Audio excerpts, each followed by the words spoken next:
To give you an example, I have like 3 Google Docs pages worth of timestamps to load.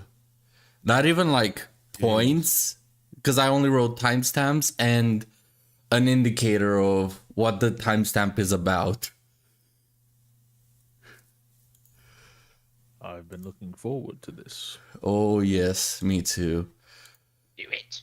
The thing is, like a couple days before doing the podcast, I was like most of my anger is away, most of the irritation is away, so I think it's gonna end up being a pretty short one. Nope, never fucking mind. Rewatching it like made my brain explode and burn.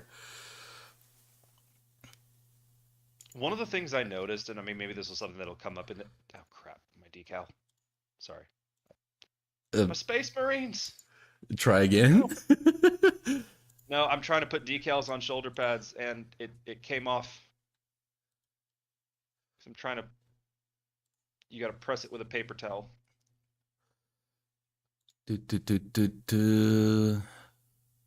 Pop out chat, copy link.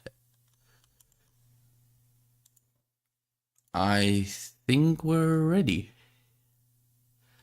Yep, we're live. Hello there. Hello there indeed. Hello world. Oh, come on, don't tell me I just borked chat.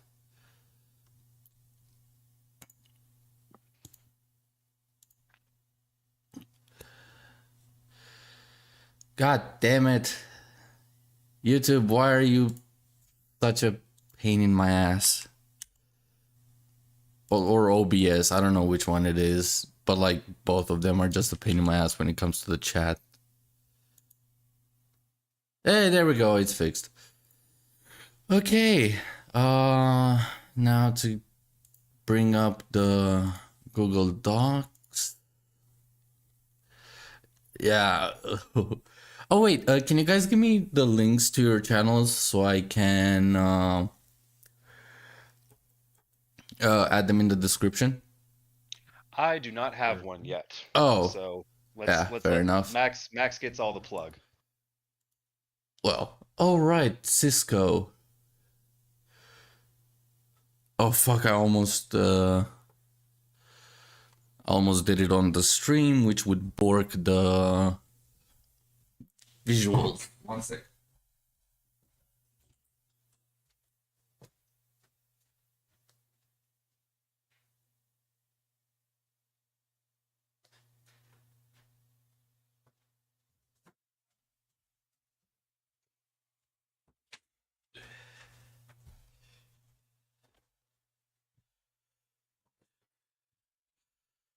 Alright. All right, shit. I could just tag you because I'm subscribed to you. I'm stupid. There you go. I will be tagged.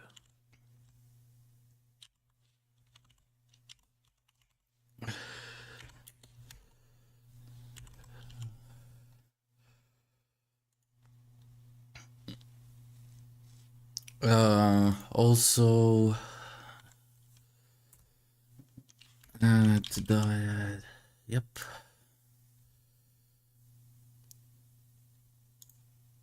Yep. Everything's set up.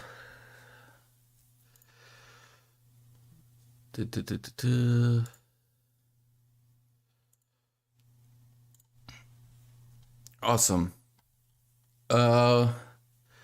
Where would you guys like to start this one? I'll let you drive. In the beginning. Okay. We could do a little bit of background, maybe. Yes, that's what I was thinking of doing. But considering you're the main topic of this, I think you have the reins of the wheel right now. Sure. Well, there's not a whole lot of background to it. I basically started my YouTube channel back in June, and I posted 3 videos so far since then. One of them was on holocrons One of them was on hyperspace, and one of them was on lightsabers. And they got pretty good views. And then I posted a short from a clip of one of them, and it blew up. And then my channel started getting some attention. Hooray! But then it got some unwanted attention. Also, yay. Also, yay! No such thing as bad press. But yeah, so there are these guys. They're called the Dyad and the Force podcast, and they decided to react. I use that term loosely. React to my videos on their podcast, Dyad and the Force, and they had a lot of very interesting things to say. We'll say that. They called me a carpet nugget, which is their own homebrew term for somebody who doesn't know what they're talking about and just kind of comes in and says a bunch of stuff and then is just annoying and then leaves the space, the Star Wars space. I guess another word they use for that is tourist. Somebody who just is stopping by to make rage bait and then leaves. They pointed out some mistakes that I made in the videos that were actual mistakes. And so I did appreciate that. They didn't do it in the kindest way possible. But they also got a lot of things wrong when we were talking. And part of that was they went into the coverage pretty bad faith, not really willing to give me the benefit of the doubt that I had actually done my homework on a lot of things, which I did. And also just not willing to engage with certain parts of the conversation. Like the whole premise of my hyperspace video is that hyperspace travel matters. And as soon as they started the video, they were like, hyperspace travel doesn't matter. It can be whatever you want it to be. So right there, that's a fundamental breakdown of like engaging with the conversation. If I'm basically saying, hey, this matters, let me explain to you how they kind of messed it up. And they say, well, it never mattered. Well, then the rest of the video is just going to seem like nonsense if you're not willing to engage with the video on the premise that it's presenting. So there was a couple of things like that where they just were not willing to give that benefit of the doubt. And in their coverage, they actually invited me on to be able to defend myself. And in the process of that, I got in touch with them. And, we started talking back and forth, and I was like, yo, I want to come on and defend myself, but I want to make sure we're having like a chill discussion. And so I joined their stream, and I genuinely do think we had a pretty chill discussion. They were much less aggressive than they were in their coverage. I kind of explained that in my videos, I kind of play up a character a little bit of somebody who's, more enraged about this stuff than I really am in real life. I'm pretty much just disappointed in the direction they took Star Wars. But for the video to kind of, make it more interesting to watch, I kind of play up the angry side. So we actually had a very chill discussion. They said some things that I would probably want to push back on, but chose not to for the sake of, a civil conversation. And I'm sure I said some things that they were, would have wanted to jump down my throat about if we weren't being as civil as we are. So all in all, the discussion went really well. They actually, said they would have me back on at some point. So that's pretty cool. But Leo was in the chat, hyping me up, and also arguing with one of the guys from the podcast. And so he decided that we should go through the podcast, and I agreed, and kind of go through the things that I either chose to skip over or just missed that they slipped in there, so that we can kind of make sure we cover all the bases and put this whole matter to bed. Of I am not a carpet nugget and I am not a tourist. Which, by the do way, know they Star did not Wars. invent carpet nugget. Does anyone else know Oh, what a they carpet didn't? nugget actually is? No, I've never heard it before. Carpet nugget is a piece of meth that gets lost in the rug, and you have a tweaker trying to go through and find it. Oh, You have an addict trying to look for a piece of meth. That is a So, carpet nugget. so hold on. Technically, it's no different than accusing somebody of being a nitpicker. Interesting. So it's like trying to find like a tiny little piece of something in nothing. in nothing. Huh. Well, that's the thing. Interesting. They made it sound They like they came up with that. redefined a lot of terms that the are actual- pretty yeah, but- self-explanatory. Like tourist, for example, they claimed tourist to be basically somebody that only talks about the topic for rage bait and then moves on to the next franchise. I'm like, well, if you look at the original definition of tourist, it's basically like no different than a casual viewer. Like, you might as well hit as close to the original definition as possible. It's kind of like me redefining the definition of tourist to mean somebody that knows nothing about the franchise whatsoever completely. Like, I might as well just say they're a new person to the franchise and they're not informed, instead of just redefining something that's pretty self-explanatory. They are implying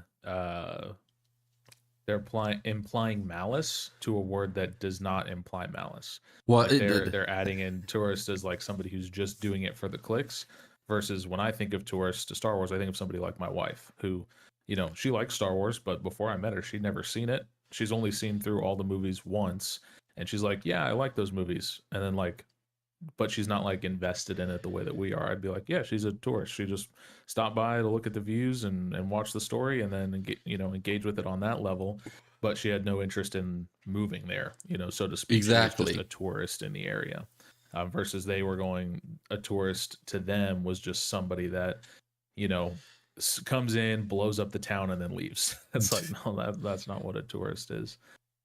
Well, yeah, it's an invalidation tactic. If they can say it's the same as the you're not a real fan if. Exactly. It's a pattern. It's something that's been turned into like, oh, your argument is invalid because you're just a tourist. You're not a real fan of Star Wars or whatever the IP happens to be that we're discussing, whether it be Lord of the Rings, Warhammer, Star Wars, My Little Pony, whatever. That's the thing. The thing is, we will prove this, or at least I will. If you guys have to leave at a certain point, but I'll keep going with the points after that if that happens.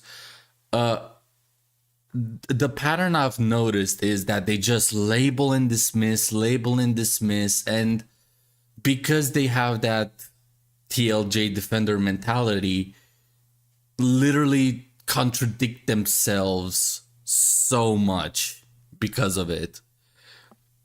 Yeah. Like, not only did they contradict themselves within the first 5 minutes of your lightsaber review or reaction, they contradicted themselves live with you in the discussion because they were trying to go against your point. Yeah, if you watch all of their different like if you watch through all of them, which I don't expect anybody to do because they're long and not very interesting, but if you watch through all of their coverages of everything, you'll see them make points, and then when I come on their show and I go, hey, actually I agree with that, and they go, well, no, that's not what I meant. What I meant was the opposite of what I said. It's like, okay, well, which one is it? Disagreeing with me because you have to disagree with me, or were you not clear in what you were saying? Like, yeah. So seems like there's a lot of ad hominem throughout the entire video. There's a lot of bad faith throughout the whole fucking thing. I'm sorry, but there's no better way to fucking describe it. It's just bad faith. Yeah. And unironically, I think that's one of my first timestamps. I mean, yes, there was a misunderstanding or we misread the video. Yeah, that is literally my first point at the 11:17 mark. Also, Cisco is here. Welcome, Cisco. What's up, Cisco? He did say he's gonna Cisco. be in and out, so possibly he cannot speak right now. I don't know what he's doing. I invited him and he joined in. So yeah, It's kind of like a hello there. Yeah, hanging out. Should I set up Watch Together for us? Sure. Let's All go. right.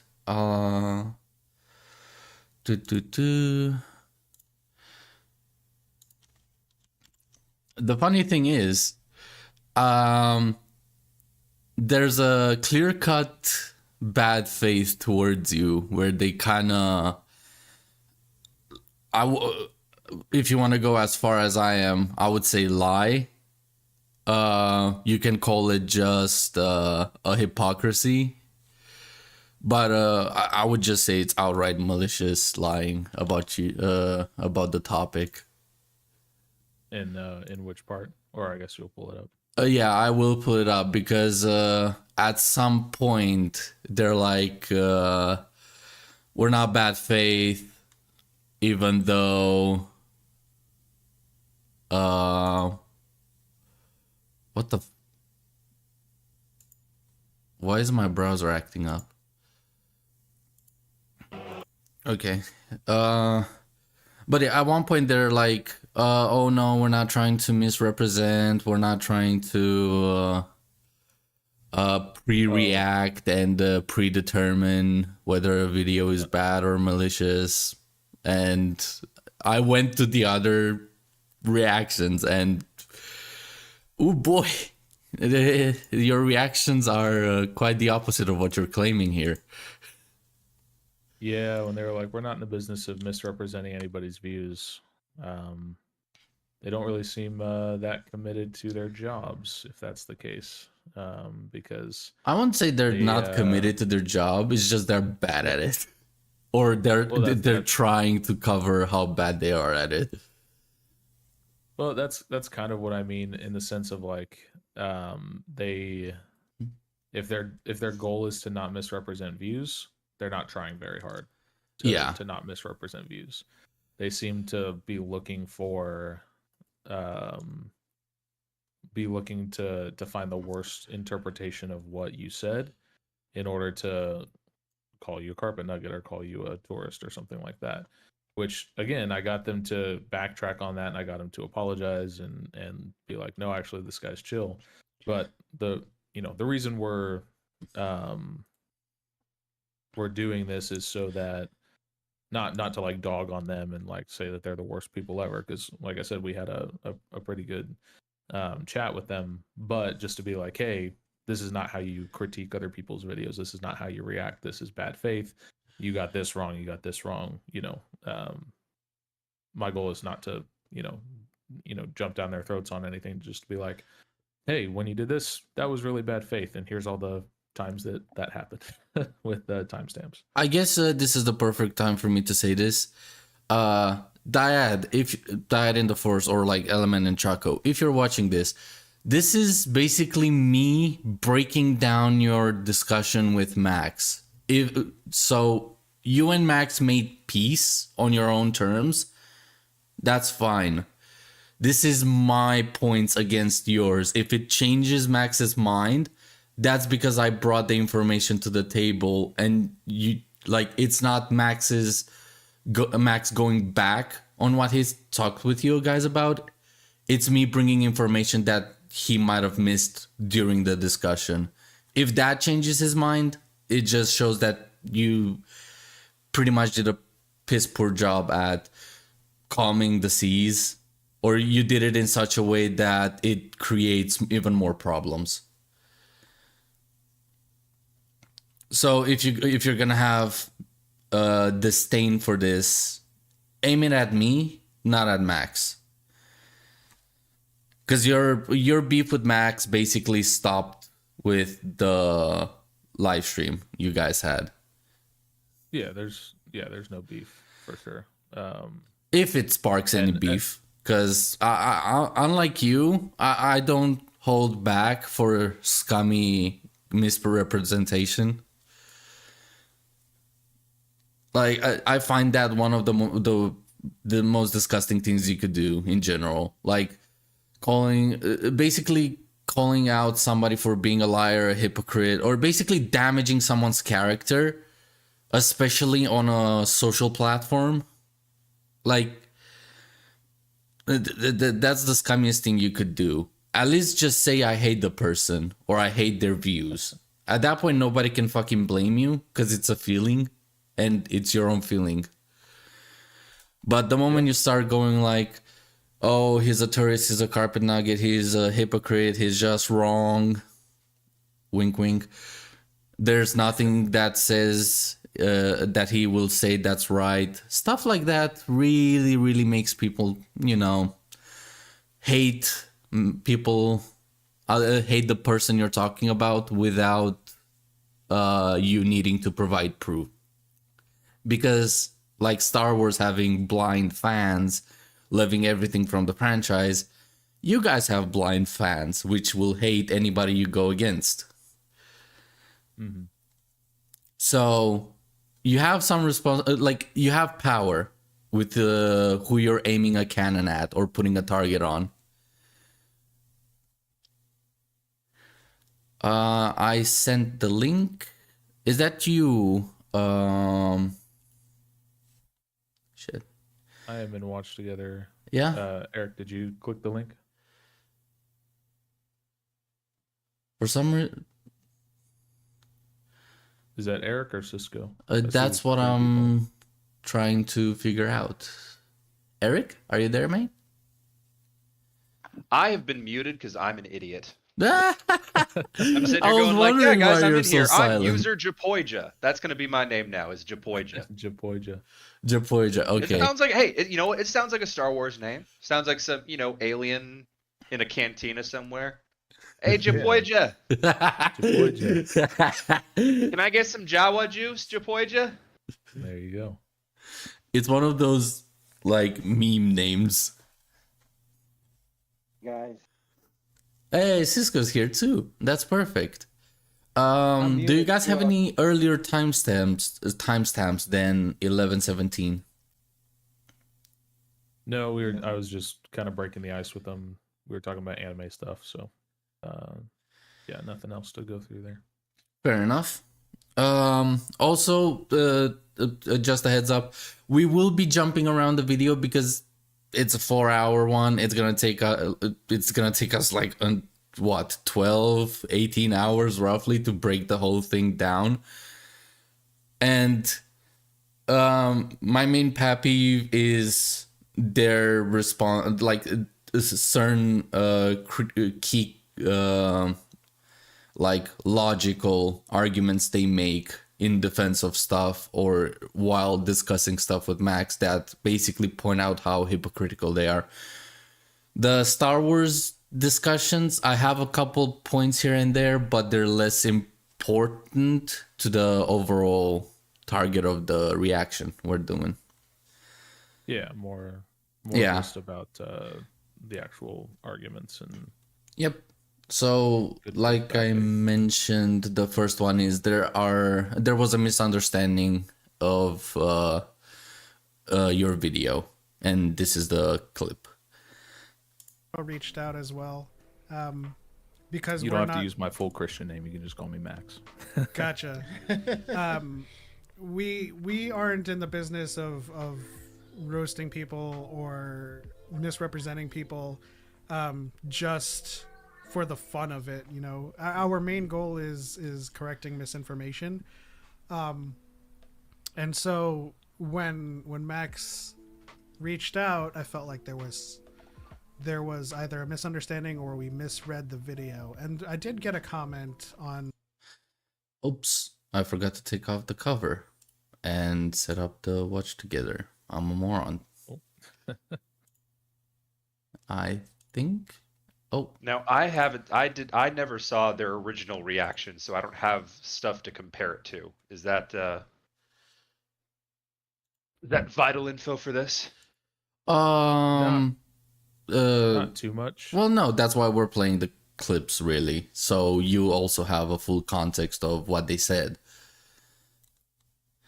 So I'm gonna. Okay, so we have the clips from their original video. Yes, that's why basically I needed that nap that delayed the stream. I spent a good 6 to 7 hours rewatching the entire fucking thing, writing down timestamps. and rewriting them because they would like the timestamp would end at like an hour 15 and then 2 seconds later they say something even more stupid, so I had to recheck and rewatch and wait to make sure that the whole topic gets timestamped without being misrepresenting as they are. Bro, I went to bed before he did. Cisco, like I've had Cisco, Formation Lab, and somebody else join voice chat while I was doing that. Like three people like cycled in and out like in voice chat with me while I was doing it. Yeah.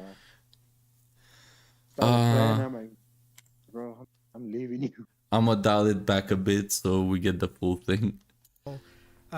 Just for the fun of it, you know, our main goal is correcting misinformation.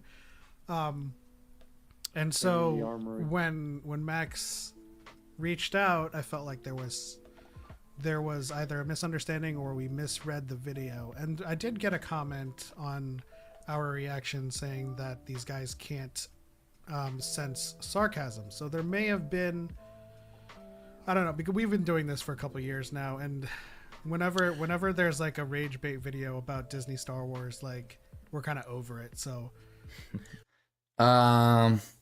this is roughly what I stopped this timestamp, because that small information at the end kind of says a lot about them. Like if your main purpose is to cover misinformation, yet you're burnt out on correcting misinformation on a certain topic, doesn't that mean you know change the topic, change the types of people you're reacting to, or stop reacting to all of them type thing? That's something that I think I do touch on a little bit later. I can't remember if I did or if I just thought of it during my watch through last time I did a watch through, but just being like, if you're burnt out on doing it, then stop doing it. Yeah, Like, not only nobody's that, forcing you to do this. Nobody expects you to do this. Exactly. You know, your audience might enjoy it, but if you're not enjoying it, then that's going to come through in your coverage, and then you're doing a disservice to your audience. And that actually came through on the hyperspace video when they, and I'm sure we'll get to this, but they skipped the whole climax of the video. They skipped the whole point of the video itself because they got tired at the end, which is fair. It's a long video. It's 40 minutes, but if you're not willing to, if you're going to go through 35 minutes of a 40-minute video and you're not willing to watch the last 5 minutes, that's not on me. That's on you, and that's doing a disservice to your audience if you're not willing to put in the full effort to do the best faith possible, which goes back to the good faith, bad faith discussion. Well, not only that, but it really affects your quality. It, like, for example, if I'm gonna react to people talking about Black Ops, and I have 3 videos that are, or let's say 6, I react to them on the podcast, and they're all similar but make different arguments. Like they have the same tone, the same type of sarcasm, and have common points here and there. That I shouldn't just treat them all similar, like the same thing, different voice. Yeah. That's basically what they're implying here. Like, we've been over this, we covered it. Like that. That immediately tells me that, oh, so you stopped giving a fuck a while ago already. Well, Yeah. I forget the actual name of what the fallacy is, but it's essentially like you have the platform or the position, and then you have the people representing it. So it's the assumption essentially where, okay, I've talked to one Star Wars fan and I have their opinions, therefore I know the opinions of the Star Wars community. Exactly. So it's kind of like, oh, we've been over this, you know, like in my own fandom of Warhammer, you get one person who is, you know, a Space Marine apologist. Oh, I've talked to every Space Marine apologist. I've talked to every this and that, and so it's the problem with conflating the position with the person. I would say it's a bit different than that. I do agree with that argument because it does happen a lot for YouTubers where they have that one hyperbolic stupid argument and they paint the picture that everybody that agrees with that is like that. But for example, when The Last Jedi came out and the defenders were like reeing at the top of their heads, contradicting each other, trying to defend the garbage fire that is The Last Jedi, if you're gonna cover all of them, they start melding into this fucking creature, this one person making all of these retarded defenses towards the movie, just because Yeah, you're and covering it's- the same topic. And it's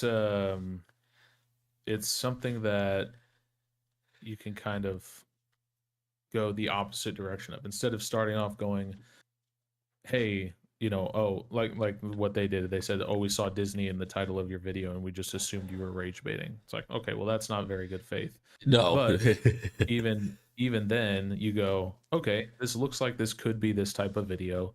Let's go into it though with an open mind and see what he has to say. And then if I bring up a point you've heard before, you go, yep, we've heard this before. Go to the next one. Yep, we've heard this before. And then as you go, you can go, okay, yeah, this was kind of what we thought it was. But if you just go in immediately just assuming that it's going to be bad, then you're going to be looking for, the person that goes digging for dirt is never comes up empty-handed. And yeah, that's kind of the thing I was saying with that. Yeah. It just shows that either they're burned out on the topic or they're burned out on reacting to other people's videos in general.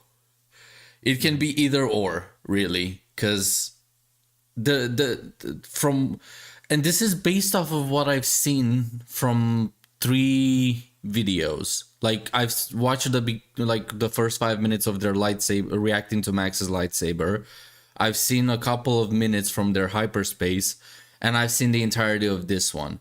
And they explained themselves and what their podcast / channel is all about multiple times, and this it contradicts with what I'm actually seeing. Like I couldn't make it through the lightsaber or the hyperspace video because of their condescension and burned out view of the topics.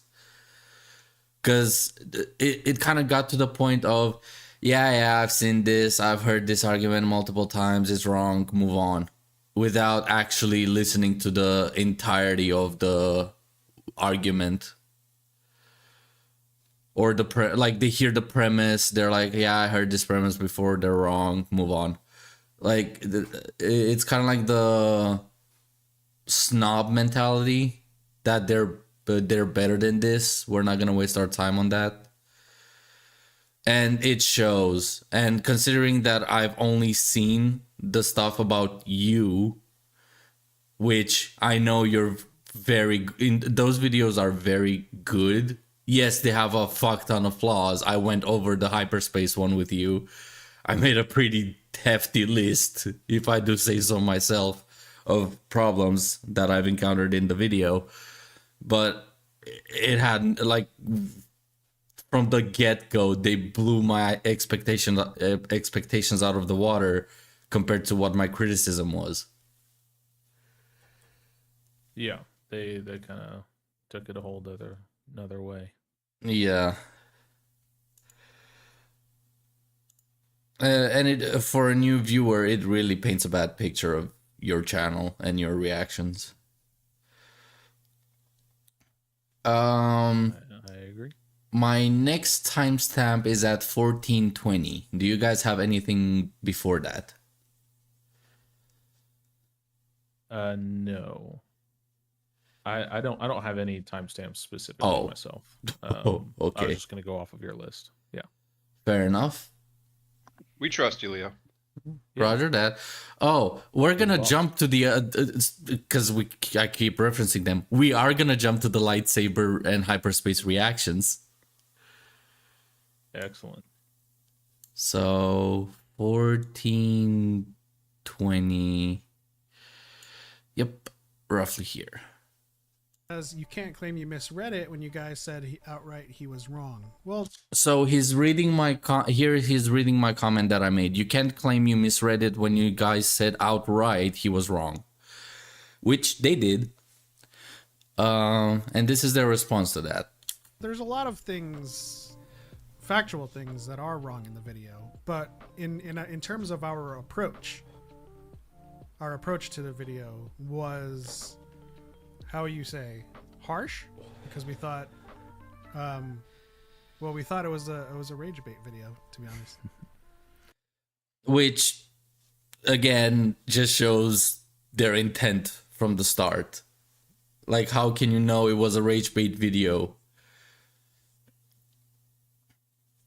Like, there's the title, the thumbnail, nothing implies rage bait in either of your lightsaber or hyperspace. The only way that I could see them kind of getting that impression is just from being like, because in the title of the hyperspace video technically is hyperspace. I hardly know her space, right? It's just a little joke. But the quote unquote title is in the thumbnail where it says how Disney ruined hyperspace. And so like that is a very strong title. Like it's, I'm going to explain to you how Disney ruined hyperspace. I wouldn't personally consider that rage baiting. No. Anything, I'm not gonna give it. If you were gonna make the argument, if you were gonna try to be like that could be rage bait, I would just shut you down immediately. No, that's not rage bait. That's literally the thumbnail telling you the topic. It could be interpreted as, well, it's clearly going to be an anti-Disney video, right? And so if your whole experience is not necessarily Disney sucks. Well, no. Hold on. But yeah, that's interpretation from a viewer.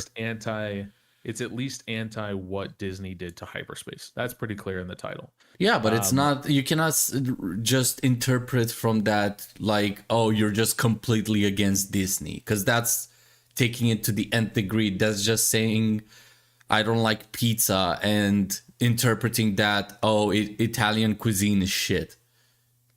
Sure. That doesn't fly. And let's be real here. They're not a casual viewer. They're critics. Like, this is their job, technically. Like, like, the standard of first impressions is a bit, dare I say, a bit or far higher than your casual YouTube viewer. Yes. Yeah, I agree with that. They definitely but again, like they said, they're burnt out, they're jaded about it, and so which is a shitty excuse. How they look at everything. Well, yeah, but that again, it's a shitty excuse. Change the topic or start talking about the positive ones. Cover something different on the same subject. Mm-hmm. I think one point, Max, if this is what you were getting at earlier, like one point in their defense, like I can absolutely at least understand that, you know, if you've been reacting to, we'll use their term, rage bait, and it's kind of like a looks like a duck, walks like a duck thing. I can at least understand, because, you know, the format of the video is like, yeah, it's a jokey title, which, okay, there's a lot of jokey titles out that are just uninformative crapping on Disney Star Wars, you know, without any substance. Okay, well, we've seen titles like this before. Oh, and we have the description of the video. Oh, how Disney ruined. You know, now it's not necessarily, oh, it's the worst thing ever, but like something we were talking about earlier where, you know, you'll sometimes play it up for the camera, or we'll sometimes, you know, like when you're discussing something in front of an audience, you'll play it up a little bit instead of saying, yeah, I didn't like it. It's like, oh my gosh, it sucked. Yeah.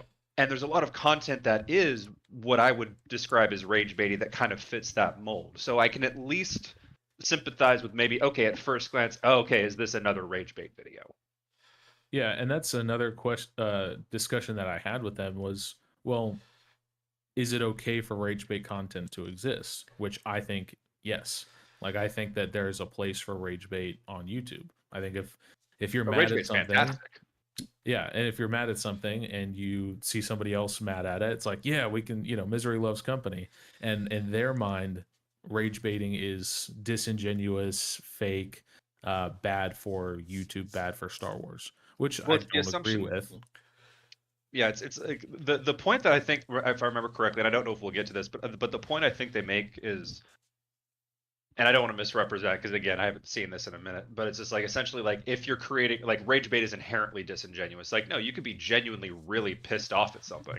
Yeah. Like, just Exactly. because you're ranting doesn't necessarily mean, oh, if you're ranting, you're obviously disingenuous about your position or don't really mean it. Because the term rage bait seems to imply that you don't actually believe what you're saying. Yeah. That is And that's a that's not true. Like, yeah, you can have, 3 people who all hate Disney Star Wars. One, does a really, really deep educational dive on here's I can prove scientifically why it's wrong, why Disney Star Wars was inferior. You got another one who does a little bit of a mix of the two. And Max, I'd say like at least with the hyperspace video, it's kind of it's a mix of the two. Like there is some like funny little jabs that are a little bit more, exacerbating, but then there's also, okay, let's back this up with, points X, Y, and Z. And then you get rage bait where it's like, hey, I'm not trying to win a debate here. I'm just trying to have a rant and have some fun out of genuine disdain for this topic. But at that point, it's not really rage bait.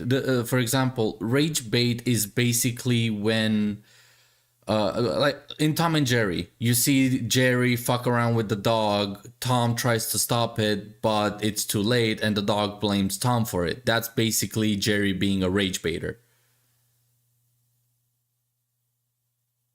Compared to somebody that genuinely has harsh feelings and pretty much backlash reaction with anger towards something that is like genuinely founded, but they don't use objective criticism. They just vent.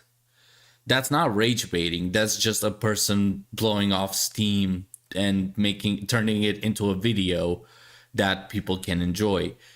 You can you can try to classify that as rage bait, but unless it's outright malicious, you cannot literally classify it as rage bait. That's the difference between rage bait and just very passionate hate videos. Well, and that's where it kind of gets into a bit of a more semantic argument. I think most people see rage bait and they just go, it's so yeah. I guess the semantic would be rage video versus rage bait video. Exactly. Rage video is you're just mad at something, which I think there's a place for.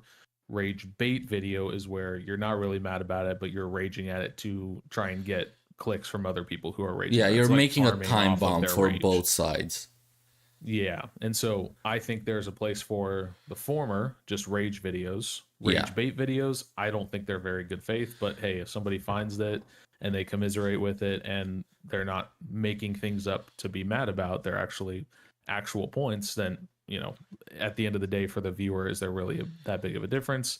Not really, unless it doesn't come through, unless the rage baiter is bad at their job and doesn't actually convey the right amount of emotions, like if they're a bad actor. I would argue the only but I think that Oh, yeah, go on. I was just saying, like, either way, just labeling and dismissing, kind of like what you talked about at the beginning of this segment, Yeah. labeling and dismissing is not helpful for anybody. I guess the only semantics about this are in the rage baits themselves, because there are rage baits made for comic purpose. Like they're going, yeah, they Right. don't. It falls under rage bait because they don't believe in it, but they're doing it for the comedic aspect. Compared to a rage baiter that literally does it just to instigate chaos. Like you have the Jokers and the Riddlers of the rage Smokers and bait the Midnight community. Jokers. Yes, I totally agree. Yeah, but that's a I would different even topic say that, altogether. There's a part of my videos that is sort of quote unquote rage baity, where I'm kind of playing up the character of somebody who's super mad about it, like I was talking about before. But it is stuff that I'm genuinely upset about. I'm just putting on a little bit more of a performance. But to I it. wouldn't even call it rage baity. It's more like it's more like you showing your feelings while making objective arguments. Like that's not rage baity. That's just you blending. Like using emotional and subjective reactions to portray objective criticism, which I would argue you balance pretty well. Even when in your lightsaber video, where you're basically making fun of the standard of writers in Disney, like, yes, you could call that rage baity. However, what you're actually saying isn't rage bait inducing. Like, you're not pointing the finger of look how that's a problem and sparking the fucking fuel that is the Star Wars community chaotic discussion. Yeah, I'm more just like I'm doing a satire, so it's I'm doing a funny, and people can, you know, what's funny is the kind of tone, the feeling I want people to get from that video is more depression rather than rage. Or I just, want 'em to we're be so like, sick of "Oh, this shit. Sucks." Yeah, But depression's hysterical. it is. I'm It sure you can learned that be. in your classes. Like, rest in peace dark humor, but let's be honest, like, there's a lot of dark humor that works. Oh yeah, I like dark humor. It's like food for kids in Africa. Not everybody gets it. Have you had Ethiopian food? What? I have. It's delicious. Oh. Well, feel nice because they haven't. God damn it. That's great. That's fun. We do not condone racism or. Oh no. This whatever. is a free But speech the area. classic- It's just you're on your own. I do not endorse whatever you guys say. I speak I'm for just not- myself. So if you guys say racist shit, it's on you. You guys are taking the blame Standard for it disclaimer. because I didn't say it. I have 2 timestamps for Lore Master topic and the tourist and carpet nugget thing. The only thing that we kind of discussed them already and broke them down, and they're not really that important to the overall topic since it's an easy fucking argument. Like this is your definition, it's wrong compared to what Max is. Simple as that. Even they backtracked on it. The only reason I even like typed it in was because of a comment that I made.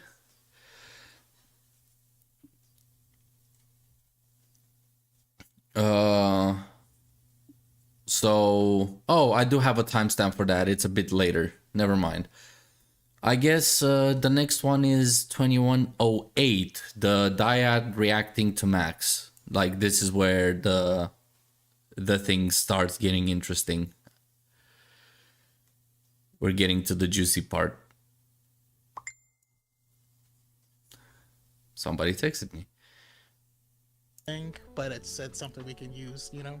Yeah. I gotcha. Yeah, and so just to kind of clarify, and correct me if I'm misrepresenting this. When I started the stream of your guys's, when you guys picked my first video, you said you hadn't watched it yet, but you're assuming that it's a carpet nugget video. Was that based on the thumbnail, based on the title? Was it you had been told that? Because you guys said you'd never heard of me before, you never seen my videos. So was that just like an off the cuff assumption? So a viewer sent me the hyperspace video, and then I clicked on it, and it was the title. And then I saw. Or I guess the thumbnail probably. The title was a stupid like joke. Hyperspace. I hardly know her space. Right. Yeah, and the viewer had sent me a clip of the fallopian tube. Oh yeah, Section. that made the rounds on Twitter a little bit. So it was based. Could you give me a bit more context to that? Like, when I watched your hyperspace video, I really didn't catch the rage baity portion or aspect of that. I just found it as a joke that didn't really land with me personally. It's not a bad joke, but it could be. I don't know. Jokes are subjective. People just got mad because I said the word fallopian tube, and you're not Is allowed that to do it? that if you don't have them. Oh, come Um, on. And yeah, there's really nothing more to it than that. I was making a joke. So like back in I think 2017, there was this whole campaign from um, um, this whole campaign from Disney called "The Force is Female." Oh, And it God. was in collaboration with Nike. They were like, "Oh, the Force is female." They had T-shirts. It was super cringe, right? And so I made a joke about it in my video. I was like, "Oh, well, if Disney writers were inventing hyperspace, then the galaxy would be female, and then the hyperspace lanes would be her fallopian tubes, and we would all be eggs within Mother Galaxy's womb." Like all, just going reducio ad absurdum with it, just to make a little throwaway joke about if Disney was writing Star Wars, because of the Force is female thing. But just the fact that I said fallopian tubes made it weird. Like everybody was like, because they took it out of context, or not necessarily took it out of context, but just took it out of the video, which was all very much a jokey video, and it made it sound So like yeah, I was they actually basically just mad about it. if they only Yeah. clipped the joke, that is taking it out of context directly. Yes. Well, the reason I clarified is because the joke does just kind of come out of nowhere in the video. Like it's a complete non sequitur, just like throw you off, like pivot joke, and then we get back to what I was talking It's about. it's a But type of joke you but I- make after the conclusion to like lift the mood up if somebody got like bored or Yeah, it's like when I'm breaking down something that's a little bit more, heady, I throw out a joke there to get your attention back, and then we go back to the stuff. or like but- the so I joke said- kind of like summarizes the whole thing in a quick one. Exactly. Yeah. So I said that, and then I was like, "Oh, and you'd have to ask for consent before, ovulating your ship through her hypertube." Like, just completely ridiculous phrases. But because I said the word consent, I got called like a misogynist rapist on Twitter. I was like, Bruh. "Yo, what the heck? It's just a joke." Like, even in Yeah, the because context. a misogynist rapist would talk about consent. Yeah, it's like he would give a shit in the first if you place. talk about it, that means that you're against it. You see, Yeah. for some reason. Anyway. The internet Now- mentality is retarded. I'm sorry. Now, I find that joke incredibly funny to me. I laughed when I wrote it. I laughed when I recorded it. I laugh every time I watch back through that video. However, if I was going back and making that video today, I would probably move that joke to the end where I do like deleted scenes and deleted memes. Because I think that because it's such a non sequitur, I think it can distract from the point that I'm making at that point in the video, where people like the Dyad guys who are looking for problems will like see that and just like spam the button that throws me into the pit, like the bad he's a bad guy button. Well, Whereas but that if I remove that joke and put it somewhere else or try and tell it a different way, it's not as distracting from the point of the video. If that makes sense. not necessarily. They will harp on it anyway. But the point is that they received basically out of context joke, and that guided their perspective of the video. Correct. And Yes, that joke they- is what, middle to the first quarter section, if it's I remember less than correctly. 5 minutes in. Yeah. Of Yeah. A 40-minute video. And it's like, I laugh, but it's really not like representative of the video Exactly. at all. Like the fact that joke alone derailed their perspective so hard because of their fucking whole agenda or like burnt out reaction style towards rage videos. Like all it takes is one edgy joke to go from a genuine just normal video that has edgy jokes to, oh, you're just a rage baiter carpet nugget tourist. I'm like, wow. Well, and that's the thing. It's not even that edgy of a joke. Like I have edgy. Well, for them, for me, it's just a joke. Yeah. Well, when I'm talking about like the light side and the dark side of the Force, I show Lando and then Han. Like that show. That made me Obi-Wan that made me chuckle. That made me chuckle it's when like you the did light it. and the dark. It's like, yeah, we're having fun here. But that's way more edgy than like a stupid fallopian tube joke. But I guess nobody caught that one, so I got away with it.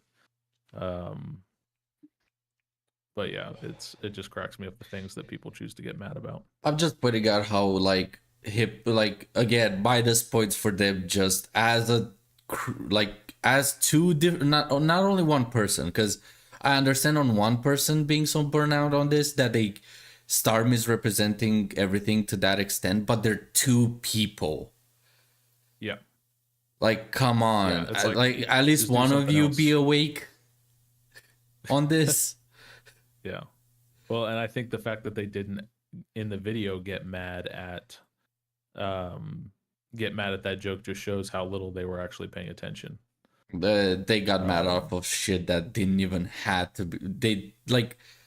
They got so mad for such small stuff at the beginning. It was just mind-boggling. Yeah. Like, you're wasting so much energy on so minute details, and the further you go into the video, you're like glossing over the actual portions where wrong statements are being made. Well, yeah, and that's what I pointed out to them. I was like, "Hey, you actually missed some stuff that I did get wrong," and then pointed out stuff that I didn't get wrong and said that I got it wrong. Exactly. And it's like, I mean, thanks, but I thought you guys were the lore masters. I thought you were supposed to be the ones. I cannot wait to get in that whole lore master fucking. And they're just topic. rage baiters. Got him. Got him. Sorry, that's what a lot of. I mean, and I'm not saying this about specifically them. It's just it's a trend that I tend to notice when it comes to this kind of content, where it's, you know, you're gonna call out. It's like people that, like, the most hateful people in the world are the people calling other people out, saying, "Why are you being so hateful?" Oh yeah. Exactly. And a lot of it, I'm not saying this about the dyad, just as far as like this kind of section of society in general, where it's, oh, well, in order to not be in order to appear as a good person, I need to ragefully talk about other people's rage or other people's anger. It's Yeah. very similar to that. Indignation. It's very similar to that joke, like the white dude offers a Mexican tequila, the white wife goes, "Why?" Because he's Mexican, but the Mexican goes, "Why? You got some?" Like, nobody gets more racially offended than white We're people, much type more of thing. enamored with appearing to be good or feeling good than actually doing good. Yeah, it's just And that it projection. trickles down At this into point, stuff it's like just this, where, projection oh, in general. we're just talking about everybody else's hate. So why are you hating on everybody's hate if hate is bad? The irony with all of this, like, political correctness, social justice bullshit. I'm not even gonna bother to say it properly anymore because it's just garbage. It went full circle to being the thing that is claiming it's bad. But you're going to talk about rage bait, but then you're going to say, "Oh, look at this, you know, rage baity incel carpet nugget man," which Yeah, is exactly what they said. exactly. But Pretty close. Like pot calling the kettle black. Yeah. Like, come on. My timestamp stops at 23:39. I don't recall why, because I think that was I it. saw the thumbnail of another video that we hadn't seen, which was the lightsaber one, where it says, where it was basically the Disney lightsaber thing. Yeah, and the it's Disney Writer's usually- Guide to Oh, yeah. lightsabers. Yeah, it's usually the framing of Disney being something other than Star Wars. That kind of. And you guys, I mean, obviously, That's such a stupid statement. The framing of Disney being something other than Star Wars. It is more than Star Wars. It affects arguably it affects the two biggest franchises in pop culture, which is Marvel and Star Wars. yeah. I mean, that's something that I didn't harp on, because like I didn't want to go down that rabbit hole too far, but like it's so painfully obvious that Disney before, or Star Wars before Disney took over and after Disney took over are two completely different properties. Like it changed so much that classifying it as Disney Star Wars versus pre-Disney Star Wars is a very helpful language that they hate so much, because all of the stuff that they like is quote unquote Disney Star Wars, and you can categorize it all, with the exception of Andor and Rogue One, as Disney Star Wars equal bad. Whereas they go, no, Disney Star Wars equal good. Stop calling it Disney Star Wars. It's just Star Wars. Yet they would go out of their way got to hung up on that. Yeah. Yet they would go out of their way to decanonize, or like say that most of the things before 2012 got decanonized because Disney bought Lucasfilm in 2012. Yeah, exactly. Like It's kind of like, honestly, what I end up seeing a lot of the time when people are trying to well, part of it is the invalidation, where it's like, oh well, you just don't like Star Wars, then no, I don't like this Star Wars, by conflating Yeah. the two and refusing to acknowledge the border between Lucas owned Lucas versus Disney owned Lucas. It seems like an attempt to defang the argument of, no, this studio mishandled it, and it's kind of Which like, is like the whole point. right. Well, it's kind of like I'll make this example. It's kind of like when you get like your favorite band and they get a new singer. And you'll have people saying, "Well, if you're not still a fan of them, you were never a fan of them, or you're not a real fan of this band." It's like, "No, I just don't like their new singer. A core part of what made this band, because you can make an argument that, hey, if you change guitarists, drummers, bassists, whatever, you can still put out, something that's relatively similar, but you change something so core to the sound of a group as the singer, and it's going to be a distinctly different product in some regard. yeah, like And it's by not kind of like acknowledging that, again, I think a lot of the times it just boils down to an effort to invalidate other people's arguments. By yeah. just saying, going back to the Carpet Nugget or Tourist or Rage Bait, it's just That's like, why I oh call well, it label and dismiss. That's basically what they do right. throughout this It's whole it's the fucking label and thing. dismiss. It's kind of like a metal band changing their vocalist from, the metal band vocalist Like to when an Danny opera left Asking singer. Alexandria. But one major fucking issue they just gloss over and don't even dare touch it with a 10-foot pole is that the blame falls on Disney no matter what, because when before Disney bought Lucasfilm, when shit happened or like poor quality products were being produced, it fell on Lucasfilm because they were the company that created it. So they were the parent in this situation. But they literally made the defense that Disney is a parent company. So if their child is misbehaving, it falls on the parent. Yeah, that doesn't make any sense. Like, yeah, like why the fuck would you say, oh, it's just Lucas's fault, like Lucasfilm's fault? So what? Disney is just like poking it with a stick, like Do you upload really not something. think that Disney is? I mean, we can look back at all the properties that did actually, because this has been happening in a lot of places where you start to see a lot of this, as not just in film, but also like in video games, where like Activision is buying everything up, and Microsoft is buying everything up, and Disney is buying everything up. Do we really not believe? And Leo, I know we had this discussion earlier, and I don't necessarily have like the source notes in front of me, but part of it is also, when it comes to, do you really not think these giant companies that are buying up all these production studios aren't either one, at the very least, going in and saying, hey, maybe write something a little more like this? Are we really going to honestly say that, oh yeah, Disney owns Lucasfilm, but they are taking no creative influence, or they are not implementing any creative influence on Lucasfilm. Lucasfilm is still operating completely independently without any influence from Disney whatsoever. Because that's essentially when you say, oh, it's Lucas's fault, that's essentially what you're saying, is you're expecting people to believe that, oh yeah, this giant company that for the better part of the last 15 years has constantly put out lower and lower returns on their products, and the quality's been going down and down and down. And then they buy one of the biggest IPs ever to exist in human history, and the quality starts to go down.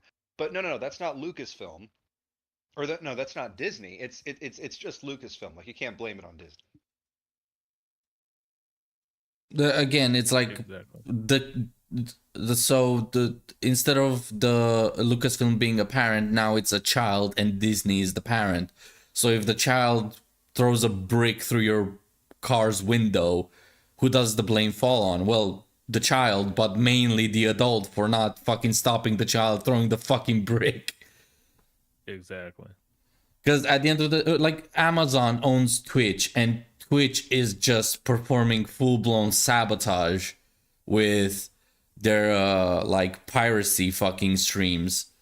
Yet Amazon is doing nothing about it. It still shits on Amazon. Just because Amazon could fucking like pull out the golden skeleton out of a carcass called Twitch and create their own streaming shit doesn't mean that it's not Amazon's fault for letting Twitch do whatever the fuck it wants.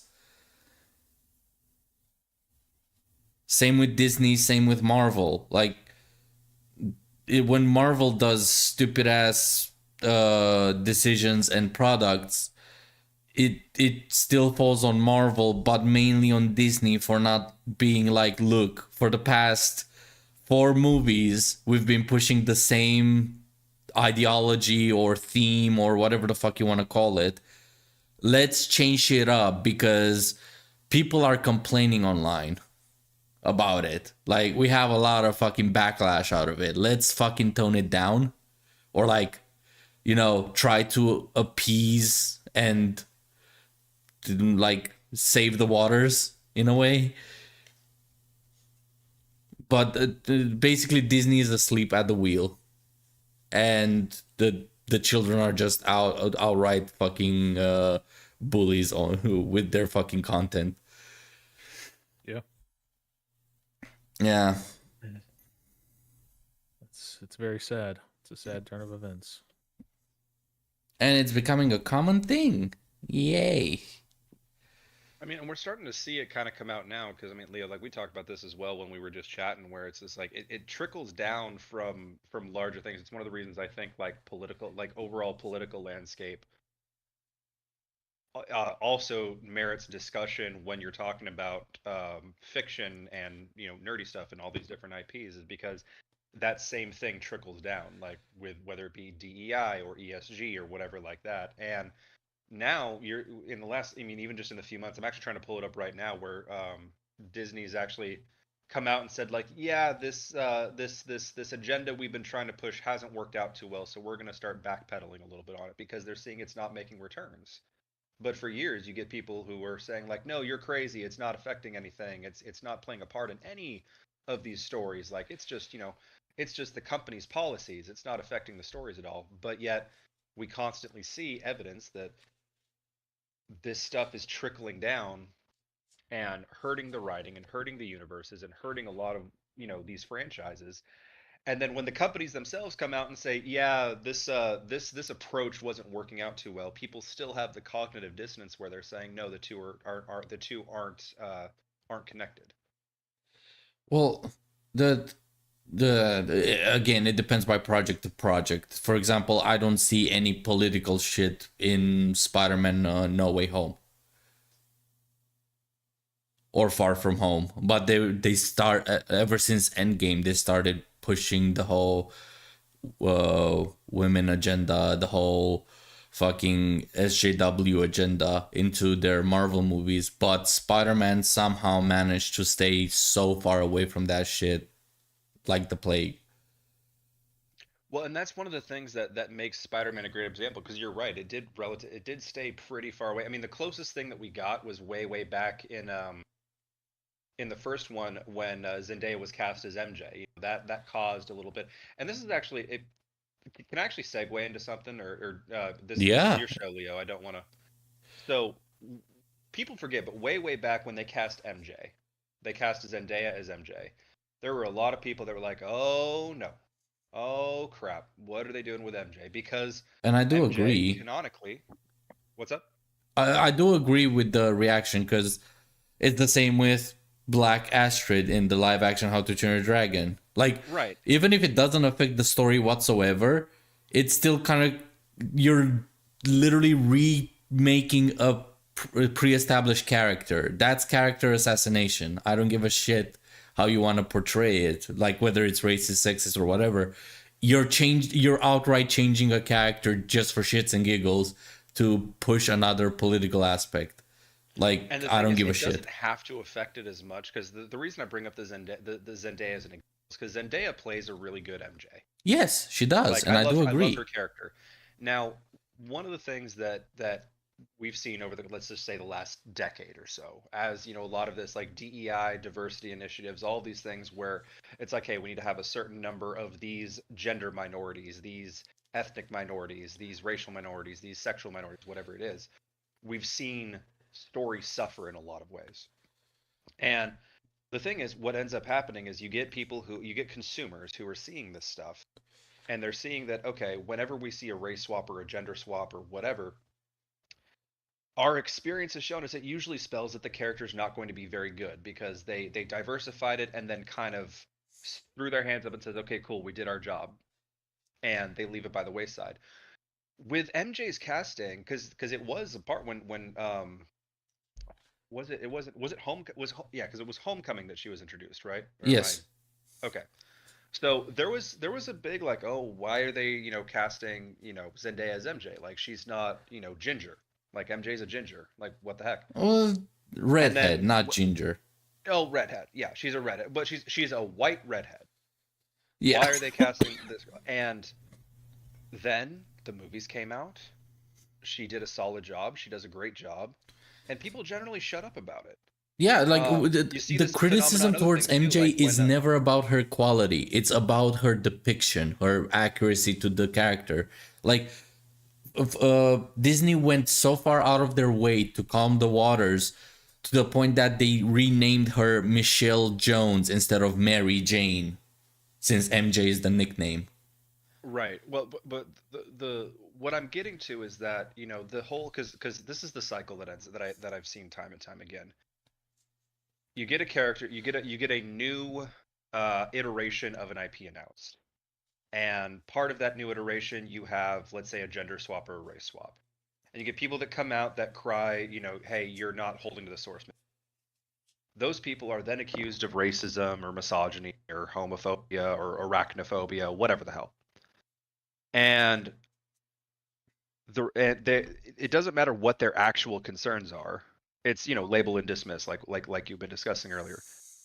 It's, oh, well, if you don't like this swap, it must be because you're prejudiced in some way. And Yeah. then the work comes out, and either the character is good or they aren't. If the character is good, people generally shut up about it because you're always gonna have the mouth breathers that are like, no, I don't want black people, I don't want women, I don't. You're always gonna have those people. Like, I'm not gonna deny then, that those people don't exist. They do. again, it falls down But to the the vast- argument though, because the calling them those, for example, the whole men that hate women, haters of the Last Jedi. I'm not saying it's impossible that there are Star Wars fans that are just women haters.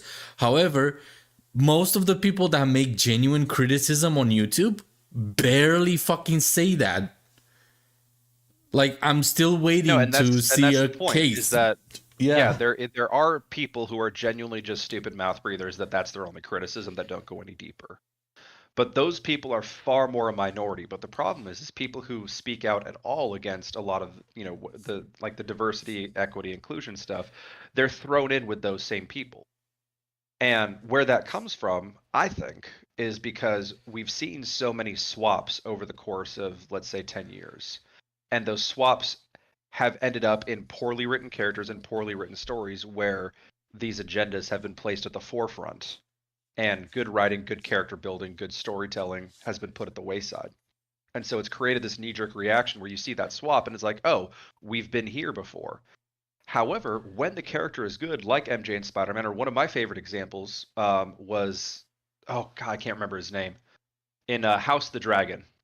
Um, Oh yeah, I've heard a lot of arguments in defense of that too. what? Sorry, Matt. What was it?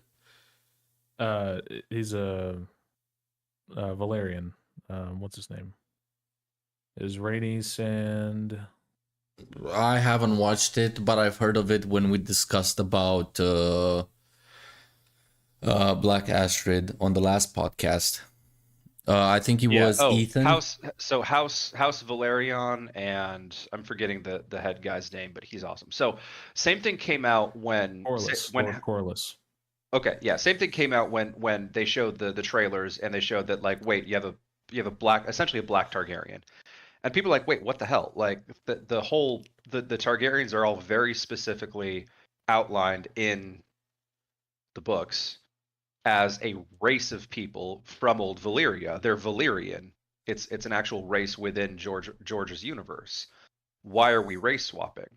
Now there's ways that they justify the story. There's little things here and there, but the main point that I'm coming to is that the dude killed it in the role. He's a fantastic actor, and he's really great at his job. So the majority of people that were like, okay, what the hell's up with this, generally shut their mouths later, not because like, oh, we were wrong. We actually do like black people. It wasn't that. It was, okay, well, we've seen this a bunch of times. So often these swaps spell disaster for the characters and the storytelling. And hey, those concerns were unfounded here. But at the same time, it's kind of like I guess the best way to describe it is how relevant or how important the character is, or is it a pre-established character that you're race swapping? Because from what I recall, the House of Dragons thing, like, it's not something that's like shown in the Game of Thrones directly. It's more like backstory, so there is room to do that. As to race swapping MJ, a love interest for the main character, or Astrid in How to Train Your Dragon, which is the deuteragonist of the fucking story.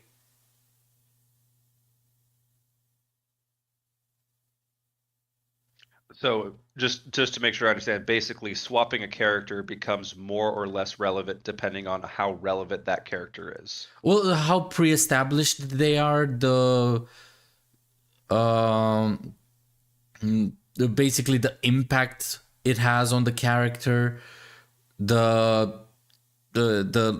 basically how it fits in the plot. Does it make sense to, like, if they remade Star Wars and they had for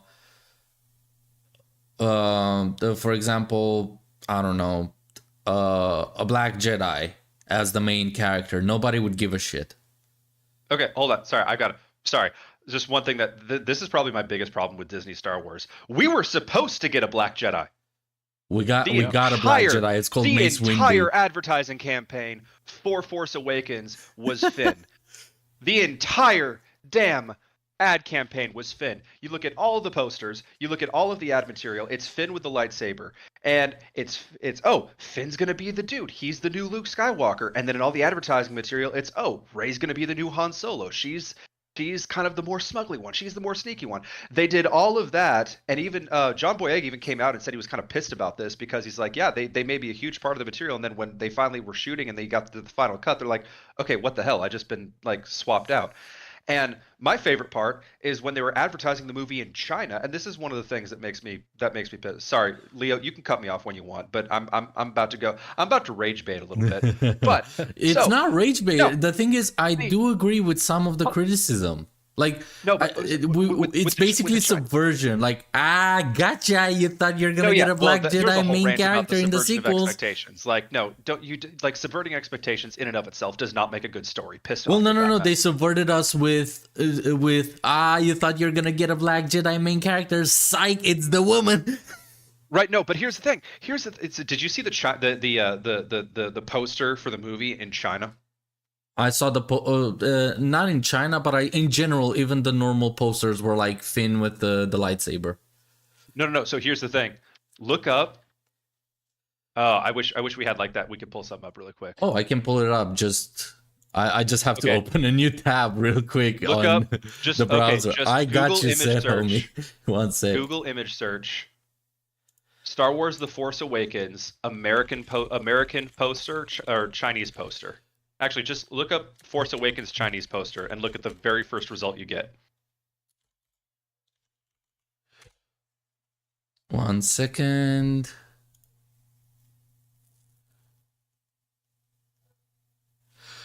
Oh my god, no way they did. Okay, hold on. And this is the thing that gets me more than anything. It's because the push for all of this stuff isn't even genuine. Go back 20 years. Go back to the 90s and the early 2000s. What were the biggest... Now, Leo, I know you're not American, but Max, maybe you could speak to this too. What were some of the biggest shows on television in the 90s and the 2000s? Family Matters. Fresh Prince. Fresh The Prince, Cosby Show, although that didn't age super well. But you look at all this stuff, like back in the day, diversity, it was just good television. Nobody cared. I didn't grow up like seeing, I'm watching Fresh. I that just black pulled it show. up on stream. Now, yeah, okay, so you threw it. Yeah, look at that mess. Because guess what? They're a little racist over there in China. They even they removed Poe. There was one where they removed, and there was one that I saw where he's in the background.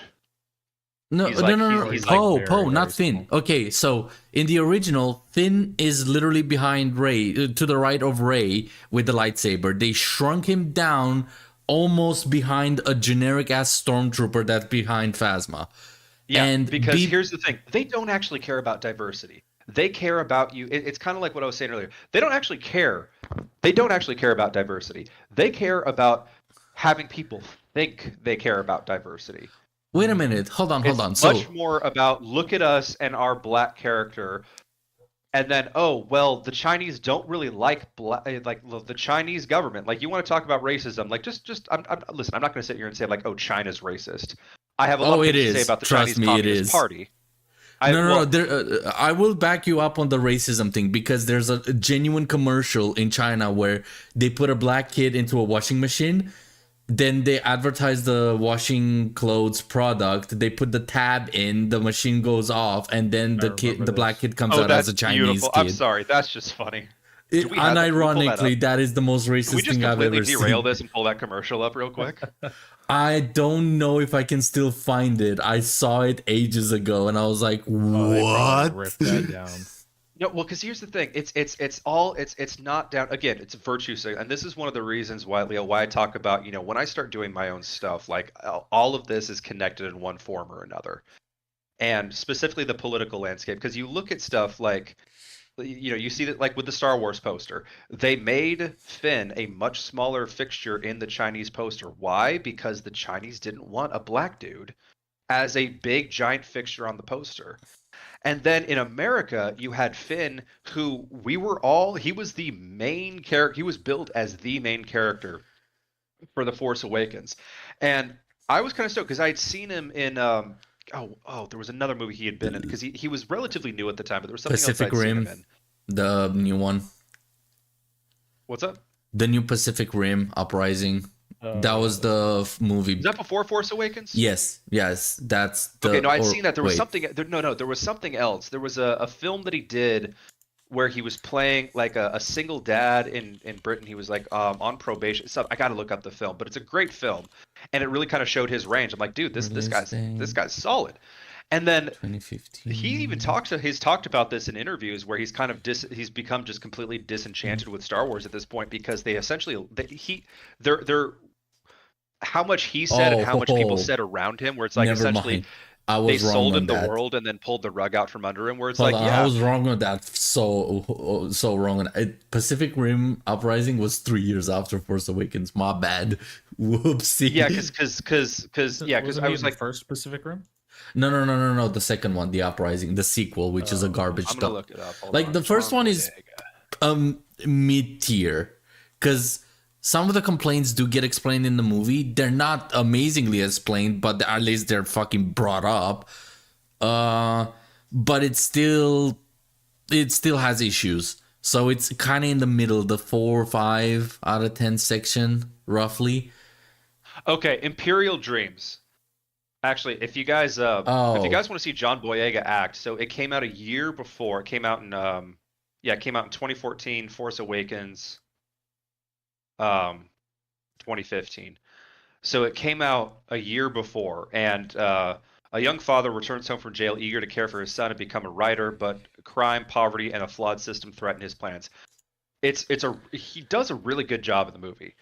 And so I was excited to see him in this, but then he's even talked about like they kind of pulled the rug out from all of us because again, like you guys remember the like the big poster like in Times Square where it was him and it's like he's holding the saber in like almost a fencing like where it's the wide shot where it's like it's almost in a fencing post where it's a little yeah, not really that's like what I was Obi-Wan's referring stance. to with Finn being all over the place with the lightsaber. But this is what they do time and time again. They don't actually care about diversity. They want us to think they care.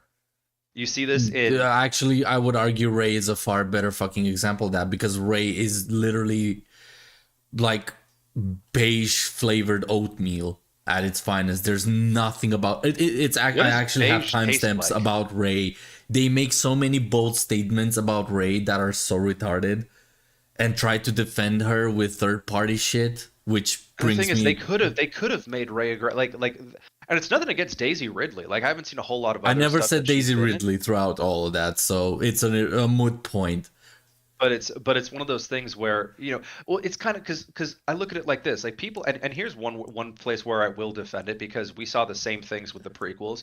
People crapped all over Hayden Christensen on the prequels, but again, writers have to put a great deal of trust, or sorry, actors have to put a great deal of trust in writers and directors. And so I'm always hesitant to criticize an actor for their role in a film if I haven't seen them in other stuff. But the thing is, because of the prequels, we learned not to blame the actor, blame the director. No, we didn't. We didn't Yes, until we years did. later. Because we've seen Hayden Christensen act after, between the prequels.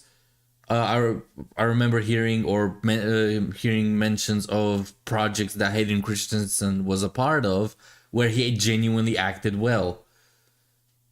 Right. No, I'm talking about general overall. Like Hayden Christensen, like he's talked about this in interviews. He got crapped on so much for the prequels. Like, I mean, So did the voice harassed actor for Jar over it. Jar and child Anakin. No, right? No. I'm talking about Hayden Christensen. I'm talking about Attack of the Clones. Like Attack of the Clones. I'm talking like, about and the I've seen talk whole about- thing, though. Like, all the actors got hate throughout it, whether it's from episode 1 all the way to episode 3. Most of the actors that did poorly got hated on.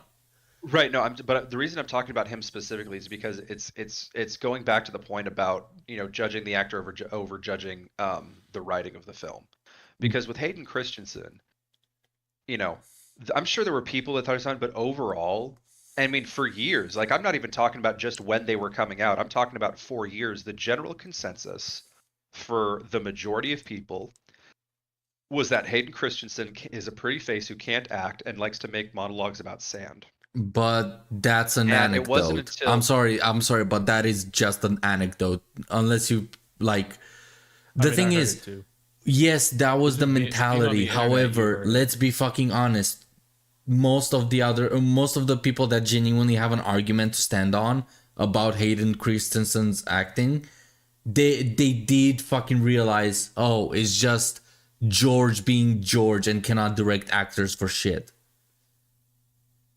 The people Right, that no, and I'm talking still about something realize, he's yeah, talked about. Like we can talk about it like it's an anecdote because is like an it's what I saw anecdote. on the internet. But when there are dozens of videos crapping on his acting, crapping on his performance, crapping on him as an actor, when he's given interviews talking about harassment and talking about hate mail that he got for ruining Star Wars back, because I don't know how old he was when Attack of the Clones came do out. we need to talk about the song George Lucas raped my childhood? Like, let's be honest. Like, who do you think got it worse out of that? No, yeah, but the point that I'm coming to is that there and I'm not saying this is everybody. I'm talking about the general consensus. We'll call it the NPC opinion, right?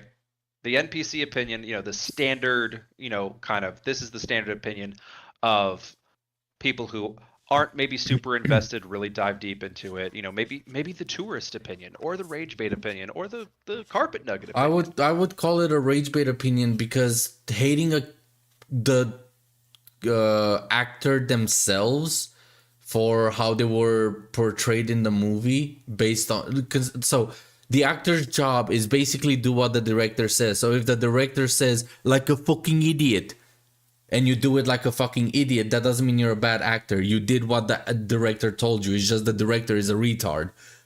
Right, and again, so we've kind of derailed a little bit. So the point I'm circling back to in regards to Daisy Ridley is that I'm trying to defend her in a sense of like she got a lot of the same crap that Hayden Christensen got back from his performance.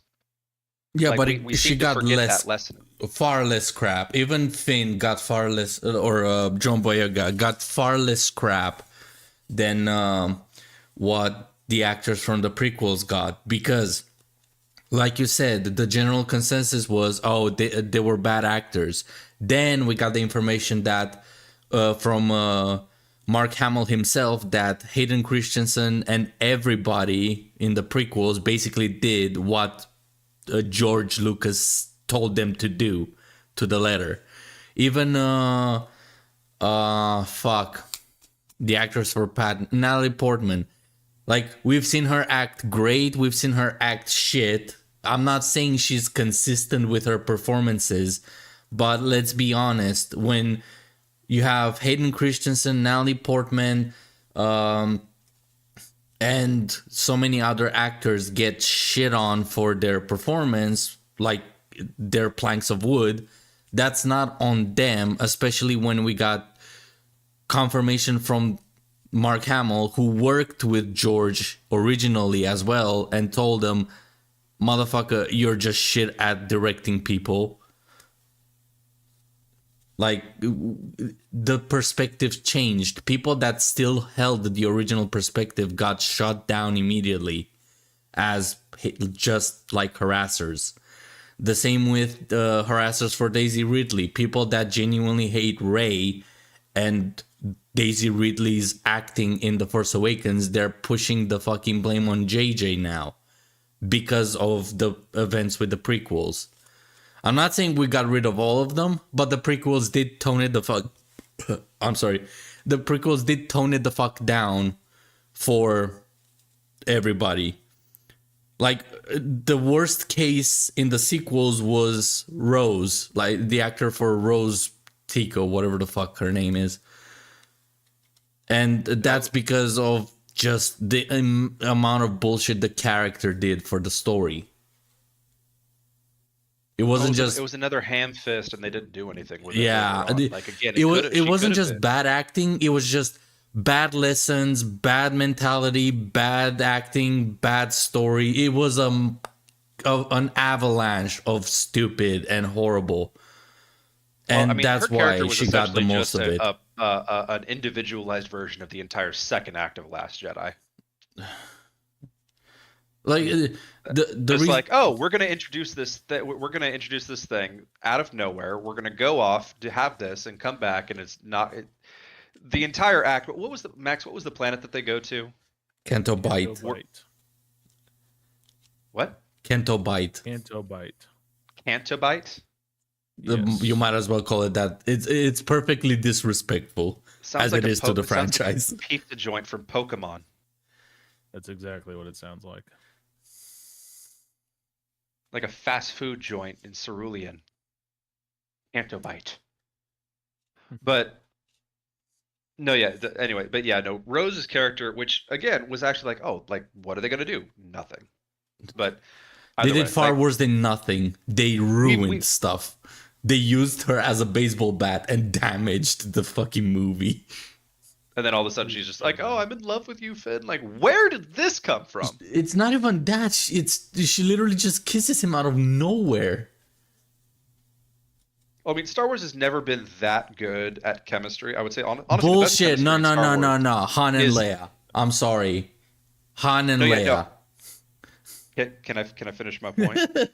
The premise was flawed at the core. No, no. Okay, let's roll back. Stop the car. Let's turn around. I said Star Wars has never been very good at chemistry because they haven't. Han and Leia are good.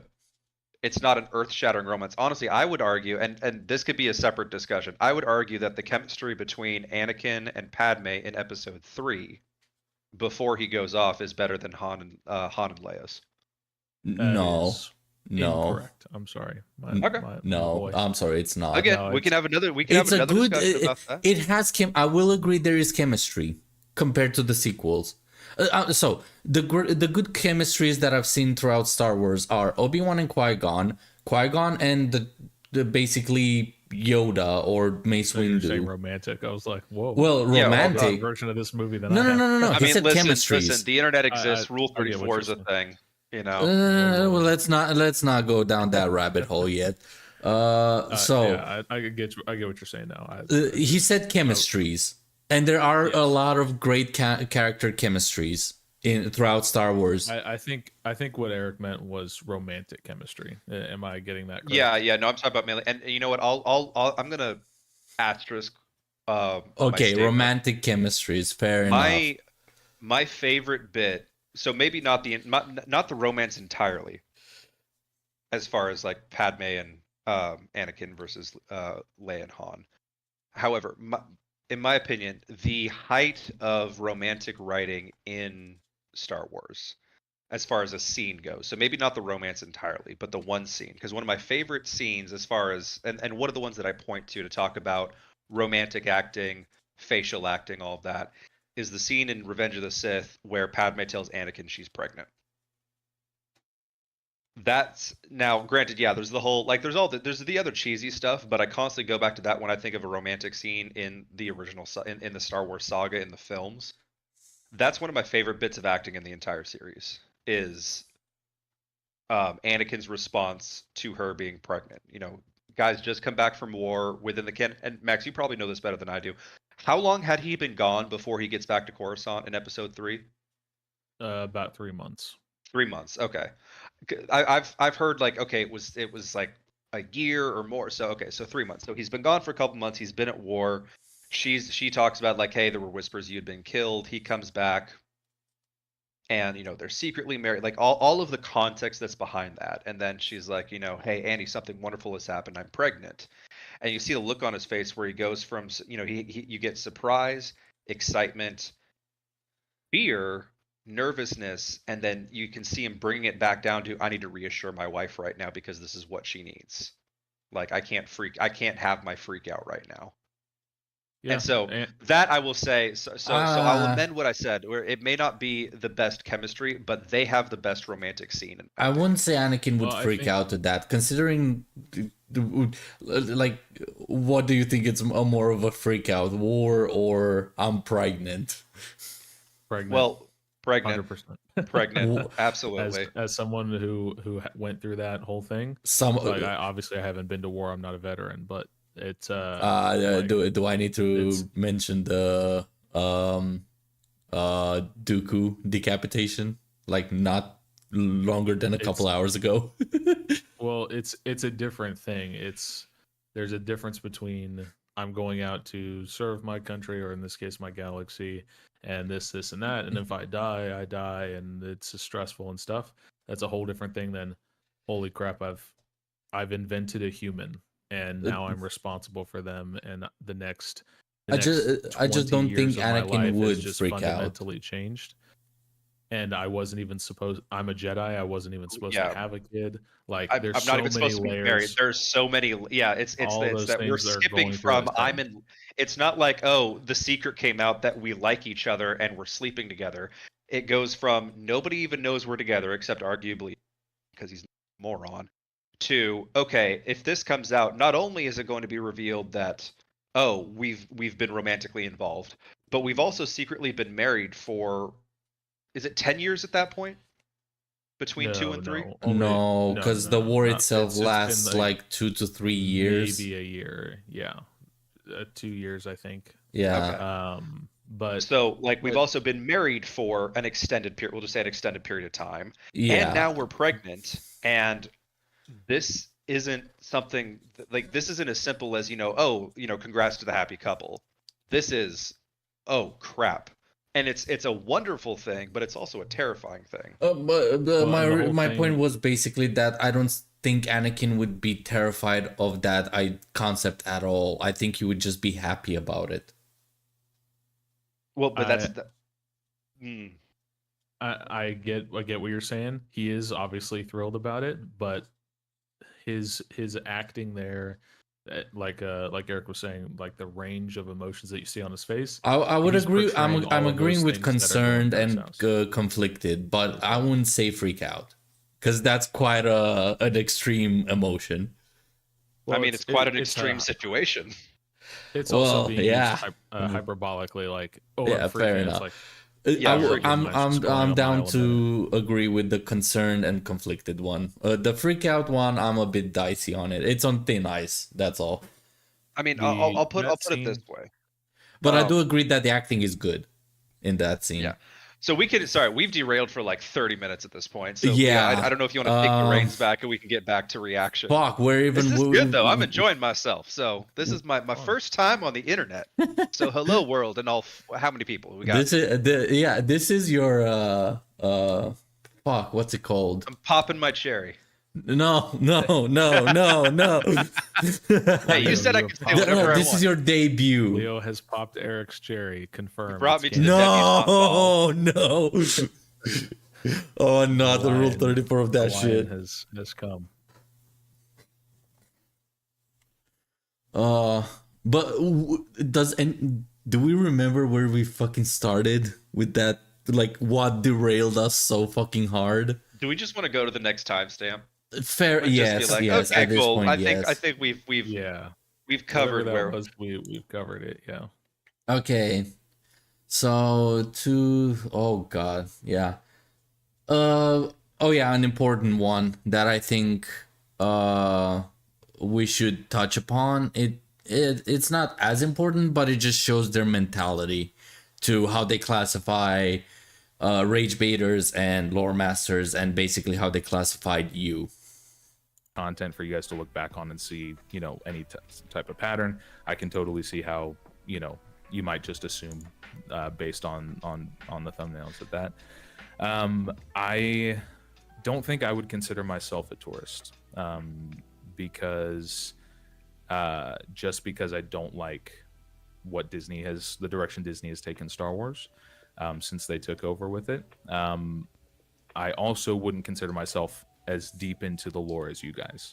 Is there like a middle ground that you guys have for people who, because I grew up, since I was 10 watching the Star Wars movies, the OT, the prequels, right? Got super into those. I've seen them a ton of times, right? And then when Disney took over, I was super hyped going into The Force Awakens.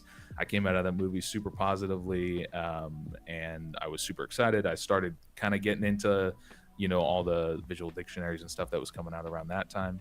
And then The Last Jedi came out. And I think that's probably where you guys and my philosophies kind of split on the series. I view that movie very negatively. I think you guys called it your favorite of the sequel trilogy. Is that correct? Yeah. It's actually my favorite Star Wars film, period. But Yeah, to, totally. Heresy. but to go Well, Oh no, just Yeah, his that's- favorite of the Star Wars movies. Heresy. wait, which one? The Last Jedi.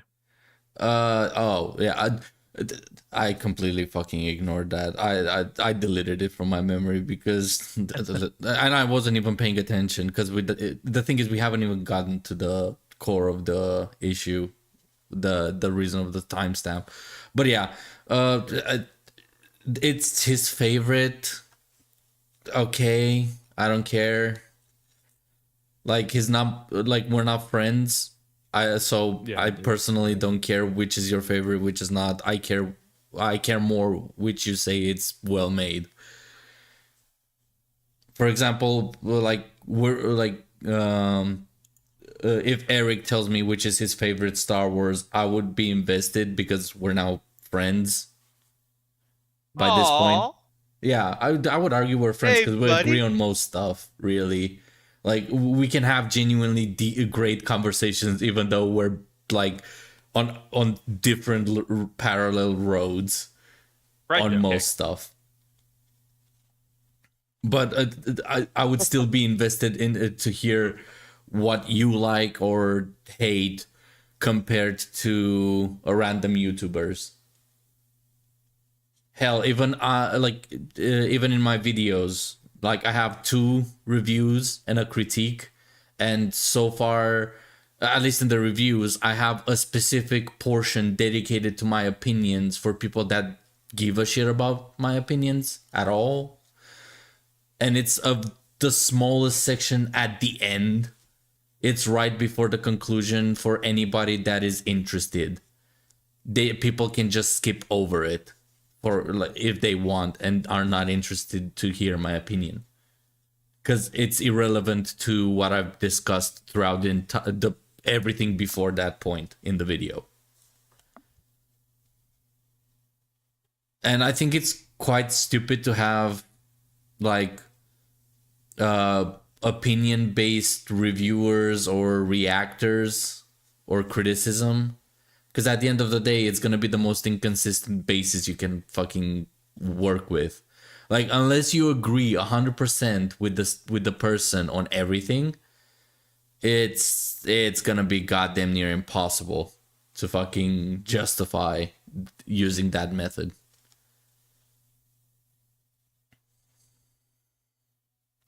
Also, Max said BRB.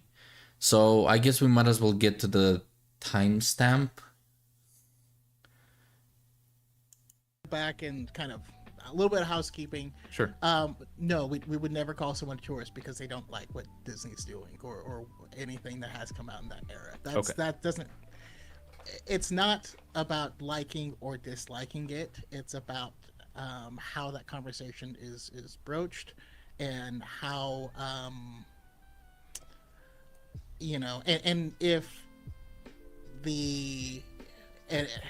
and if those films were viewed from, like, an intellectually honest perspective, or at least that's kind of our interpretation of it, right? Like, I don't like Rise of Skywalker, right? But I can still explain stuff about it without being like Bad you faith. know what I mean? Like, yeah. Okay. I was gonna say, I hope you despise that movie if The Last Jedi is your favorite, because that movie does not seem to like The Last Jedi at all. Oh no, it's really low on my list too. Yeah. Okay. I will At say, in terms of your earlier question, there is no middle ground. Like Chaco said, I mean, when we call someone a tourist, they're usually a rage baiter that really does not know anything about Star Wars and is just there to create rage about it. Other than that, if you like Star Wars, you're a fan. I mean, it's neither here nor there how much you know, what you like, what you dislike. So I mean, I'm willing to retract my statement about you. I mean, like, that was obviously made before we knew anything about you. So Sure. Okay, so holy fucking shit, that's quite a few things to cover. So I played it in full, so people can't claim, oh, we just played it out of context, we're not letting them finishing their points. So basically the whole point of there not being a middle ground between a tourist and a lore master is outright fucking stupid. Like, Yeah, I can't like, argue with that. what? Well, I may have missed it because it didn't seem like they actually gave a straight answer to that, like where there isn't a middle ground. Element It just- gave at the end. So basically, Max made a question, gave an example of where he stands. Chaco went on a rant about what he likes, which was irrelevant to the point, and then Element basically said, to get back to your earlier question, no, there is no middle ground between a tourist and a rage baiter and a lore master. Sorry, I want to hear it from his. Oh yeah, fair enough. Yeah, I can replay that. they're usually a rage. If about it without being like, bad you faith. know what I mean? Like, yeah. Okay. I was gonna say I hope you despise that movie if The Last Jedi is your favorite, because that movie does not seem to like The Last Jedi at all. Oh no, it's really low on my list too. Yeah. Okay. I will At least- say in terms of your earlier question, there is no middle ground. Like Chaco said, I mean, when we call someone a tourist, they're usually a rage baiter that really does not know anything about Star Wars and is just there to create rage about it. Other than that, if you like Star Wars, you're a fan. I mean, it's neither here nor there how much you know, what you like, what you dislike. I'll so stop they it there do because things, that's so he another says, no, fucking there's no section middle that I ground, want to cover. but But it yeah, doesn't matter basically they're talking. The start of all of this is them talking, Max and the Dyads talking about tourists and lore masters, and the question was, is there a middle ground? So And I they think said what no. He kind of jumped back and forth at the end there. Yeah. between So he was kind of all over the place. I think where he kind of landed, what he was trying to express was that there are two types of people. There are rage baiters, and there's everybody else. Rage baiters being what he kind of uses tourist and rage baiter synonymously. So tourist, rage baiter, you're just somebody who's stopping by for a second and then leaving. Versus, and then he says that there's everyone else. So he's saying that all the way from the lore masters to people who just have seen one movie and they like it. He groups all of those people into category of person who likes Star Wars. And then he groups everyone who's negative about Star Wars, or who makes negative content about Star Wars, I should say, into the other camp of rage baiter.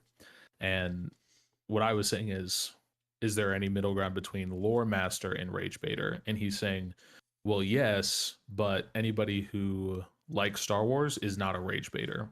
So there are two categories, and there's no middle ground. No, between no, the two. okay. Lore master does not equate literally any Star Wars fan. Right, that's what I'm saying. That was my question, because he had said lore master and rage baiter, and so I was like, okay, is there a middle ground of somebody who's in the middle? And he's saying yes, there is, but he groups them in with the same category as not a rage baiter, if that Which makes is sense. stupid. The goalpost gets moved halfway through his explanation. So Exactly. your question is essentially, when it comes to levels of investment in Star Wars, your question is a categorization of people based on their level of investment of Star Wars. I'm sorry, but when you say lore Response- master, especially in the critic like domain, and what they classify kinda themselves as, I would argue it's a far more fucking like hardcore fan than just the person that likes a movie from Star Wars. Like, them classifying it that way is so fucking like I think the stupid. question he answers, I think, is different than the question that was asked. Like I was saying, I think, Max, your question seemed to be, your question was about categorization of people based on their investment in the lore of Star Wars, with the assumption in the question being the bottom of it being rage bait, know anything, and the top being lore masters that are just super hyper fixated on Star Wars.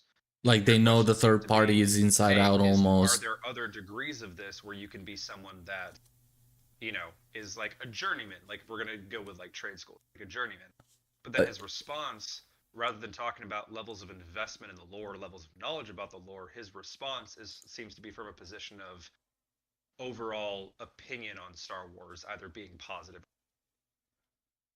Right. And I was So it looking doesn't really answer. I was looking for, like, are there two types of people in the world, lore masters and rage baiters, or are you trying to, like, are you just saying that anybody who isn't a lore master is a rage baiter? Is basically what I was trying to get at. Like, is there a lore master plus everyone who likes Star Wars and then rage baiters, or is there just lore master, and if you're not that deep invested, you're just a rage baiter, you're just a tourist.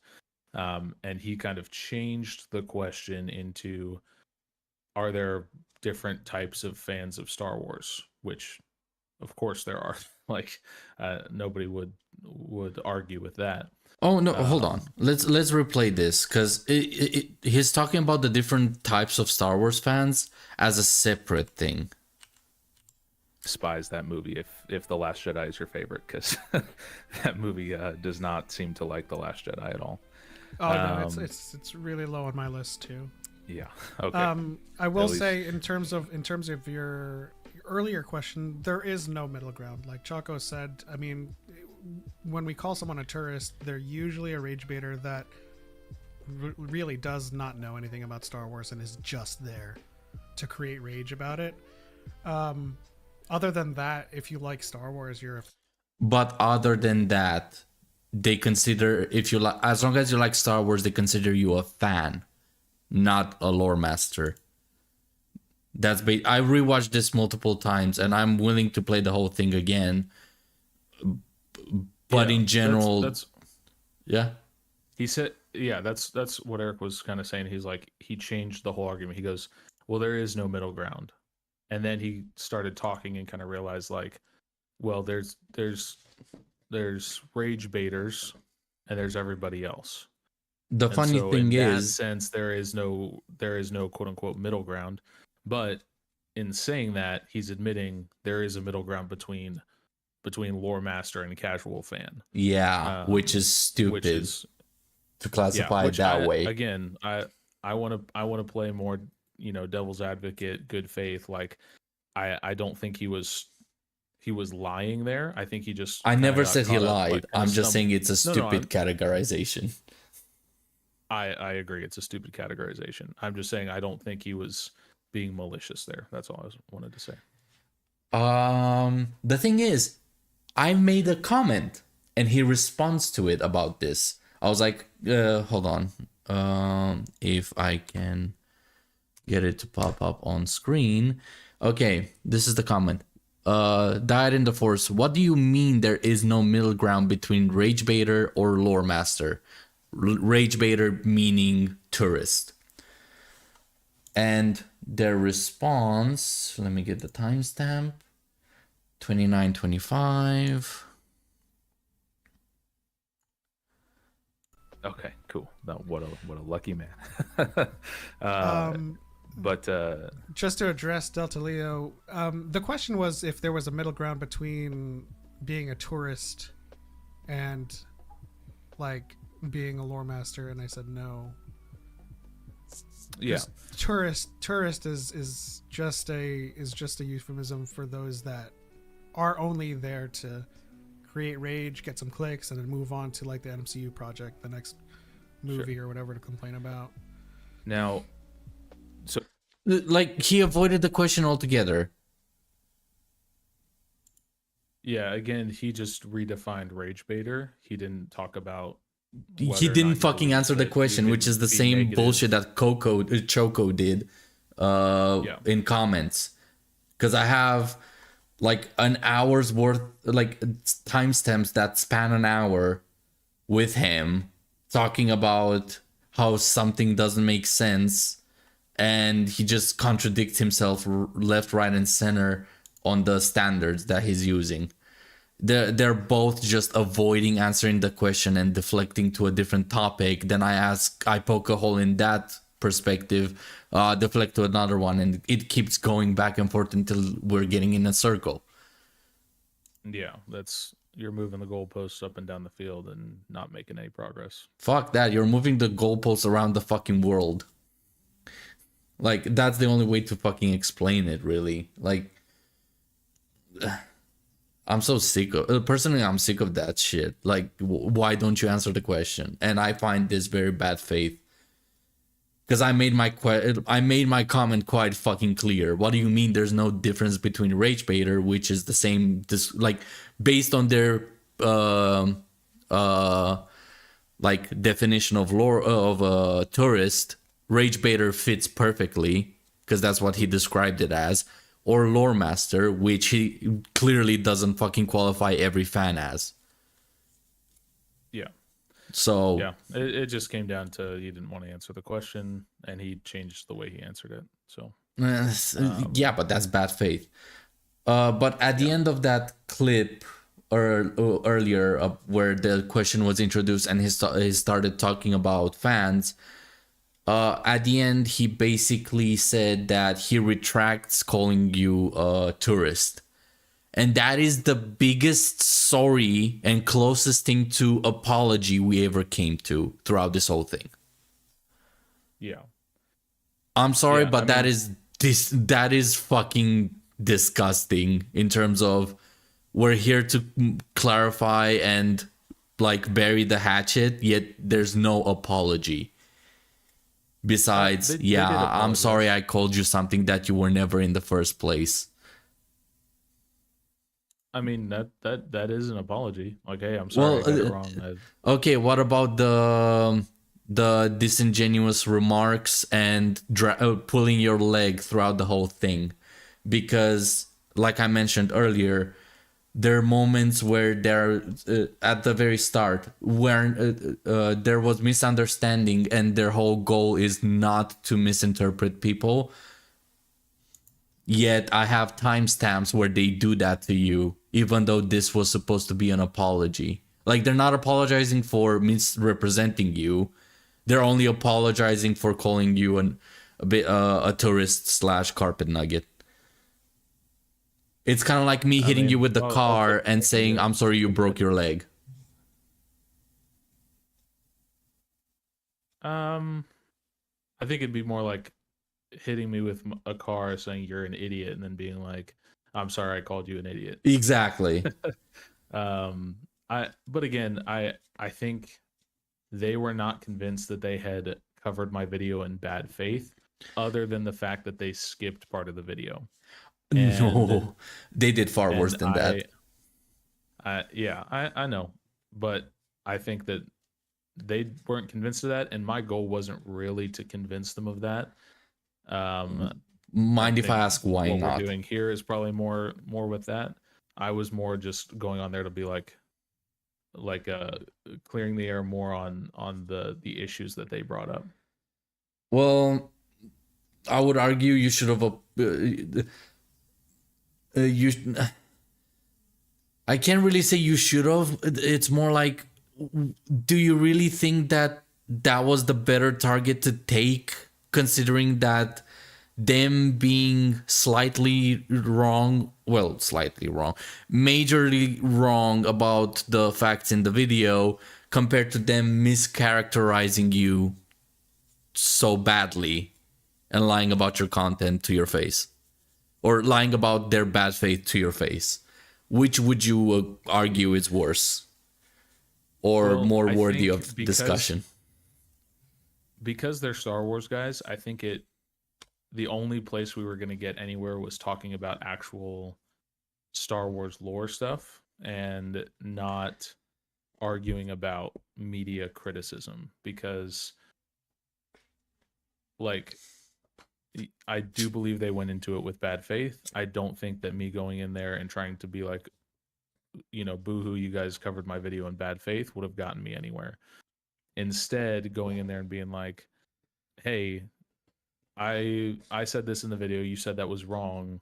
Here's where I got that from. Is that right or wrong? And getting them to retract almost everything that they said I got wrong in the video informationally. I think that's much more, that shows much more how bad faith they were going into it. Because if they had gone like, oh, I don't recognize that bit of information he said, let me check it real quick, oh wait, actually he's right. Instead, they went in bad faith, and anything that I said was automatically wrong, this guy's an idiot. I think that proving them wrong on the facts of what we were talking about and what they were actually trying to debunk, quote unquote, with my videos, exposed much more of their bad faith than just arguing about media criticism generally, which I think is a good argument to have, but I don't think it would have gotten us as far as we did in being productive and having a good conversation. I'm willing to argue the opposite. Like I think that should have been the starting discussion, since that's the most contentious and explosive topic. And once you got that out of the way, you can talk about the Star Wars facts that you got wrong and they got wrong. And considering that their whole premise when they reacted was, and I'm paraphrasing the quote, but they basically said this: you are not right. There's no way you can be right. Yet there are things they agree with you on throughout this podcast. Shows how hypocritical they are even more. Like, yeah, you're showing that they made mistakes, but if people had the context of them saying that you make no arguments, you're constantly wrong, and then them being forced to either agree with you and admit that they were wrong and malicious, or try to fight it and make themselves look even worse live on podcast to their fan base, basically contradict, like going against you at any costs to try to dismay the fact that you were right at all, will basically force them into taking stances and making arguments that they themselves don't believe in, and their fans would fucking notice that with ease. I get what you're saying. I would still argue that the approach that I took of just focusing on the facts, the objective facts, instead of trying to debunk them back, or try and like just go on there and tell them how bad of a job they did in their criticism. I think that's the only way we were able to have such a productive discussion and that it went for so long. I think if I had gone on there and just started trying to dunk on them and tried to it's not even a show their their hypocrisy is the word that I was looking for. We might have gotten 30 minutes done, and then they would have been like, all right, well, thanks for coming on, bye. And I think that would have made me look bad as well, because it would have made me look like, oh yeah, I'll come on, I'll defend my position, dunk, dunk, dunk, dunk, dunk, peace out. Like, I think I got some of their people, I think, actually subscribed to me after that podcast, because I took the chill route, and I do stand by that. Well, that's the thing. Their attitude in their reaction to your video compared to the attitude they have in the podcast with you is like the dog that barks, but the moment the gate opens, they're like whimpering and doing the puppy eyes by default, and you weren't even like, you mischaracterized me very badly. You were just talking about Star Wars mainly and pointing out that they were in bad faith, they disagree, and you drop it. Like, I'm sorry, but you're a critic online. You fucked up. Like, take responsibility.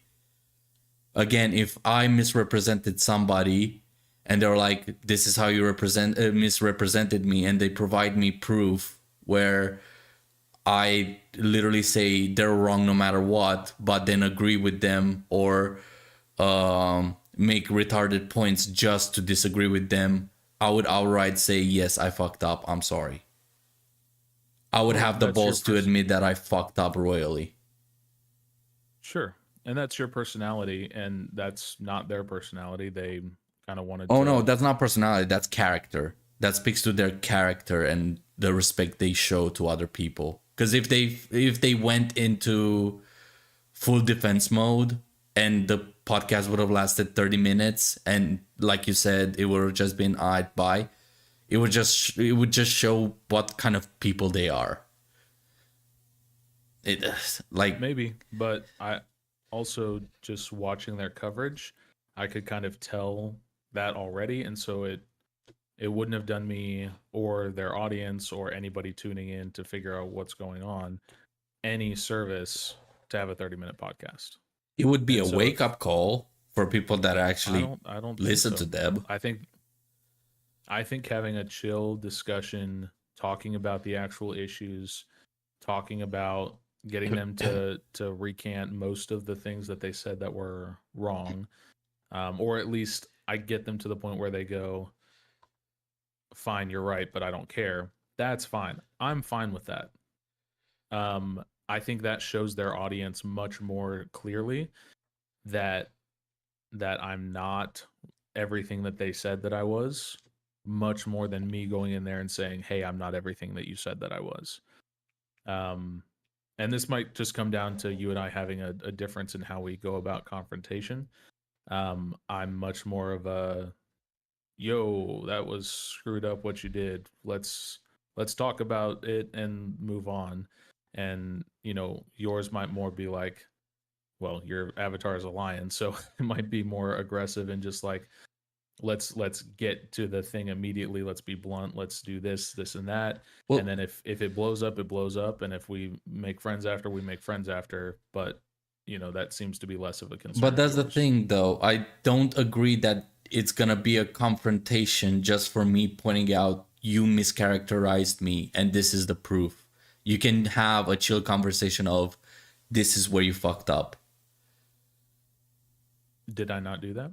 Well, no. That's the thing. You said that this is the issue. We're gonna talk about it, but you didn't talk about the issue, which was them mischaracterizing you. You covered the issue where they made wrong statements about your points, which is one of the problems with their reactions. You Yes. avoided completely completely. You mentioned it. They said, no, we did not do that. And basically, oh, okay, moving on. Which, again, like, it's your approach. That's fine. But I disagree with the fact that it's gonna turn immediately into a heated conversation just because, look, this is what you did, this is how you fucked up, this is the proof, I have the timestamps, and like constant, and it turns into an argument compared to just a discussion. Like, it depends. Like, if they were gonna turn it into a heated discussion, you can still stay calm and be like, okay, do you have proof that says otherwise? And that's it. Like, it's not a heated discussion just because they get defensive. Like, that's what I No, said. Like, I even mentioned, like, you provide the proof and they have two options: either admit fault and apologize and be, you know, fair about it, or they just go defensive and try to like go against every point you make just so they can prove that you were actually wrong on everything and look good in their, quote unquote, look good in their side of the story. I think the approach. Sorry, I've been kind of just sitting here for a bit. Is it okay if I interject? Yeah. Go for it. What I saw when I watched the video is, so the approach that I think Max took was very much it's better to ask questions than make accusations, because like coming into a conversation being like, hey, you screwed up, you did this, you, regardless of how legitimate any of the accusations are, coming in like that is just going to lead to defensive-ness, even if it's merited. You know, like, Leo, if you came on the podcast next week and said, you know, Eric said he's a racist and he cheats on his wife, and I didn't say that, right?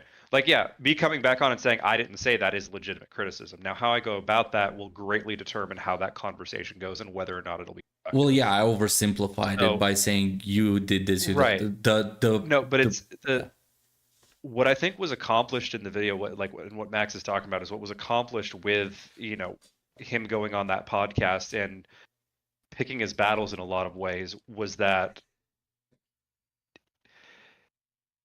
it led to a lot of the core issues actually being discussed, and a lot of the core a lot of what they stated factually. Because Max, I think is what you were mentioning, is that the conversation was able to focus primarily on what was informationally inaccurate about their response to your video.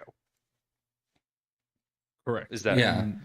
And that Yes, was and- more the goal, rather than, making sure that, and they did, recant some of their things and correct themselves on most of the things. And I think that that's much more productive than coming in and trying to, not necessarily trying to have an argument, but there's certainly things that you can do to mitigate something becoming an argument versus a discussion. If you more want, I can engaged give you going- an example of an approach that a more detailed approach of how I would go about it, and to show you that it can be just a calm discussion. No, it's not necessarily that it would. I did say like confrontation and like get heated, but you can be very calm and have a very calm discussion and it be very heated and the other person be very defensive and neither of you get anywhere. I think just as like to kind of like I do want to hear your example, but we should probably move on to other timestamps. But just to kind of put a nail in it, I didn't go into this podcast looking for an apology. I didn't go into it looking for them to recant anything. My goal was for everybody who listened to their coverage of my videos for me to go, hey, yo, I'm not crazy. Here's all my references. Here was where I got all this stuff. Let me explain to you how I got to these conclusions. Let's hash out the details, make sure I was right, and the places where I'm wrong. Okay, great. Now I know that, and I won't make those mistakes in future videos. I wasn't going into it looking to get them to apologize to me for anything. I'm happy that they apologized for anything. I'm happy that it ended as civilly as it did. But my goal was to hash out the actual informational inaccuracies. And in doing so, if that highlights how bad faith they were going into it, that's a plus. But the whole discussion, the goal of it was not a, hey, let's talk about media criticism and how you guys were bad faith. It was, hey, you guys said this stuff was wrong in my video. Actually, it's not wrong. Let me explain to you why. But go ahead with your example. My example would basically be, do you guys think that you were bad faith about approaching my content? And based on their answer, whether they go yes, if they go yes, then the discussion kind of like gravitates towards the apology side, or what they would consider as a like how would they react in terms of, like, I say, do you guys think that you misrepresent my argument? And they would go yes, or you were very bad faith about it. They would say yes, and I don't know how the discussion would go after that, because again, it's very rare that people actually admit that. But I don't think there's any universe in which they would admit that, if there was a especially right off the universe bat. which they outright just admitted, yes, we were bad faith, I would still expect a form of apology or amendments, like, yeah, we were bad faith. We're working on fixing that, like some form of responsibility for it, like taking a form of responsibility for it. Even if they don't apologize, at least they admit to it. However, starting off a discussion, putting them on the defensive, or okay, if we're going to start this discussion, well, we need to that's start kind off of this like, discussion with the premise of you're in the wrong, is going to well, taint that's any its own discussion thing. that we That's what I'm have. saying. Like the whole bad faith angle, because if we start with the bad faith, that shows basically that kind of, explains some of the arguments they made. So if they agree to the bad faith, it can cut out maybe a quarter or a half of the points that the other points about the content itself.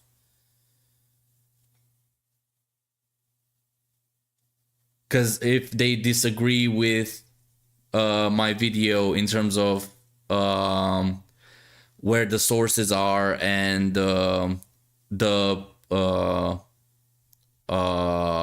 core of my argument being that it's like something is objectively bad, and they're like at the start of the video, oh, there nothing he says is gonna be correct, and they admit that yes, we were bad faith, then it can narrow down to certain topics that, or it can cut down a lot of the questions that I had for them about certain topics, and I can focus on the core ones that don't get answered, because at the end of the day they will still make some arguments that are worth discussing.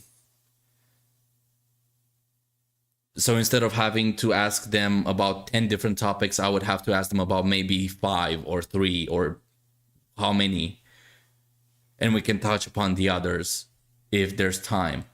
As to going through all of them, all of the topics about the content itself, and them basically denying any form of responsibility besides, yeah, we got that wrong. The basically all you're doing with that is, yeah, we made bad claims about your the content itself, not who you are as a person. And I would argue that being wrong about a video and being wrong about a YouTuber in general, there are two different, there's a major difference in casualty. I agree, but again, my goal was not to try and clear my good name. You know, again, like I said at the beginning, I'm a nobody on YouTube right now. I have 3 videos, and of those 3 videos, 3 of them have lots of mistakes in them, and that's normal because I have 3 videos out and I'm still learning. And they decided to punch down on those videos and bring them up on their much bigger podcast and react to them, and I go on their podcast to defend the points that I made and to figure out what I got wrong in the video. That was my goal with it. It wasn't to try and get them to apologize to me. Yeah, if it was, then I agree with you that that, you know, a more direct approach about that would have been necessary, but that wasn't my goal, and I don't regret the fact that that was my goal. Oh, I'm not saying you should regret it, and that's a fair goal to have. I'm just the only reason why this is the kind of the purpose of the podcast is that they kind of maintain the bad faith throughout, like with them dismissing the map. Like, that is one of the worst fucking arguments I've ever heard in my life. A map that in 2022 is damn near identical to one from 2009, and they're just outright decanonizing it for you just because that map was from 2009, even though it's a 99% replica of the one from 22, or vice versa. So here's the thing. I didn't have to do anything with that. If you watch that section, which I don't know if you have the timestamp for it, it is clear. I don't have to say a word. They have recognized that they were wrong, that they are in the wrong just by the look on their faces, and the fact that they won't say it makes them look very bad. That's the thing. They did not agree that they were wrong with the map. I know, but their faces said that they did. They looked at it and they were like you could tell they're like, oh shiz, we got this wrong. This is a perfectly fine map. But they were too prideful to actually admit that, which is fine, except everybody watching it can see on their faces, because they have face cams, that I got them. Like I got them, and I had receipts, and I had everything, and I sent it to them, and he pulled it up on stream, which credit to him, like he he actually pulled it up. And the fact that they were still like, the map is bad, that is shows so much more about them being bad faith, without me having to expressly say, I can't believe you guys aren't accepting this as the correct map. Like, anybody watching that is going to go, oh shoot, these guys got it wrong, and wow, they're not actually admitting it. Just like you did when you were watching, you're like, how can they not admit to that? It makes them look bad, and I agree. I didn't have to do anything with that other than go, here's my receipts. I think if I had pressed the issue more, it wouldn't have gone well. But at the same time, that weakens your argument in general. Like, you're not pushing on it, therefore you're like backing down, as in like, fine, I'm wrong, kinda. Oh, I didn't say I was wrong. Well, no. I That's didn't say how that it at comes out, by backing down when you have a ground, like a concrete ground argument. Like, it's like me making the claim the sun is a star, and then you're like, well, no, the sun is a sun. It's a bright object in space, and I'm like, okay, fine. Like, but I don't think that weakens it. So I think you're you might be forgetting that we're not the only, I guess, 3 people in the room, me and the Dyad boys. We have an audience. And so, like, if you and I were having that conversation and you were like, fine, whatever, and Eric was watching us, he wouldn't think that your position was weak. He'd think I'm a crazy person and you're just not wanting to to go down that path. Am I correct with that, Eric? Yep. I mean, I think oftentimes I'll put it this way. I definitely think that, like, having watched through, and again, haven't watched through the whole thing, but watching through most of it, it's kind of like, I'll put it this way. It's kind of like if you're dealing with a court case. If you've got someone going through a court case, you've got one party that's just going all over social media, making a big stink out of things, and you got another one that's kind of remaining quiet. Usually the one that's the quieter is the one that's in the right, because they don't need to justify themselves as much. What I read watching that video is it kind of, in a lot of ways, kind of like you were saying, it speaks for itself, in that, and I think this is maybe, as I'm kind of listening to the discussion and watching this, I think what I'm seeing is like, okay, are we discussing the argument or are we discussing the people? And I think keeping it in the realm of, okay, we're tackling the arguments, not necessarily tackling the people. And I don't mean like the people, like those people. I mean, as far as a frame of conversation, are we talking about the dyad, or are we talking about the points that the dyad was trying to make? At least my argument is based off of their character and approach towards Max. Even it, like, well, I think that might be a fundamental difference then, because when we start talking about people rather than ideas, we get into the game of attributing motive. In the same way that the dyad attributed motive to Max by saying, oh, he must be just a rage baiter. We don't want to slip into attributing motive to them. Now, we can talk about things that they directly said, that they directly did, arguments that they made. Well, yeah, but that's the thing. I'm not attributing motive. I'm responding to their character based on what they said and what they did in the podcast. Right, but that's what attributing motive is. It's taking an action saying this is who you are. No. Attributing motive is what they did to Max, saying that he's wrong before they even started watching the video, compared to exactly their arguments about him while and then responding. Going in and saying like, oh, they're this, and what it does is it taints the conversation. When we start talking about people rather than ideas, it makes it really, really difficult to justify a position unless you can really, really pinpoint, okay, this is what they did, and this is why they did it, and this is the receipts we have for why they did it. With Max's example, the goal, and Max, correct me if I'm wrong, the goal that Max seemed to go in with was, I'm not here to defend me necessarily as much as I am here to defend my position, Mm-hmm. there was a secondary, and I mean, there was some defending of him where it's just like, hey, this is kind of where I was coming from. But the goalposts remained mostly in the actual arguments that were made, whether they be about hyperspace or about Disney Star Wars or about woke or whatever.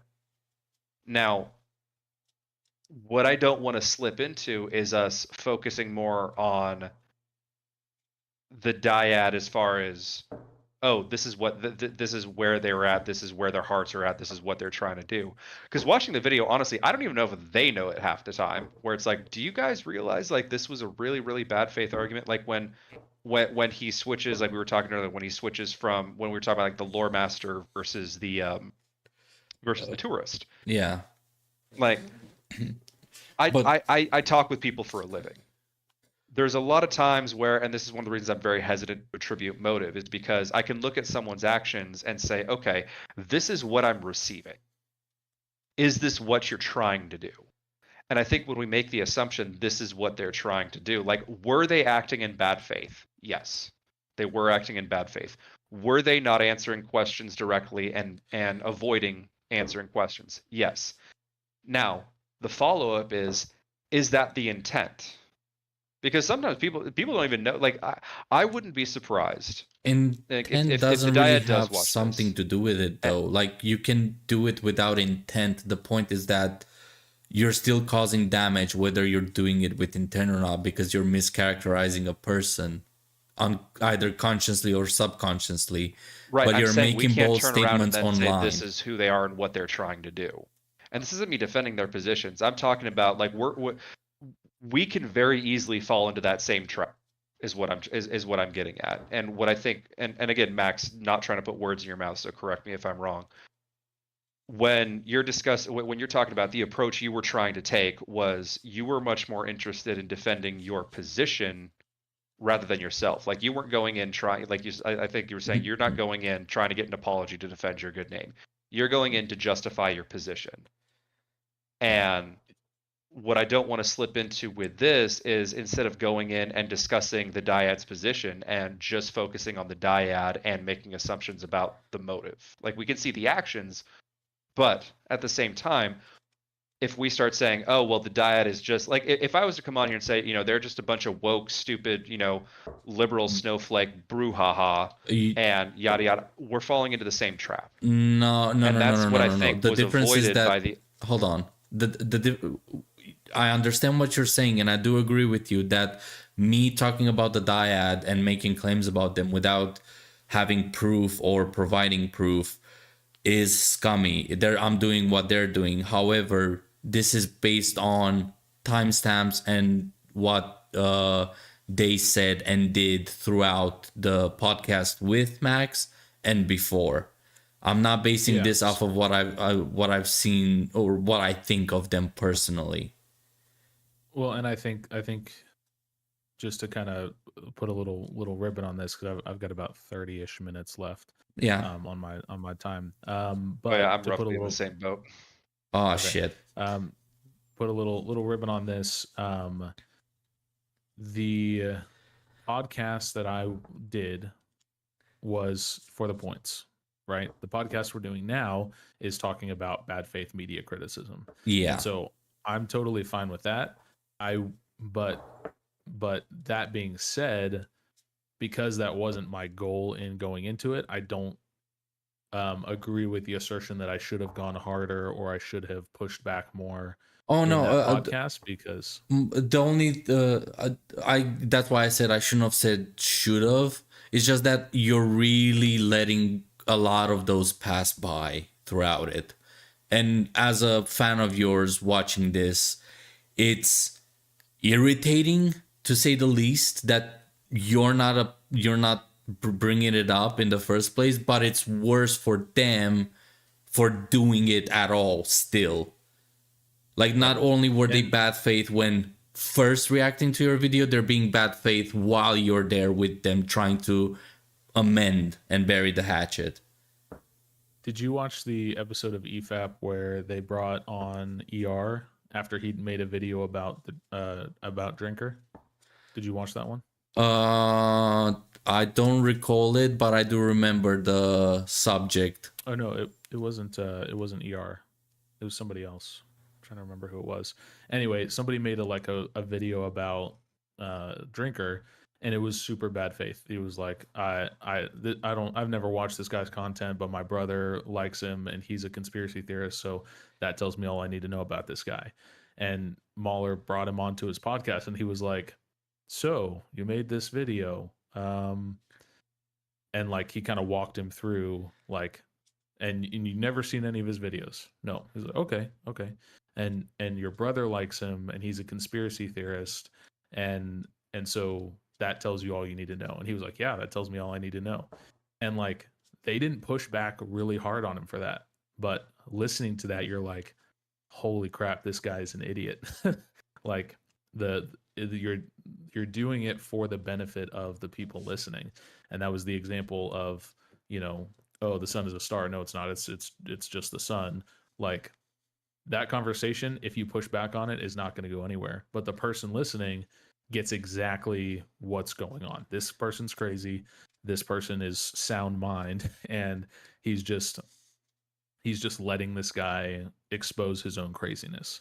But at the same time, you also have the EFAB videos with Eric Taxon and Jack Saint, where it's kind of a similar situation. The Dyad did a bad take on your video, and they like talked. They pretty much bad faithed your approach and character towards the content. And then you also had a podcast discussing with them about it, trying to bury the hatchet, and they still slip in the bad faith.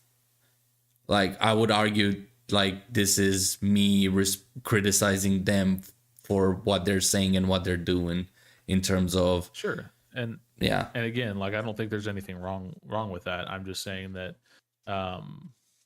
like, you're gonna act differently when you're talking directly to someone versus when you're criticizing them from the outside, because you just go about things differently when you do that, or at least I do. I do agree that you interact differently when you're responding to a person's video compared to them talking to them directly. However, if you have a monica of like respect for, like, if you have enough respect to discuss the problem or the criticism with them live, you wouldn't be disrespectful enough to like slide in bad faith while you're talking with them about it. Sure. Yeah, and again, that just kind of comes down to, character, like you said. Yeah, because that is my only problem with the podcast in general that you had with them, like, because I like, yeah, the stupid points they make about defending The Last Jedi and defending Star Wars in general, Disney Star Wars in general, they contradict themselves on their own. That's why the points about Star Wars themselves in my notes are like in italic compared to the timestamps I have in bold, referring to you. The topic that we're discussing right now is their approach to or the fact that they not only are they bad faith when reacting to content, they're being slimy bad faith, hidden bad faith, while trying to bury the hatchet with the content creator live. That is where my issue lies, because not only they're denying it, they're outright pushing back on it. Yep, I agree with that criticism of them.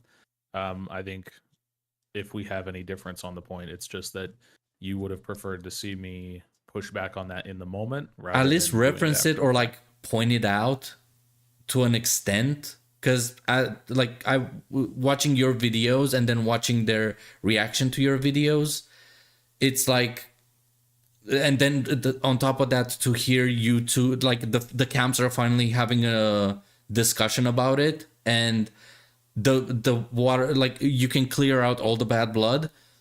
The blood is still there. It's just one of the sharks kind of backs down. Yeah, That's and what I it think- felt like as one of your fans listening to you discuss it. I'm not saying that you didn't achieve your goal. You did achieve your goal masterfully. Like the whole Star Wars point themselves, like they made fools out of themselves with it. But the core reason why some of your fans were there were because of the bad faith,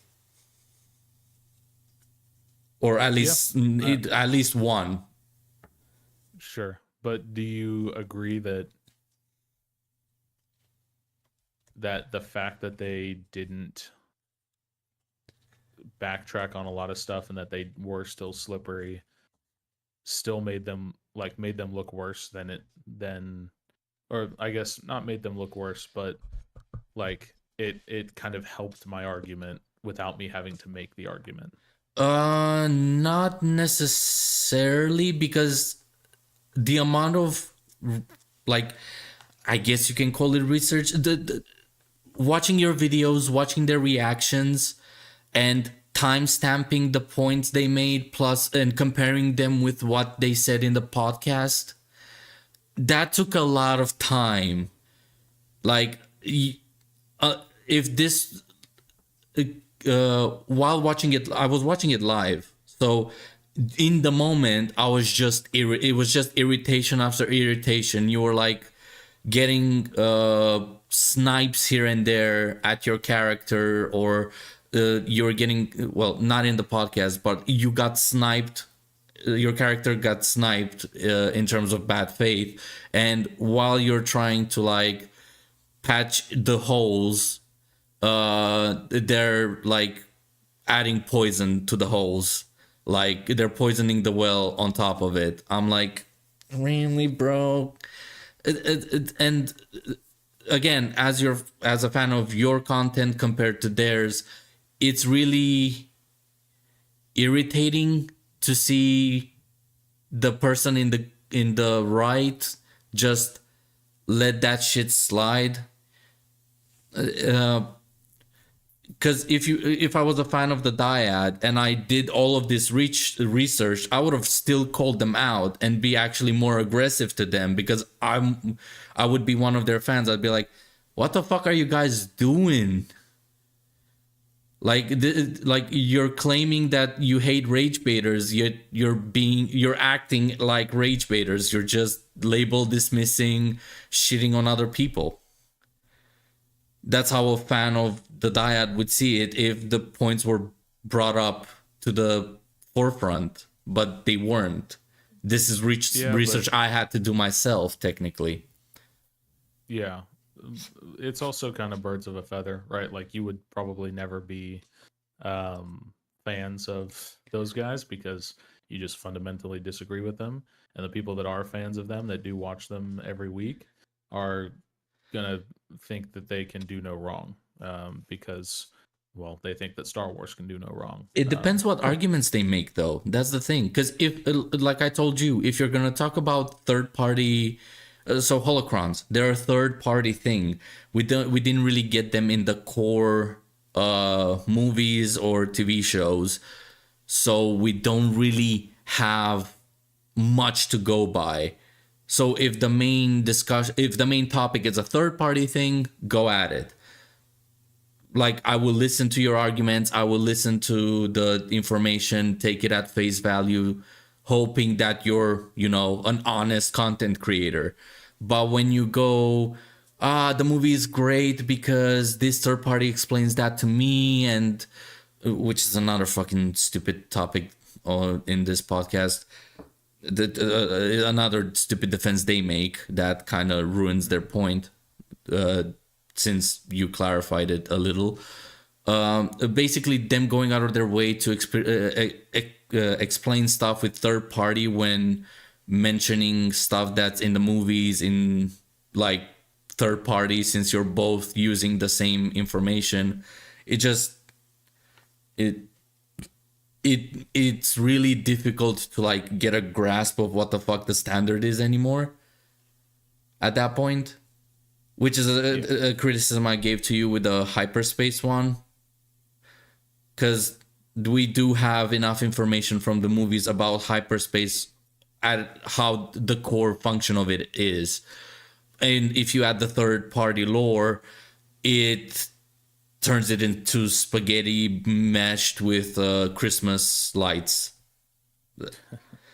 And Well, yeah. here's sort of the I guess counter that I would give to that, as kind of like my perspective on it. So the argument that I had with the Dyad guys on the pod, based on what they covered from one of my videos, was they go. I was talking about the scene with the Praetorian guards, how the lightsabers were bouncing off of their armor, and I go, "Huh, that's silly, right?" Yeah. And it doesn't really pass the smell test. You can kind of go, huh, I guess there's something special about their armor if you want to give the movie the benefit of the doubt, which it does not earn. But if you wanted to, which they do, you give them the benefit of the doubt. If you don't, and you go, huh, this doesn't pass the smell check, that becomes an issue for you with the movie. And you basically have two options. You can go, this is an issue with the movie and nothing can fix it, or let me go look at third party stuff, see if they have some type of explanation for it. It doesn't fix the hole in the movie, but now that I have this extra information, I can enjoy this movie better. And so they go to the third party, they see, oh, this is actually magnetically sealed armor and it repels lightsabers, and that's how it works. Like, okay, for them that's satisfying, and it doesn't make the movie it doesn't worsen their enjoyment of the movie. It actually makes it better. For me, I don't really care about that, but I still recognize that's an issue with the movie because it doesn't give you that third party information. You have to go outside of it to get it. With the hyperspace example, I looked at the movies and I go, okay, hyperspace kind of seems like it works like this, and oh, holy crap, and Rise of Skywalker, that is all over the place. There's no way that's actually how that works. It doesn't pass the smell test. Well, let me go and look at the third party information to see if it clears it up.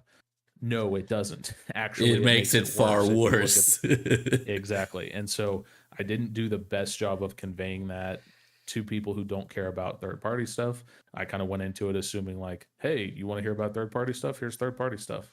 But I never made the claim that this is exactly how it works. This is just kind of how it was sort of understood to work nebulously prior to Disney taking over. And then this is how much they took that and kind of made it absurd in the amount of time they were able to cover and going through everything. But the core difference is not using third party to justify it, just using third party to explain it and kind of give you a relative scale for everything. Pretty much. Like, the differences between your approach to third party to theirs is, in your video you used third party to explain or provide information and point out how it makes sense or how it doesn't make sense. They, as much as they fucking deny it throughout the podcast, they are using third party to defend the media that they enjoy instead of being objective about it. Yeah, absolutely. But because of your approach, you made that clear. Like, as an audience, as a viewer, like, I was in the comment section. Like, most of the comment section was like, "That's not an issue." Well, we were talking. The comment section was basically like, "That's not a plot hole. That is a plot hole. That third party mentions it. Well, third party doesn't fix the movie. Yes, it does. No, it doesn't." And we sorted out in the comment section. But when the content creators themselves do it, like, talk about it, it's there set in stone. Like, their videos, like, their reactions to your videos and this podcast is set in stone. They cannot really remove it from the internet. So somebody like me who gives a shit and pays attention to the stuff they say will have not only their brain set on fire with the inconsistencies and the bad faith, but they would lose respect and lose the dyad would lose their credibility as lore masters. Yeah, I agree with that. The real quick, I've got about 15 minutes left. Do you want to hit some major points, or would you want to break it up and do a two-parter since you put all the work into it? Eric, how Totally much up to time do you. you have left? 15 minutes as well, or Yeah, I'm about 3 o'clock my time, which it's 2:42 my time right now. I'm gonna have to get going. I guess we can. We might as well just provide the proof to my bad faith arguments. Yeah, let's do it. We don't have to like spend a bunch of time talking about each Yeah, one. we don't have to spend a watch them lot and of time talking about it. I guess the easiest way to show it is to jump around, because, for example, at 59:15 to 1:08, you guys are talking about good faith versus bad faith, and they make the claim at 1:03, at 1 hour 3 minutes 55 seconds. We did approach it in good faith, and then I have the timestamps for the hyperspace and the lightsaber. I guess Okay. Yeah, we might that'd as well probably be a good place start to go. there. So 1:03. There we go. Maybe he's playing a character, whatever. With you guys, it was a live stream. You guys, correct me if I'm wrong, weren't putting on a character. You were just kind of, shooting the shit, like, just kind of going off the cuff. And even if that wasn't the way you wanted to portray yourselves, as somebody, I'd never heard of you guys before, I stumbled across the stream. My mom actually was like, hey, these guys covered your video. And I came in and watched it. It came off as incredibly like bad faith. And I know that's not what you guys want to do. I know you guys want to present good faith arguments and, be constructive. Well, let me push back a little bit. We did approach it in good faith. That is their defense, mainly. They do talk about it. It's basically irrelevant considering these clips that I'm going to provide now. And I'm doing this in chronological order. Yeah. So the first one is the hyperspace. I'm preemptively saying this. 1:21 roughly. I don't know what we're about to watch. I'm excited. Now I at least know it's a nugget. Yes. So that doesn't bode well. This video was sent to me by a loyal viewer. I want to come into this blind. So if I Yeah, that is before your video even starts. Like, they're introducing your video for the hyperspace, immediately claiming it is a carpet nugget based off of a comment from one of their viewers. And this one, a little. yeah. I was just saying, I've got a little bit of a background thing that I didn't go too much into in the podcast. But about a week before this video dropped, Chaco commented on my hyperspace video, and verbatim, I have it screenshotted. He said, "There's so much wrong with this video. I'm going to make a video about it." That, like, specifically that there's so much wrong with this video. I'm going to make a video about it and post it on my channel. Then, like, a week later, they do their live stream talking about it, and he says, I haven't seen this video. So either one of two things happened there. Either he commented, there's so much wrong with this, I'm going to make a video, and he commented that while he was watching it on the live stream with Element, which is kind of strange. Or he commented that after hearing that it was bad, saying that he was going to make a video about it, but he hadn't actually watched it yet, which is also bad. Now you see where my anger Or you starts just lied about forming. not watching it. Yeah, the claim that I That's- didn't that's watch what I'm it saying, plus the yeah. comments, like, Yeah, he definitely had not watched it when he posted that. Is basically what I'm getting at. He lied about having watched it in the comment, or he lied about not having watched it before the video. yeah. Anyway, go ahead. Yep, and this is the lightsaber one, which I would argue it's a far stronger point.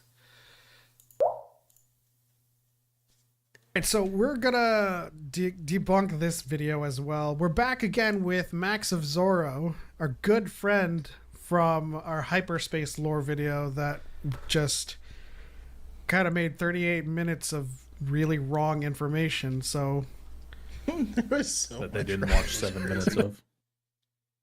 Yeah, add on top the cherry on top of the shit cake. Yeah, and when I explained it to them, they were like, "Dang, Yeah. that's the whole point of the video." Yeah, all right, that was This that was a solid mic drop moment. this reference goes from 244 to 431. This is like a 2-minute reference in the lightsaber one. I guess we're excited to see what he has to say about lightsabers. How to write lightsabers for Disney Star Wars. Let's go. Hello there, and welcome to the Disney Star Wars Writers Room. You must be nervous. I know I was on my first day here, but don't you worry. I'm here to teach you everything you need to know about how to write for Star Wars in current year. Over the course of these training videos, you will learn a myriad of different modern writing techniques, including why he's got cause and some- effect a is for shtick going. losers, how to emasculate your male heroes in favor of younger, less Yeah. Emasculate. Listen, if you need to fix something to be masculine, if you need loud noises, like I keep on hearing, man, it's like, oh yeah, the electric cars, I mean, it doesn't have the sound of the V10. Like, I'm a man. I don't really need that stuff. Like, I'm not poking fun at you if you love that stuff, but if You just did, but okay. you need it to feel some type of way about your masculinity,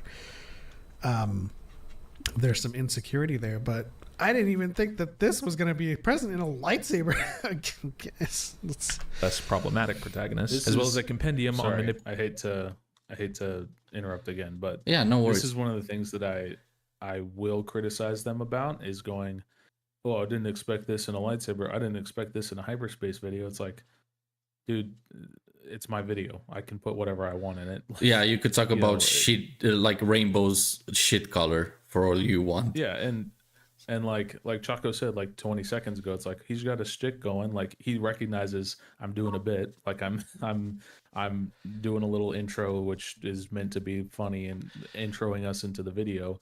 And he's like, "Oh, I didn't expect this in a video about lightsabers." It's like, If you cares? want, I can go Let's move even on. more pedantic. The whole like the point you're making about emasculating male characters is basically Rey outdoing Han Solo, Rey outdoing Luke, Rey outdoing Kylo. So in general, shitting on men. Poe is the Poe in the Last Jedi being the most fucking glaring example of the whole thing. oh yeah. Yeah, Yeah, I'm gonna. so- One of the videos I'm gonna make eventually is called the misandry of Disney I Wars. I think you basically you it's all should about- work on this with Eric. Like Eric, remember how I said you should pick your targets? Like this is one of the easiest ones to fucking like shoot in terms of proving that politics and basically Like, the only way to write strong females nowadays is to make them men. Just write the yeah, females write them if as they were men, which is and then write the men as if they were females. That's the only Yep. thing. That's yeah, essentially how you create it's some. I have a characters. timestamp for that in the podcast where Max talks with the Dyad, where they're talking about people hate like men hate women being portrayed in movies with without training or without cause, and I'm like, but the men implying a double standard that we don't criticize men for being good at stuff by default. I'm like, how the fuck are we supposed to infer or accept that Rey is good with the fucking Force from her being a scavenger, as to in a men's movie, a mechanic that does racing in his like part-time as a hobby is a good racing driver. The information is there, and it kind of melds together to prove that he can be good at it. Not that he's perfect, but he's great at it, or it's his super, like, they have that one characteristic that they're very good at, but they have flaws in other aspects, compared to women that are like not only shitting on men, but being flawless in men roles without having any form of downsides. Captain Marvel being the most glaring fucking example. And Rey, but Rey is not even... Captain Marvel technically is a character compared to Rey. Like, we have more information about statement. Carol Danvers than Rey. Very true. I do apologize. I do have to hop off now. This was very fun, gentlemen. I'm very glad. Yes, it we were was able to very make this work. entertaining. Yes. Eric, welcome to the internet. I'm glad you're here. And welcome to the Yeah, podcast. Cherry's see been what you popped, do. and I need a cigarette. I've been smoking like Ew. 3 now. Like, Smoking inside is bro, I bad, smoked man. an entire fucking pack doing the fucking timestamps for this shit. Like, my brain was on fire. Cisco was there with me while I was at the end. 3 hours in, I was like, I need a break. And I went to watch a Mahler video, and my brain finally calmed down. There you go. All right. Bye, fellas. Well, thank you for coming on, and I hope you enjoyed the rest of it, because there's a fuck ton of stuff that I'm still gonna go over after we wrap up. I'll definitely watch through it. Yep. Yep. Look out for the Clone Wars video coming. I cannot wait, mate. DVD probably in the next 3 weeks. We'll have that out. I'll have that finished up, and yeah, more fun stuff to come on the channel. Oh, I cannot wait for that Clone Wars, bro. After you gave me that teaser, I wanted more. Teaser of the Clone Wars, the intro. I wanted more. I wanted to see the whole fucking video right then and I there. got a sneak peek today. It was awesome.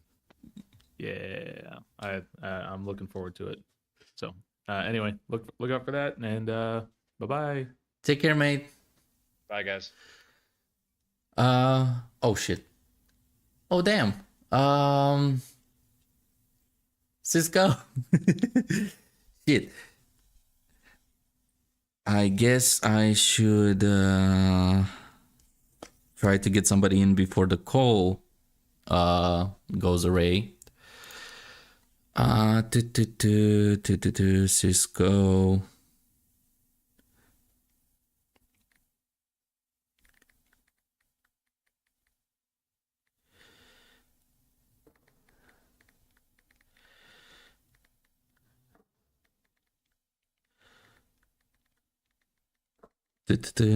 Come on. Oh boy.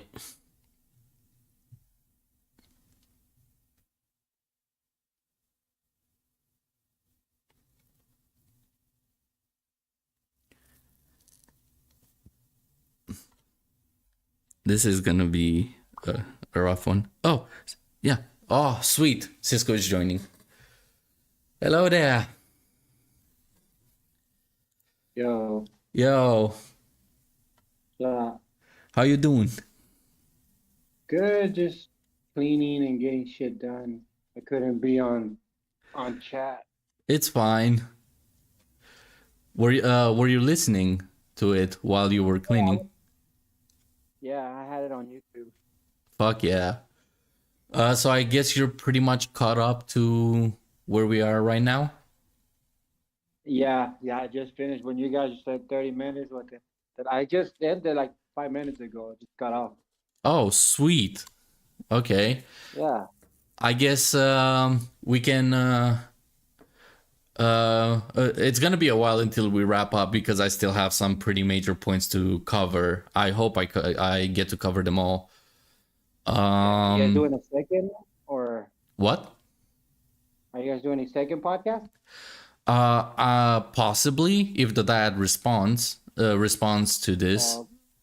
Hell, if Okay. they can even invite me to their podcast, I'm down to talk about it. But right now I am establishing the criticism. So right now I'm providing proof to their bad faith. I showed the hyperspace one where Chaco kind of like shot himself in the leg with a possible lie. I'm not 100% sure, again, because I don't have the information about the comment. I don't have the comment on stream with the date and when it happened. But based on what Max said, either he was commenting while reacting to the hyperspace, or he commented before they reacted to the hyperspace, yet in the reaction he said he never saw it. So there's a lie somewhere, possibly. Chaco can try to clarify it at some point if he wants to talk about it. But yeah, I showed that, and now I'm showing the other proof of them being bad faith about Max's videos, in terms of how they approached them before the videos even started, or at least in this case 19 seconds into his lightsaber video.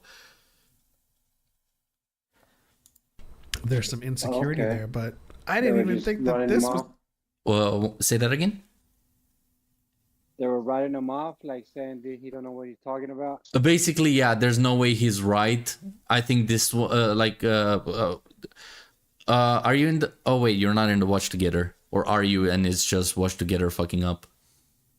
No, I'm not on the watch together. Okay, because that's where I'm showing the clips right now. They're on the stream. That's all that matters, so they can see it. Yeah. Where was it at? Hold on. Oh, the stream is already 3 hours, so yay! And we covered like 10% of my points towards the podcast. Yeah. But yeah, this I'll just restart it from the beginning. At now I have to re-get the timestamp. What? So from 2:44 to 4:31. 2:44.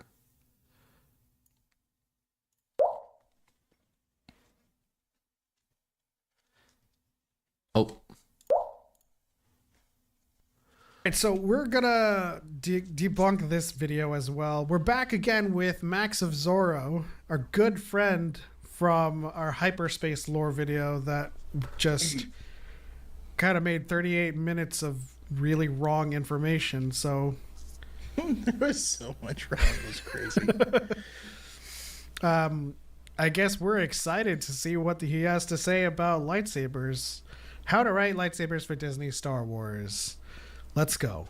Hello there, and welcome to the Disney Star Wars Writers Room. You must be nervous. I know I was on my first day here, but don't you worry. I'm here to teach you everything you need to know about how to write for Star Wars in current year. Over the course of these training videos, you will learn a myriad of different modern writing techniques, including why he's got cause and some- effect is a for shtick losers, going. how to emasculate your male heroes in favor of younger, less Yeah. Emasculate. Listen, if you need to fix something to be masculine, if you need loud noises, like I keep on hearing, man, it's like, oh yeah, the electric cars, I mean, it doesn't have the sound of the V10. Like, I'm a man. I don't really need that stuff. Like, I'm not poking fun at you if you love that stuff, but if you need it to feel some type of way about your masculinity, there's some insecurity there. But I didn't even think that this was going to be present in a lightsaber. I guess less problematic protagonists, as well as a compendium on manipulating your audience through the use of cute droid sidekicks. But that's all a bit advanced for our first lesson. Today we're going to talk about something a little smaller nothing you can say can possibly be advanced. scale, something less Yeah, that pretty much sums up the bad faith. Like the fact that you can make such a bold statement. The irony. Okay, remember, this is 30 seconds into the video. This is the second proof. And I originally showed at the 1 hour 3 minutes 55 seconds where they made the claim we did not approach it in good faith. They mentioned this again at where is it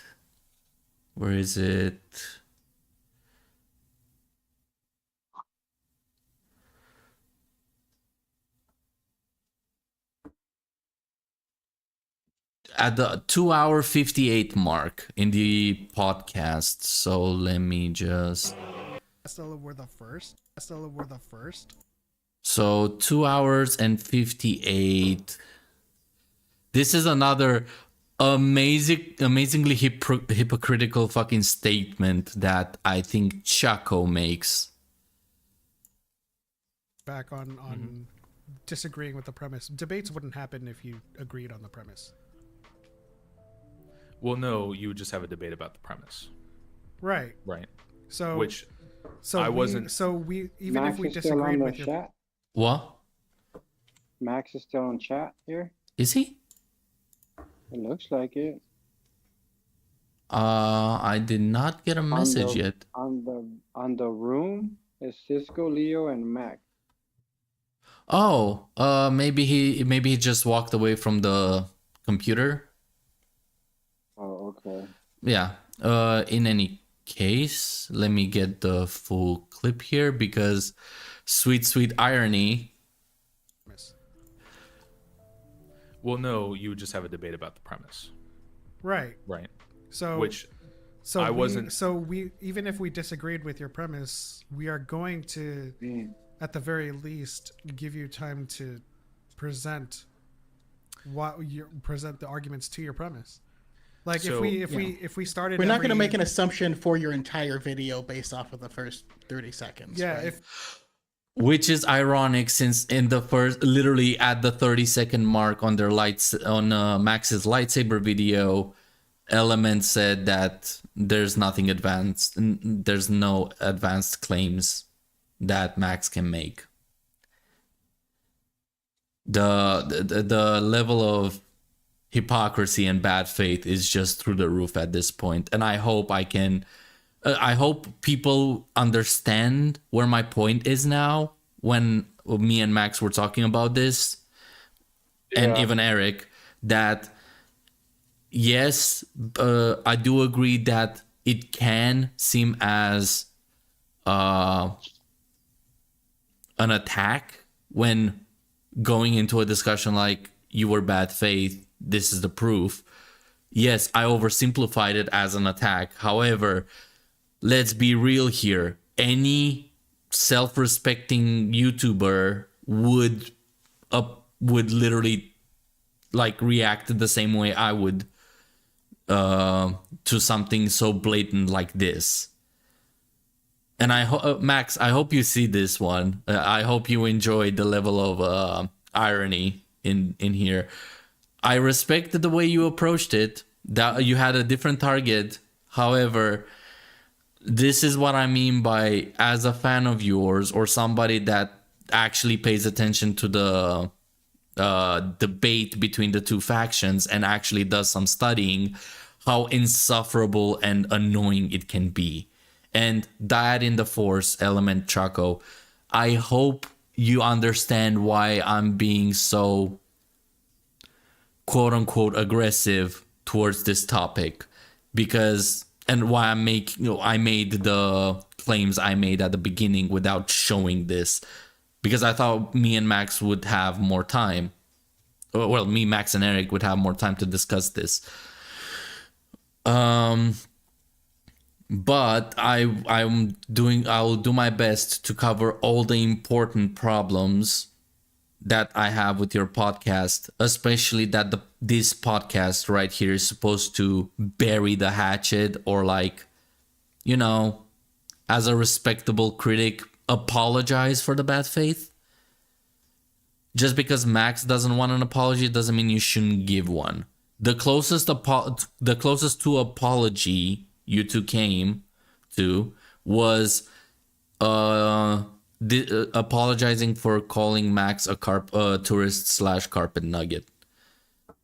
That is not an apology. That is basically putting scotch tape on a gaping hole in the wall.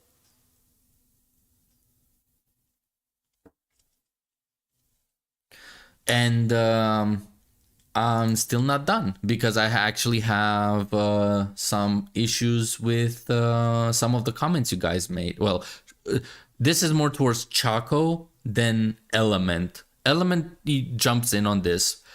However, the main discourse is with Chaco. Throughout the podcast, while Element and Max were going at it about Rey, me and Chaco started talking about some Star Wars stuff in the comment section, which he eventually responds to, and I will play that as well. So the originating comment is at 139. 139. I know we're jumping around, but we were pressed for time, so I'm gonna go straight for the core problems, which forces me to jump around. If we had all the time in the world, we would have just reacted to all of this minute by minute live and approached it point by point, which would have made it like a 12-hour stream. So 139. Let's go here. That is heavy as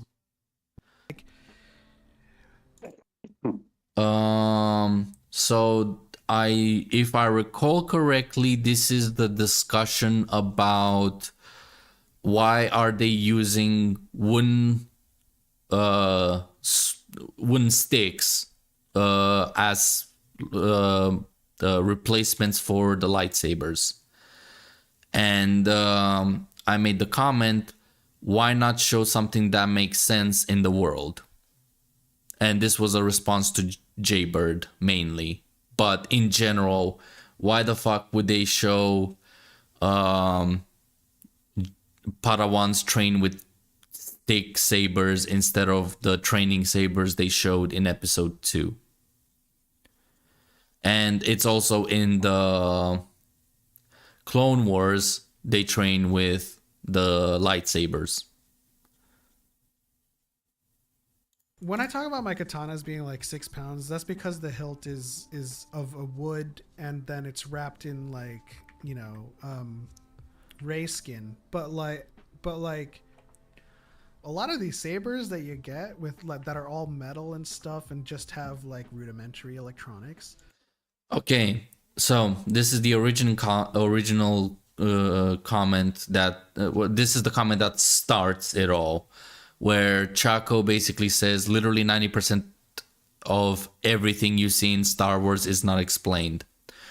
So what about the Jedi being explained? What about the Death Star being explained? What about the Empire being explained? I would argue that's more than 10%. What are the Rebels being explained? Like, that's a bold statement to make. And I would love to hear specifically what you're referring to here, Chaco. Because if you're referring to background stuff, I can agree. However, I will also make the argument that just because we don't get a person like literally telling us what something does or doesn't mean we don't get an explanation of how something works or doesn't. We don't get an explanation of how the fucking laser from the Death... Ooh, my bad. We don't get an exact explanation from a character on how the laser of the Death Star functions, but we see how the laser of the Death Star functions. That's an explanation of how it has the potential to literally destroy a planet. Now, um, the next timestamp is 1:32:08. I'm a bit too far.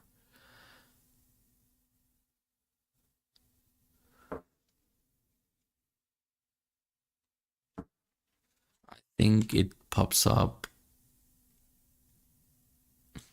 Yep, it's my response to Chaco, but it doesn't contradict previous established things that haven't been explained, like the shitty bombers in TLJ replacing the Y-wings for no reason, even if both didn't get explained, quote unquote. So the Y-wings were shown, like the capabilities of the Y-wings were shown in A New Hope and the rest of the movies. The bombers are a new thing that's not explained. So why not just have Y-wings? They're far more effective. It's kind of like going from a hypercar or like a Lamborghini to a Toyota Prius for no reason. We don't know why we have the Lamborghini or how fast it goes. However, now we have a Toyota Prius that we don't know where it came from and how fast it goes. But one is clearly worse than the other when doing its job. Then we have at 1:32:14.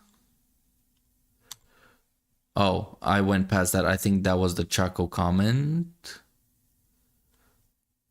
Oh no, it was a comment to Mandrill. I'm not gonna cover that since it's not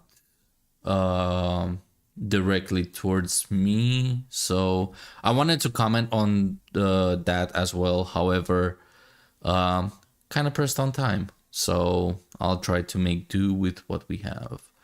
1:35:43 is the next comment in response to my comment. 1:35:43.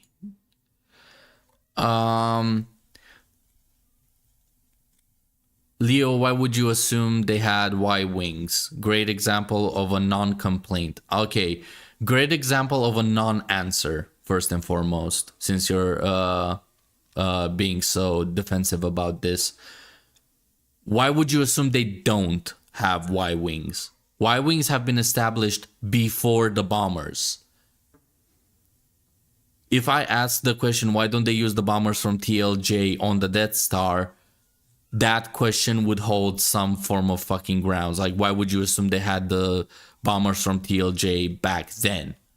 But that shit doesn't go around, doesn't work the other way around. Because we already know that the Y-wings are an option.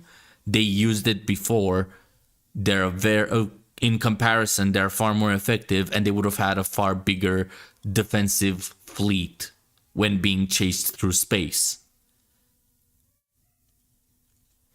That is my answer to your stupid question. Then 1:36, 12. I think that's my reply to you. Because Y-wings have been in the movies since A New Hope. There you go. That's what I meant by that. Then we have 1:36:13.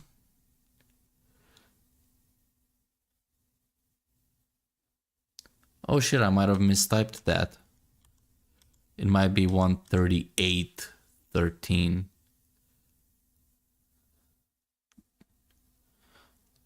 Oh no, never mind. There we go.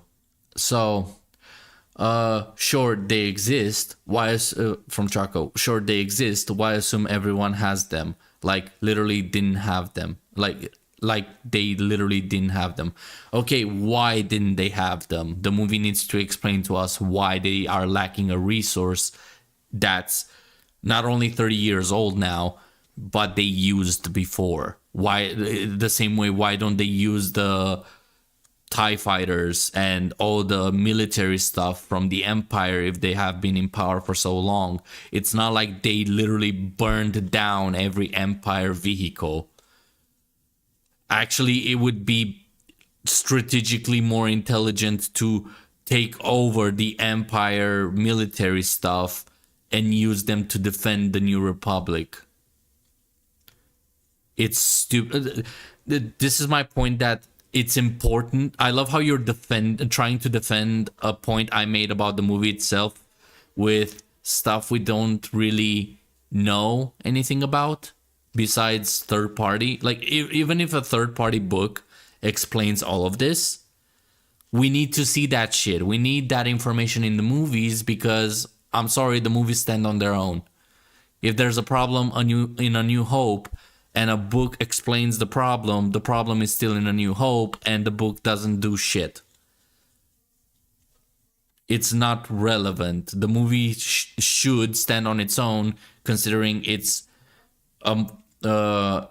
there's writers that are paid hundreds of thousands of dollars, if not millions, for that job.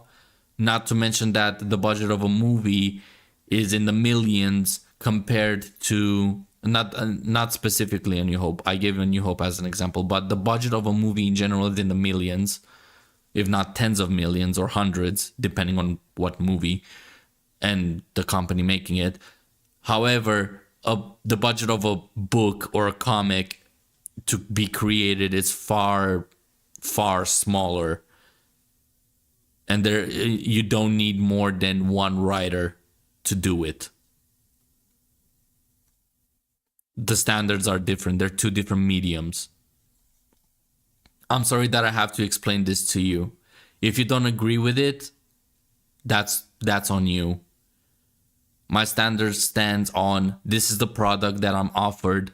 I could buy a DLC that fixes the problem, but the product itself is still bad without the DLC. If you want that explanation. 138. My response to sure they exist, why assume everyone has them? My response is basically, so how come they had the bombers? They didn't show the rebels use those bombers, yet we see them use Y-Wings before. So it would make sense to use Y-Wings or a better version like Y-Wing V2.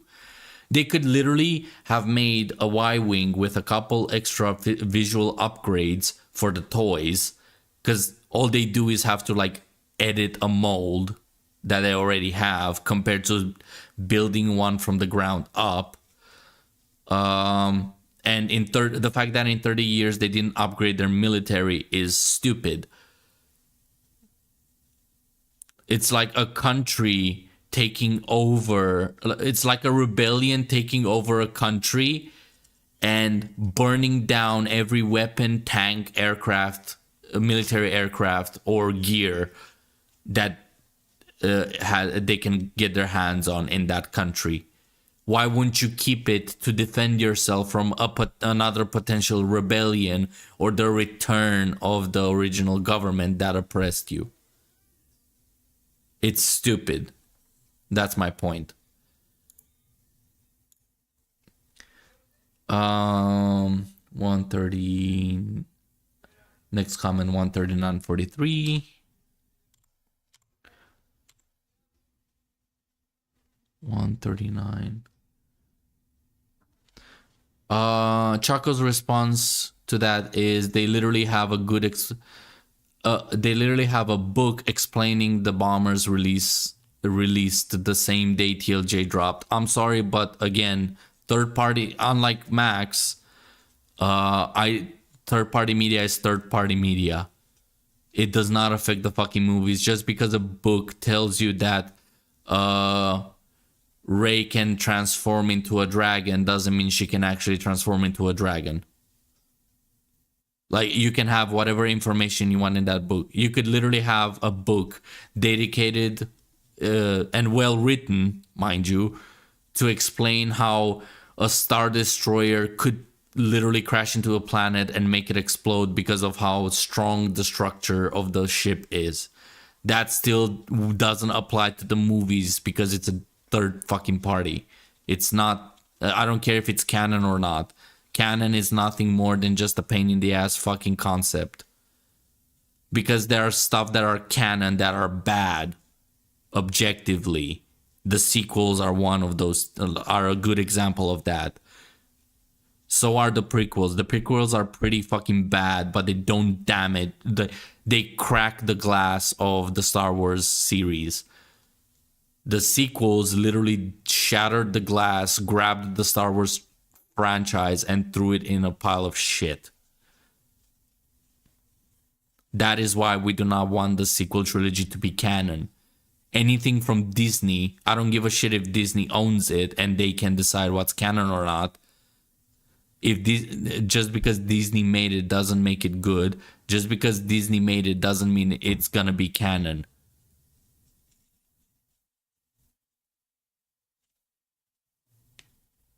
Like, there's a fuck ton of issues. What do you think people, like, ask yourselves, and this is for both Element and Chaco, why do you think that Star Wars fans shit on Disney stuff more than anything from Lucasfilm before the purchase? And no, it's not about your stupid, easy to grasp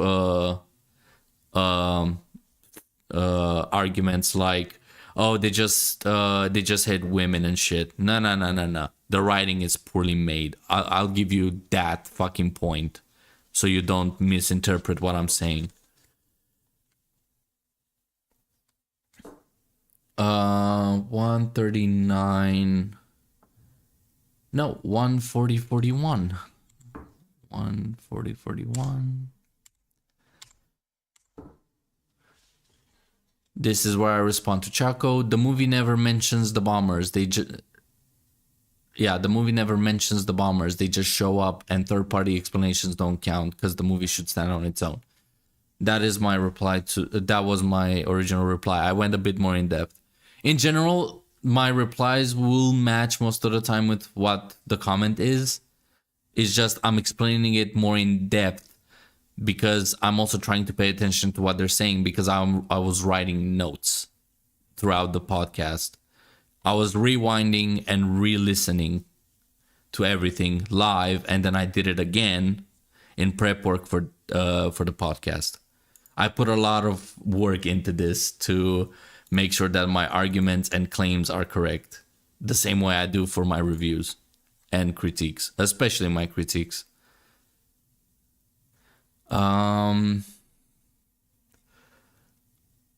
The next one is at 142.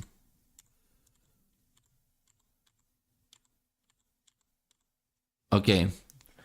It's not relevant to the story being told. The answer exists if you want to look for it, but it's not in the film because it does not need to be. I love how, first of all, I love how you get to decide what needs to be in the film or not. Yet I don't. Like, you're not an authority on this, and neither am I. We're two people talking about the film, or the media, to be specific, and the plot of a specific movie. Just because your book that is outside of the movie explains it doesn't mean I have to fucking endorse it or accept it. But to explain to you why it is relevant to the story, without those garbage ass bombers, the resistance or the rebellion, whatever you want to call them, they're literally the same fucking faction, which you will fucking argue later. The resistance won the fight with those garbage bombers. Imagine if they actually had fucking Y-wings and an actual fleet more than just an X-wing, which is Poe's. They had 5 or 6 when they attacked the Star Killer base thing. Where are the X-wing? Where are the rest of the X-wings? Why don't they? If they have X-wings, why don't they have Y-wings? It's what's the why, like so many questions that affect the fucking plot. Because if they had Y-wings, not only would they survive, like they would have more ships to defend the fleet as they run around through space, they would have done it faster and escaped before the supremacy arrives to scan and track them. Not only that, they could actually possibly have fought back while the main fleet survives and flies off. Hell, they even could have pulled a fast one on the First Order. Like, only one of the ships warps away. The Supremacy and some Star Destroyers fuck off after the ship that warped away to divert them, thinking that's the one where Leia is on instead of the Radis. And the rest of the Star Destroyers that are left behind have to fight against the fleet of Y-wings and X-wings with the supporting ships and the Radis. Or if the Radis flies away and gets chased around, at least the rest of the support ships and the fleet of fighters can actually deal with the, what do you call them? The Star Destroyers, potentially either winning or losing depending on the amount of TIE fighters and how good the First Order is in defending their fucking Star Destroyers, which is questionable considering they lost a fucking dreadnought. But oh well. All of these affect the story. That's my point. The quality of certain ships affects the story. I'm sorry you did not realize that. And yes, I sound aggressive. It's because I had to deal with this shit live and I had to reread it, and now I have to deal with it now. And it's a stupid mentality from somebody that claims to be a lore master or whatever the fuck, yet you don't have the capability of comparing information and contrast it to logic. Hell, the fact that you're on board with TLJ being a good movie is a critical fucking point of you clearly do not give a shit about logical consistency. So why are you complaining? Like, if you complain about the Rise of Skywalker, the same complaints can be applied to The Last Jedi. They're actually far worse in The Last Jedi.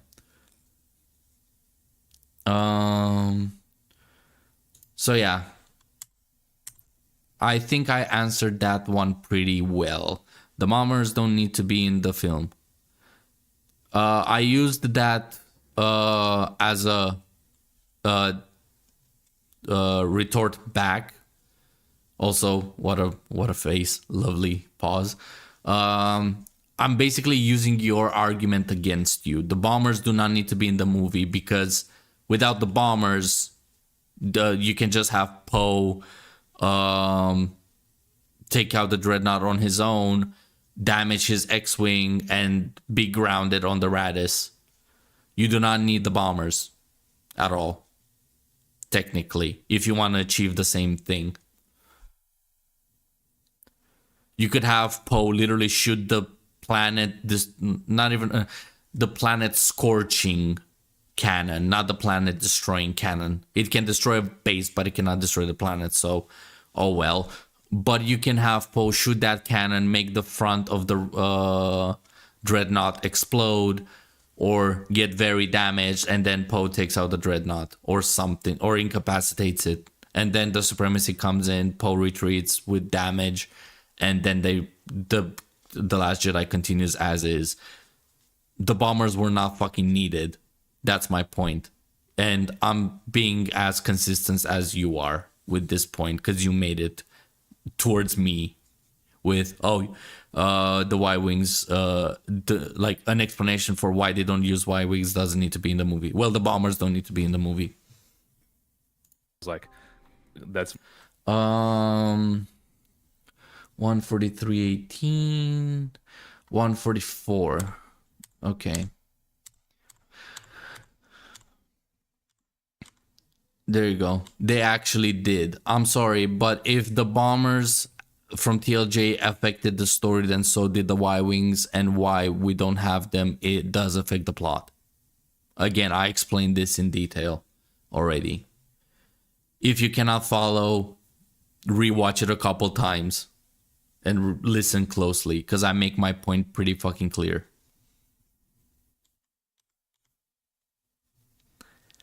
It's weird that I have to explain Star Wars lore to a lore master, even though I watched the franchise after Rise of Skywalker came out. And I don't have third-party media to like back me up on this. I'm going off of the movies.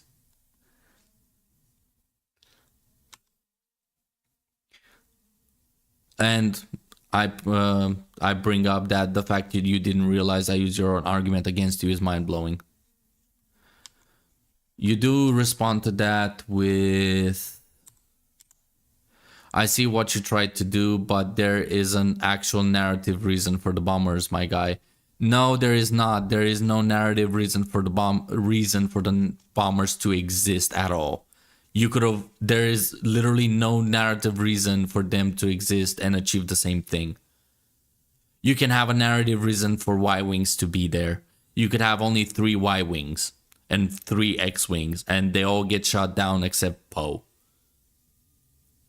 There's a narrative. Also, just because there's a narrative reason doesn't make it good. There's a narrative reason for the Transformers to arrive on Earth when they did and how they did. That doesn't make it logical in terms of not getting detected and being so blatant with transforming in the middle of streets and stuff. Again, logic. It's a friend, not an enemy. Use it.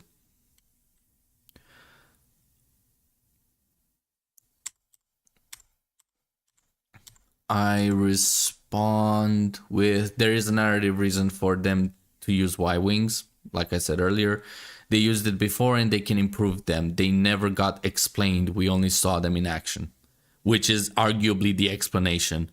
Show don't my bad. Show don't tell, which is something people started praising so much to the point where we don't even get explanations anymore for anything. We just see stuff happen, whether it makes sense or not.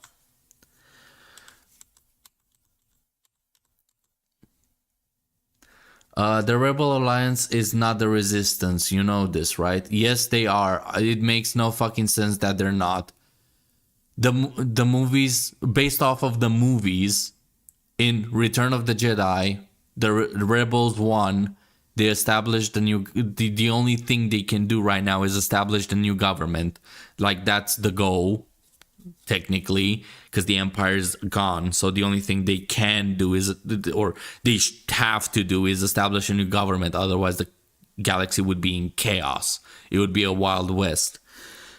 And when we start with The Force Awakens, because JJ didn't put in the work, and neither did Ryan, all we know is that the Empire's back is now, or the remnants of the Empire, which technically is the Empire, is now called the First Order, and they have a dark side user called Kylo Ren and a dark side user called Snoke. They're not Sith. They don't call themselves Sith until Palpatine comes back in episode 9.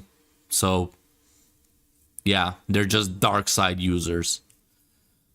Hell, they don't even use the dark side technically, besides the whole lightsaber being red thing. And no, I'm not giving you the whole, it is the dark side because they made the kyber crystal bleed or something to turn it red or whatever. That's, again, third-party explanation, not in the fucking movies. In general, the point is that if you're a Sith, you have or a bad guy, you have a red lightsaber, and you use the dark side of the Force, like choking people and using lightning. All we see Kylo do in The Force Awakens is literally just hold in force wise is freeze rain place and freeze a plasma bolt in midair. So yeah, dark side, or I don't see how that's a dark side specific thing. It could be a Jedi thing as well, to like freeze an enemy in spot and like have them cuffed. That's a pretty fucking restrained ability. A dark side ability would be deadly, technically. I don't know. Like, again, logic, brain, use it. Point is, the movies don't explain the differences between the rebels and resistance, the First Order and the Empire. Actually, they explain that the First Order is literally the Empire. It's just reborn. So yeah, you have no argument, or you're trying to have one, but the defense is wrong, objectively. You gotta thank JJ and and Ryan for that one. They didn't put in the work to explain the fucking movies, which is a shame, because it could have been great movies. Then you make the comment, lol, no, they are not the same faction. It's been 30 years. Sorry, my dude, you are objectively incorrect. If you want to find out about its information, if you want to find out about its formation, there is a book on it, though. Oh, wow. I'm sorry, but you're objectively wrong. There is literally no difference between them. Leia is still a general. Leia is still leading the people that are fighting for the good side. Now, the only difference is that instead of an empire that they're fighting against, it's a new republic that they're fighting with. Technically, Leia is the general of the fucking republic's military. So you're wrong on multiple fronts. Objectively. And I do not require a fucking book to explain why you're wrong.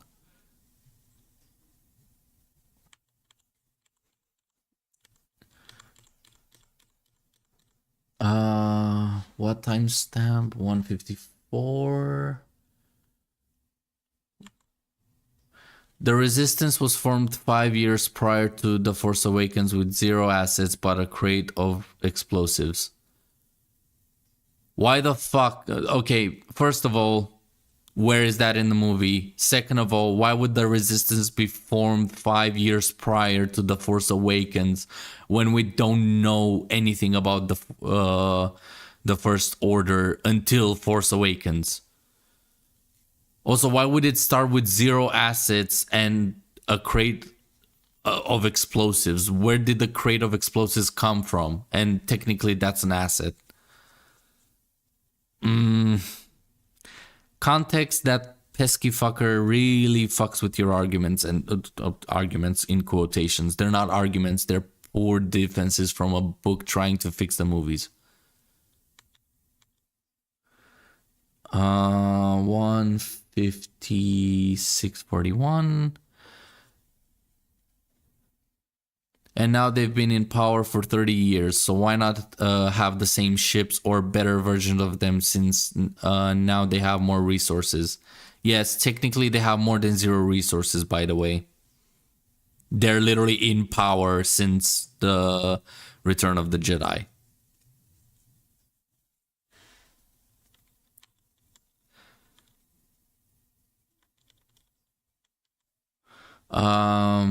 At 156. Yep. The Rebel Alliance was disbanded over 30 years prior. The New Republic is not the Rebel Alliance.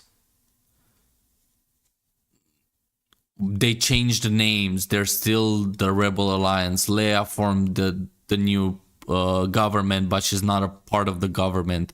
She's still the general of the military. The government is gone. Literally, we see the government get destroyed in The Force Awakens. So Leia is in literally the exact same place she was at the end of Return of the Jedi. nothing changed at all. Because if Leia was in power or part of the government, she would be dead on whatever planet. I can only assume Coruscant, because it looks like Coruscant, and the other 4 or 3 planets that get destroyed by Starkiller.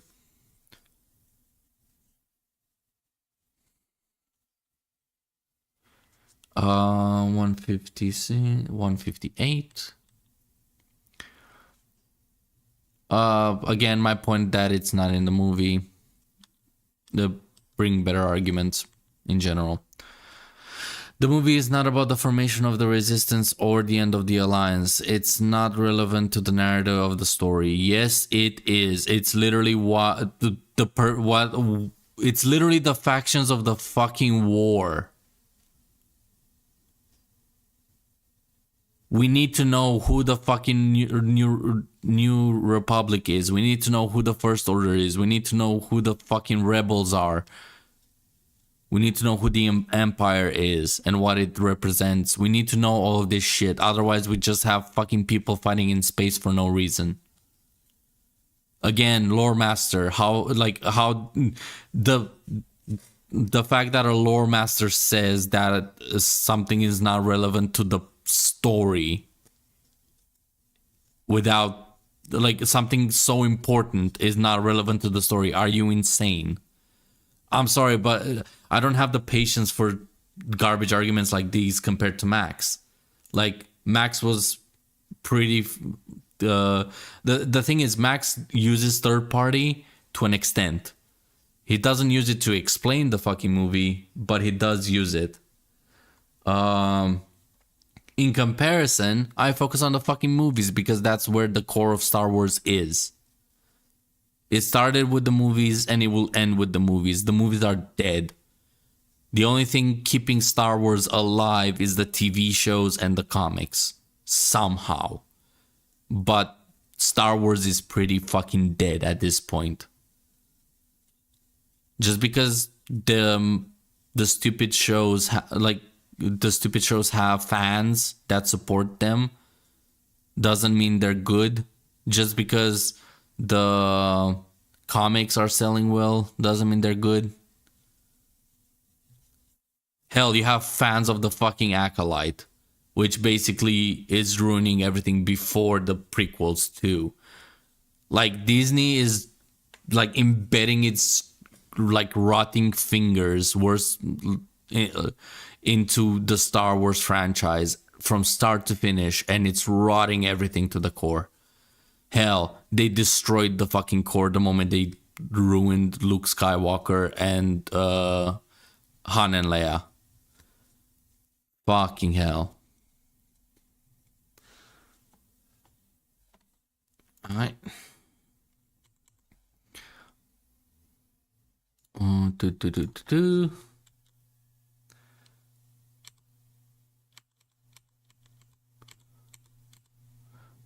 So we're at 159.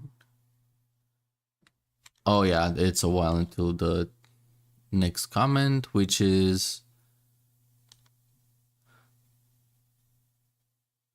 the world building doesn't matter. It's literally about Leia, Han, and Luke.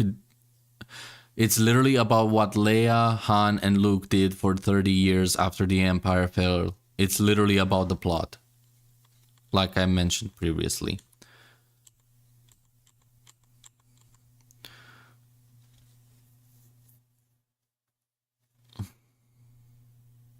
Also, I made this comment: the TLJ bombers aren't relevant to the narrative of the story. Your own medicine doesn't taste well, does it? It's because I will agree I misrepresented the argument of I misquoted you when you said that the bombers, like the explanation of the bombers doesn't matter. I was wrong with this one. But let's be fucking honest.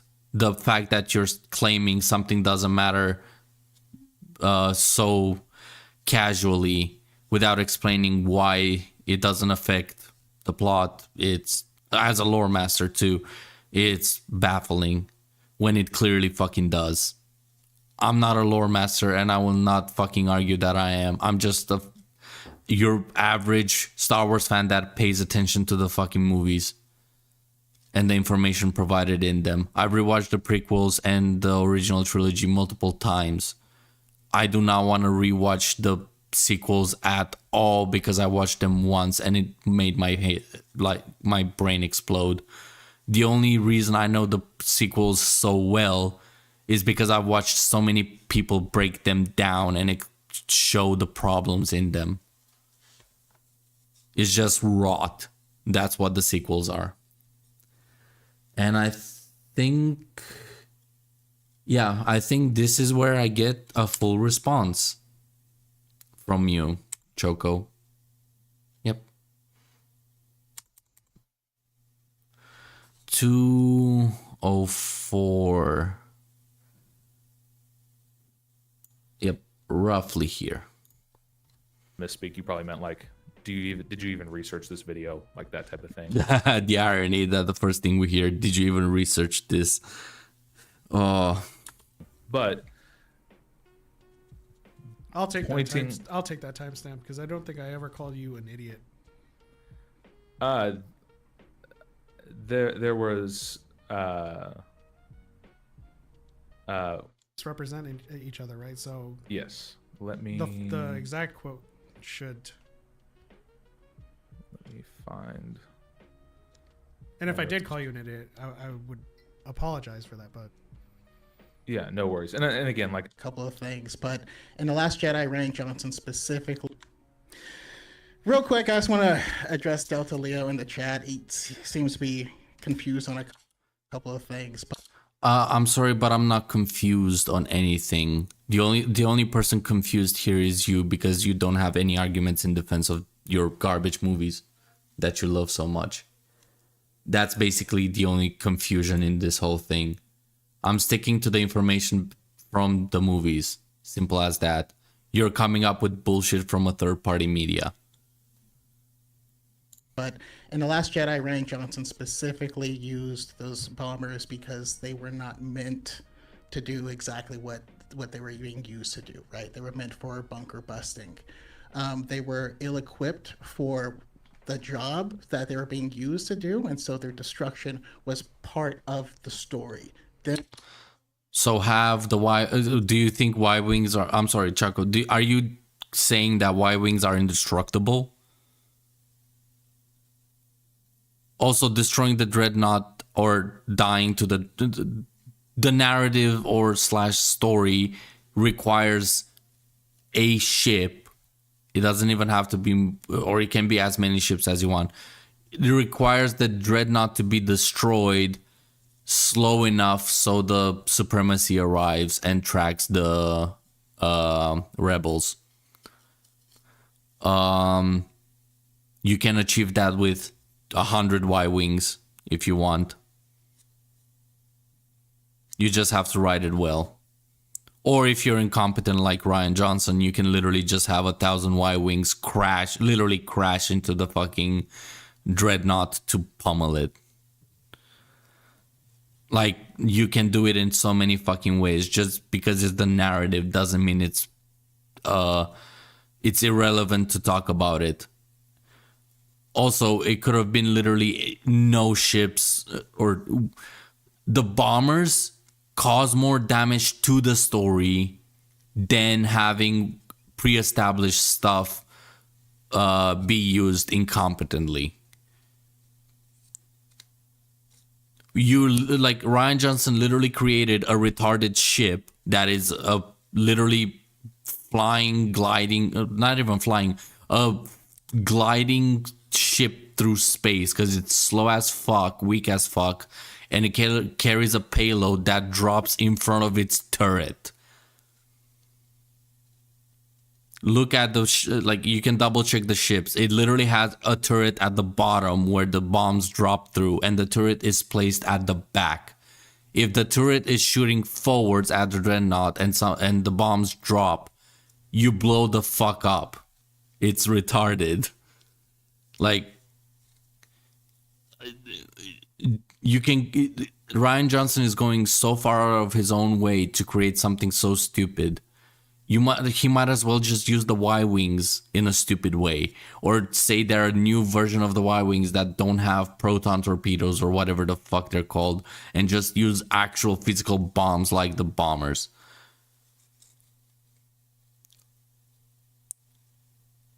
Like, again, so many issues. Use your brain, mate. Them being terrible for what they did is actually part of the story and part What of is why his Poe's objection to the failure. bombers? It's a weird thing of how come they didn't use Y-wings when the Resistance just literally didn't have Y-wings, right? Why didn't they have Y-wings? That is my fucking complaint, though. The fact that they have these scrappy, retarded designed bombers and they don't have Y-wings makes less sense than they didn't have Y-wings. Why don't they have that? You also argued that they're old.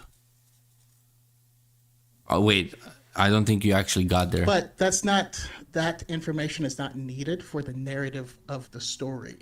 Now, the specific bombers could have been anything, but as long as they were ill-equipped, meaning that they wouldn't survive, and their survivals, he would be at fault for putting them in that position.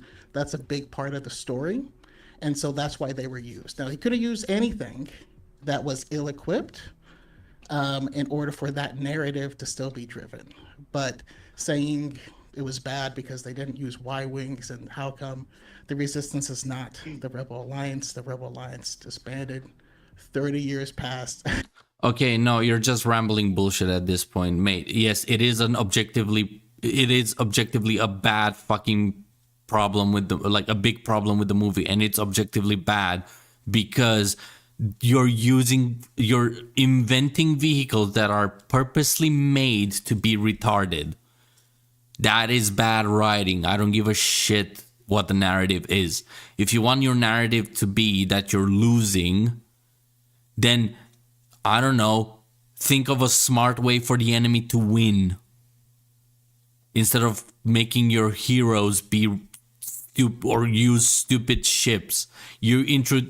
Ryan Johnson literally went out of his way creating something retarded instead of doing something smart with the stuff he has. They have the fucking 3D models or whatever CGI version of the fucking Y-wings from Rogue One. They could have just reused those and have them get destroyed. It does affect the fucking plot. Oh my god. Like, I'm trying so hard not to insult you, but you're really fucking stupid right now, Joko. Like, this is densely stupid right now. Again, an insult to the title of lore master that you guys are using. Liam as a senator, there's a lot of... demilitarized. Also, again, they actively demilitarized. Give me a timestamp for that. I do not care that it's in a third-party book. I'm watching the fucking movie. This is a problem that you unironically you contradict yourselves here, because later in the podcast, Max calls you out for using third-party to defend the fucking movies. This is what you're doing right now. I can give you the timestamp. It's between 2 hour 2:24:36 and 2:26:58, using third party in defense of the movies, and you claimed that you're not doing that. Let me get there. 2:24:36. Whoa, I'm way far off. 2:24.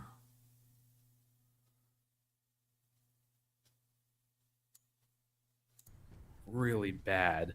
I couldn't tell if the lightsaber was bouncing off the armor because of the armor or because of the somebody messed up in the choreography and it just bounced off the armor and it wasn't actually supposed to touch the armor, because we do see times when they swipe across it and it does cut through, and she stabs it through his helmet. Like, Well, we have a so it's perfect not example completely of this. it's not completely lightsaber proof. We show it going through the armor, and so that's why I'm like, is it lightsaber resistant? Was that a mistake? And you have to go to a third party source to get the answer for that.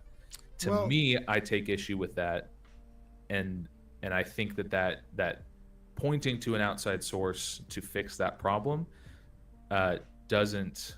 It fixes the problem for the overall narrative, but it doesn't fix the problem that it is a problem in the movie for people who take issue with it. So- if that makes sense. So pointing to the third party source of information is just to have the information. It's not to fix anything. Again, contradiction. You're trying to fix the narrative of The Force Awakens and TLJ just now. That is what I was arguing with Choco the whole fucking time. Like, I was using information from the movies. He was using information out his ass.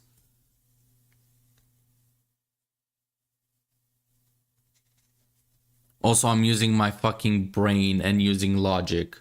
He's just, oh, this is what it says in the book. I don't care what it says in the book. I'm using my brain. If the book says up is down and down is up, and the movies don't show it, then the book is wrong.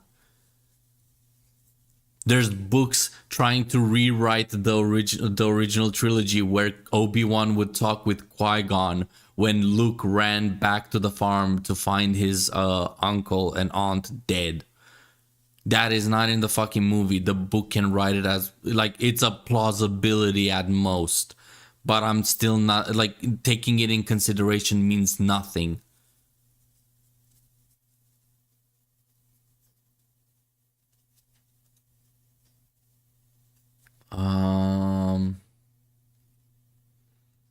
And there's something at 2:16. Oh boy. Yeah, this is the last, this is the main fucking thing at this point. Like, I'm covering comments and basically responses straight directed at me. If Max gets brought up at some point when we discuss this, I'll keep the references there.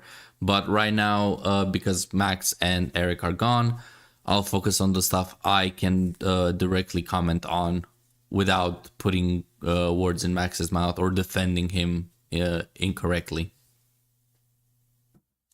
Kylo and Snoke were Sith, because the whole thing about Sith is you kill, you try and usurp the power of the Master. Well, that's not exclusive to the Sith. It's not exclusive to the Sith, but if you're saying like, the very same thing existed in Hux, right? He was like, I don't care if you win. Okay, so there was this comment that came out of left field. When rewatching this, I don't understand why Choco wrote this. We haven't, like, the last comment was at 2:02 and until 2:09, like 2 hours and 9 minutes. He hasn't said anything. Like, after the 2 hour 9 minute mark, we haven't interacted in chat. But he basically says the reason Luke couldn't fly an X-wing. The reason Luke could fly an X-wing in combat with no experience is because NCOM made both the Skyhopper and X-wing and had same controls. This was explained in third-party media. Again, this is fucking irrelevant bullshit. Because Luke also says in The New Hope that he's applying for the academy and trying to graduate the academy. While he's saying that to his aunt and uncle. Not to mention that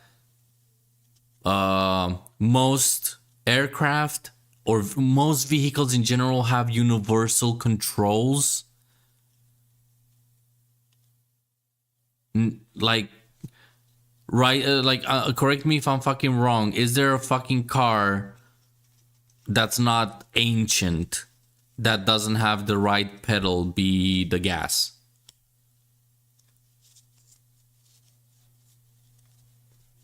I would like.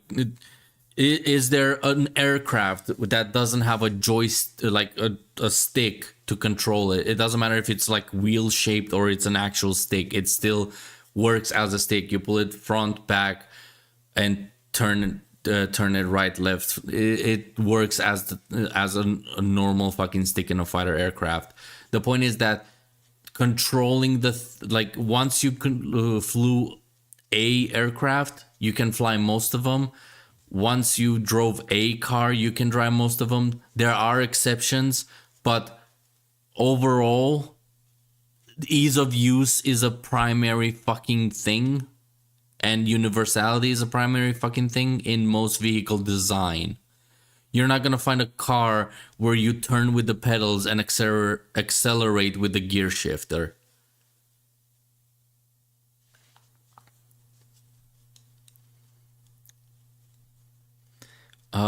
Then at 219.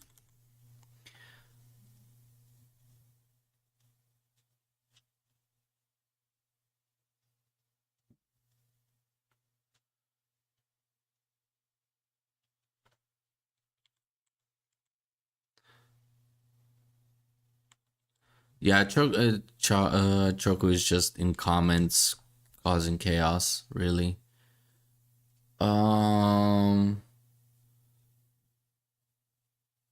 216, 219, 56. Okay. Choco, Luke says in the movie that he flew before. We even see him fly the Skyhopper on top of him, saying he used to shoot animals as small as the Death Star hole on Tatooine. So what he's doing is technically something he used to do on a smaller scale as a civilian. I'm not trying to imply that it's a one-to-one translation. However, there is information stating that he is versed, I guess, or he has information about this. It's not like he never flew before or never controlled a hovercraft before or something that flies and is jumping in an X-wing for the first time ever. He's not like Rey, where she jumps into the fucking Millennium Falcon and does 360s and no scopes with it like it's nothing while piloting alone. Good luck defending that one, by the way. And no, not a book. Try to use actual arguments from the movie. Good fucking luck, though. She even says that she doesn't know how she did that. The last two comments are about the galaxy map.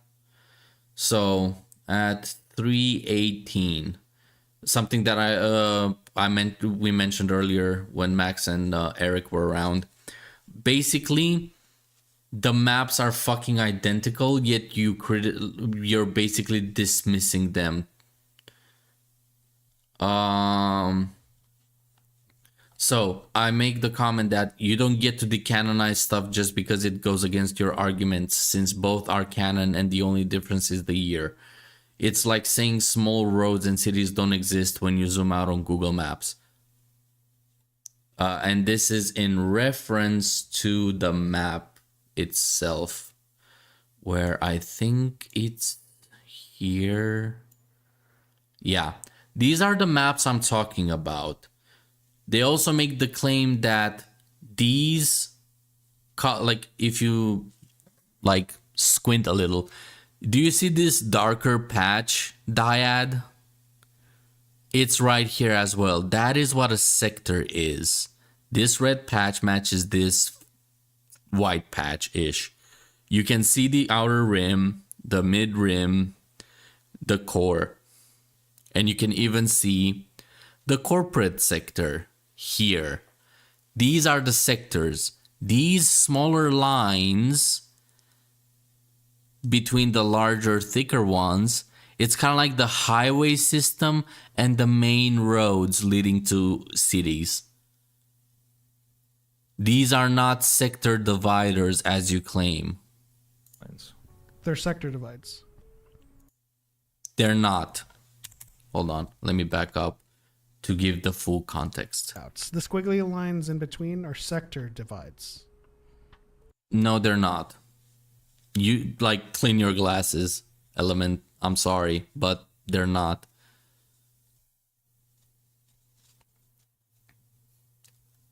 Because the thing is, Max even sent me a picture of the map, and I zoomed in looking for Kento Byte because on his video again, this map doesn't show Kento Byte or certain places as accurately because it's so old. However, the corporate area matches on both. And if Kento Byte is in the corporate area because of third-party shit, and also this is third-party, if we're going off of the movies, we do not know how the map looks. I think we only get to see it once when R2-D2 and BB-8 mix their maps, but that's about it. In any case, I remember zooming in on this one, like if you remove the 2009, this sector is literally called the corporate sector. Like it has a title on it. In general, this map and this map are identical. Maybe there's a couple differences here and there because of the fucking 20 something years. No, I think this is the 22, the 13 years difference between them. Also, this is canon. If this and this are identical, you might as well say this one's canon too. You're technically decanonizing this one just because, oh, it's before 2012, it's before Disney bought it. Well, Disney's basing everything off of this.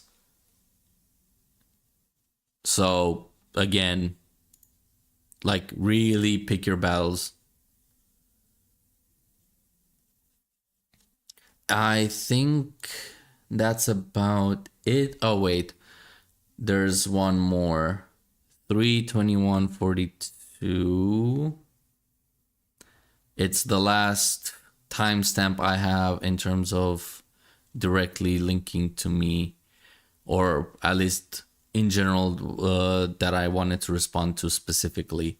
In the Reader Companion to the Expanded Universe Lucasfilm, specifies what is and is not canon. This is prior to the Disney purchase of Lucasfilm. I do not care. If they're basing stuff off of the 2009 map, then it's still technically canon by... What the fuck? Like, how can you say something is not canon when the canon is literally copying it almost one to one? Like, the difference is in the single digits. Not even. It's a 0.1% difference at most.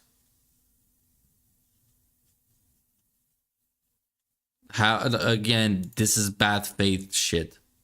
Back at it again. Overall, this wraps up the clips of proof of not only how bad faith you guys were, but that you're basically hypocrites and inconsistent as fuck when it comes to defending Star Wars or talking about Star Wars.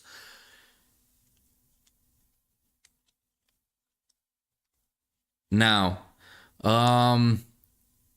if you're willing to talk with me about this and discuss these accusations with me, let me know. You're always welcome to come on the podcast here too, if that's what you guys want or prefer. But overall, I think I made my fucking case. Like, I'm willing to talk to you guys, but unlike Max, I will call you out for scummy shit. Like, I'm sorry, but that is like, I don't tolerate disingenuous people or people that go out of their way to defend something with like weak claims. Using third party is a weak fucking claim, since again, a product needs to stand on its own. Just because a DLC to a bad game comes out and fixes everything doesn't mean the game is good now. It means the DLC is great. Not to mention that like the guys you talked, basically the way you guys approached Max in damn. The way you guys approached Max live on the podcast, trying to bury the hatchet, again, very disingenuous and very scummy to like shut down his arguments and basically, and I'm saying this full-heartedly, you guys technically lied that you were in bad faith. I brought up the clips to prove it. You are welcome to consider that I didn't, but the proof is in the pudding. The clips are there, whether you like it or not. The comments that I just responded to are just other things that I really, really wanted to discuss about, because that just shows your credibility as lore masters and your credibility as critics. Like, the standard of criticism you guys provide is subpar for the standards we have today. It's like praising Tetris. Like, a new game comes out and it's Tetris. Like, congratulations, you achieved the bare minimum of what a game is. But yeah. Even though I may seem aggressive in discussions, I'm not really that aggressive. It's just irritation of just information being so poorly, like your comments being so poorly misinformed. And I'm pretty sure if we talked about this live and actually had a discussion, it would be much better and much calmer, and we can actually have a genuinely good discussion. However, like, just don't be disingenuous. Accept being wrong. Nobody's perfect. Hell, I accepted I was wrong in multiple times. I was wrong in one of my reviews. Hell, I think I was wrong in 2 of my reviews, actually. And I was wrong in one of my comments in your podcast. I outright said that was a wrong comment that I made. However, I explained why I made that point and what that point meant overall. So yeah. Don't think that this is Max going back on the discussion, by the way. This is, again, Max made his point quite clear. His intention was to have a friendly discussion with you guys about the videos, not the way you guys mistreated him. He achieved that. He is happy to talk with you guys. I respect that. I have my own issue, but however, this podcast is my issues with your way, with the way you guys approached it. I'm open for dialogue, but it's really up to you guys. And I hope you take some of the criticism to heart, because let's be honest, like, being burned out, I know how it feels to be burned out on certain things. So I just take a long break or change the topic, change the dynamic, or review the opposite side of the aisle. It never fucking hurts to get a different perspective, as long as you're open to it. But like, come on, like, we should strive to be better than this. But yeah, other than that, that pretty much covers it all. Cisco, do you have anything to say, since you've been listening to the whole thing so far, and you were there while I was watching the podcast?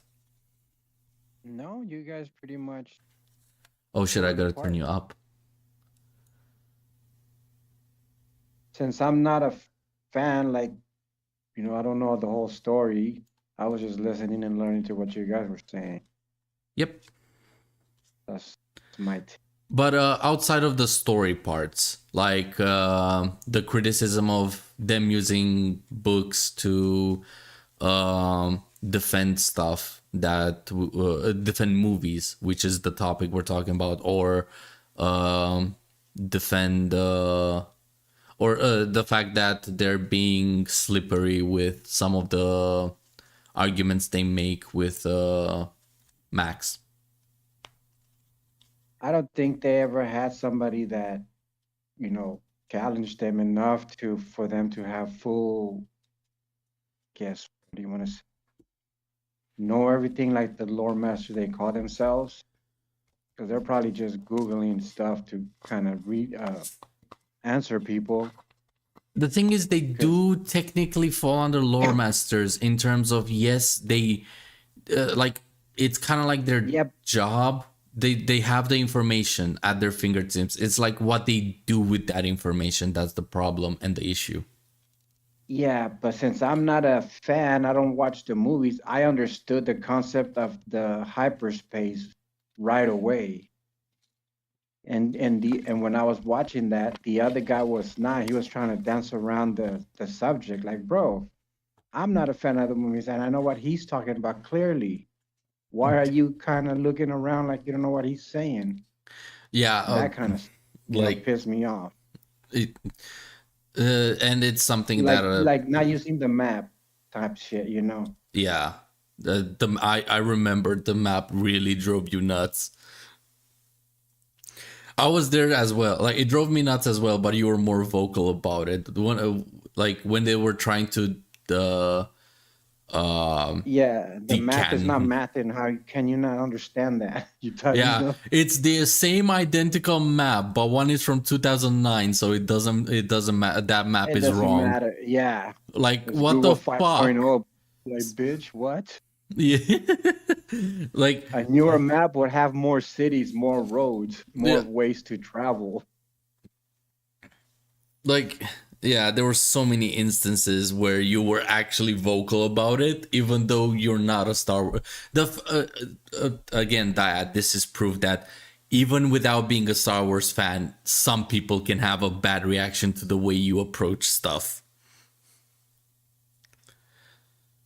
Like, Cisco's take on Star Wars is literally like glow sticks and a fucking asthmatic person in a dark suit. Yeah. Prune guy and cricket guy with swords. Don't remind me of Hertz's take. But yeah, I think I clarified pretty much all of the issues with that podcast and the discussion they had with Max. Now, I haven't covered the wrong stuff that Max said, because again, we were pressed for time. I'm down to make a part 2 where you guys hop on and we can like do a whole like bury the hatchet that actually is respectful, and we don't just snipe and lie about stuff anymore. Like, that would be more productive than this podcast, this 4-hour podcast that you had with Max. At least in terms of, your character. Like, your characters as critics. Because, I'm sorry, but not impressed with how you approached the discussion, both about Star Wars and about Max's character and the whole Bad Faith claim. But yeah, that's about it. Now, I guess I should actually, before I wrap up, I guess I should mention some of the comments from the War Thunder review. There have been a few comments. The topic is over in terms of the dyad. This is mainly for subscribers of my channel.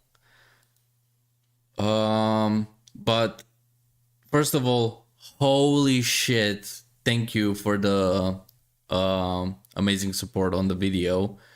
I'm really glad so many people enjoyed it. And there have been some, of course, critical comments on it.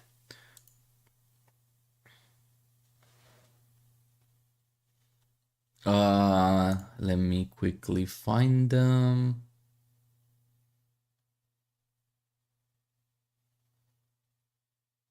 So one of the more common criticisms that I got about this was about the review was to have some footage playing in the background or recordings of the features I am discussing. It would go a long way to draw in viewers.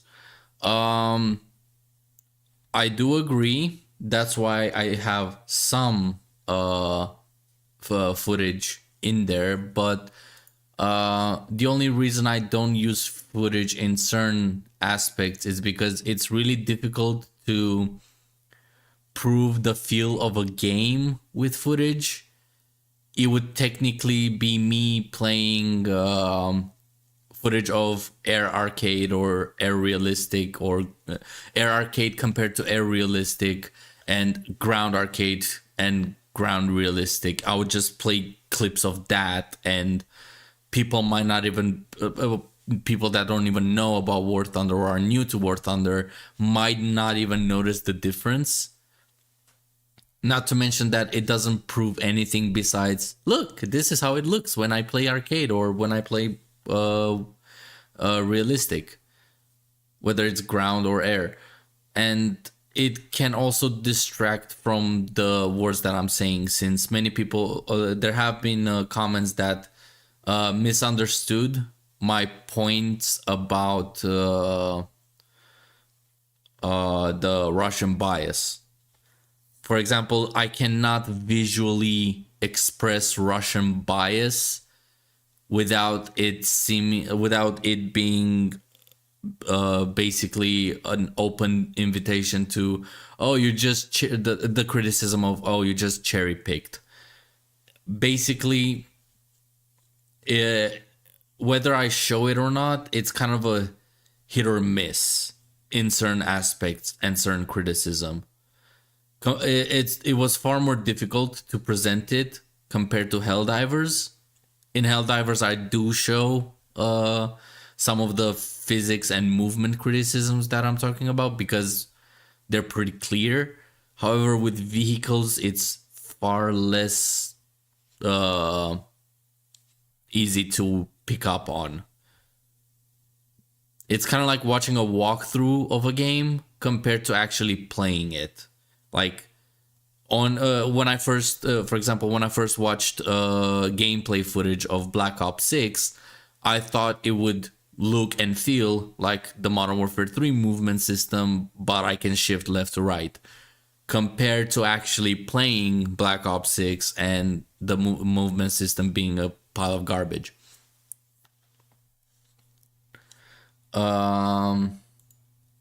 But that's one of the main criticisms that I wanted to talk about and make sure that is referenced, since there have been a few people that mentioned it. One of them actually, where is he? Daddy5622. He made a similar comment on top of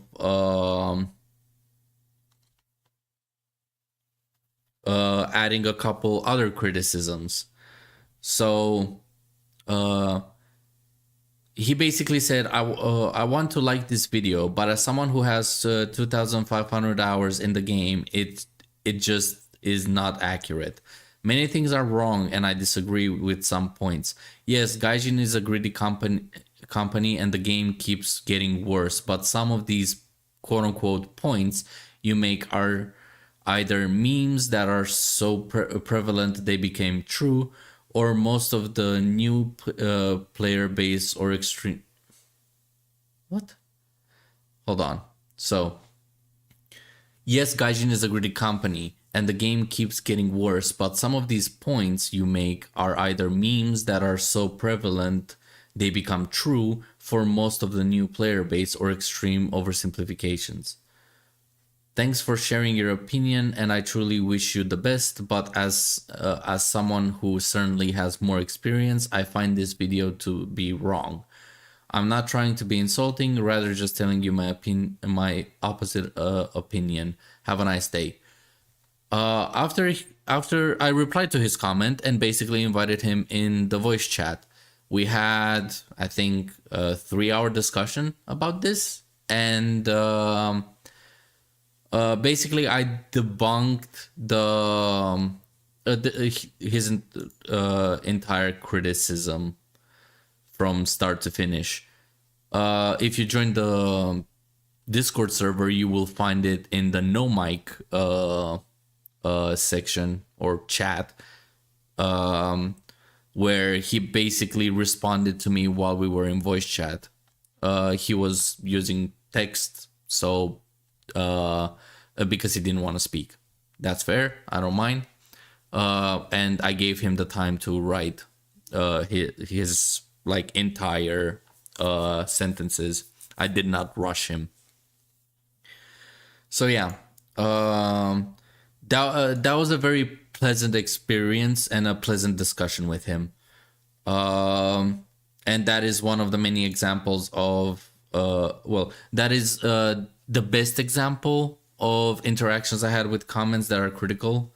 The worst being just a comment that makes similar criticism but ignores it outright. Like it ignores my reply outright. But in general, the main criticisms being that I don't have like the whole I have 2,500 hours or I have 5,000 hours. That is irrelevant, because you can spot, if you play a new game, you can spot all the issues in 5 minutes or never. The point is that the issues are spotted and attributed correctly and argued correctly.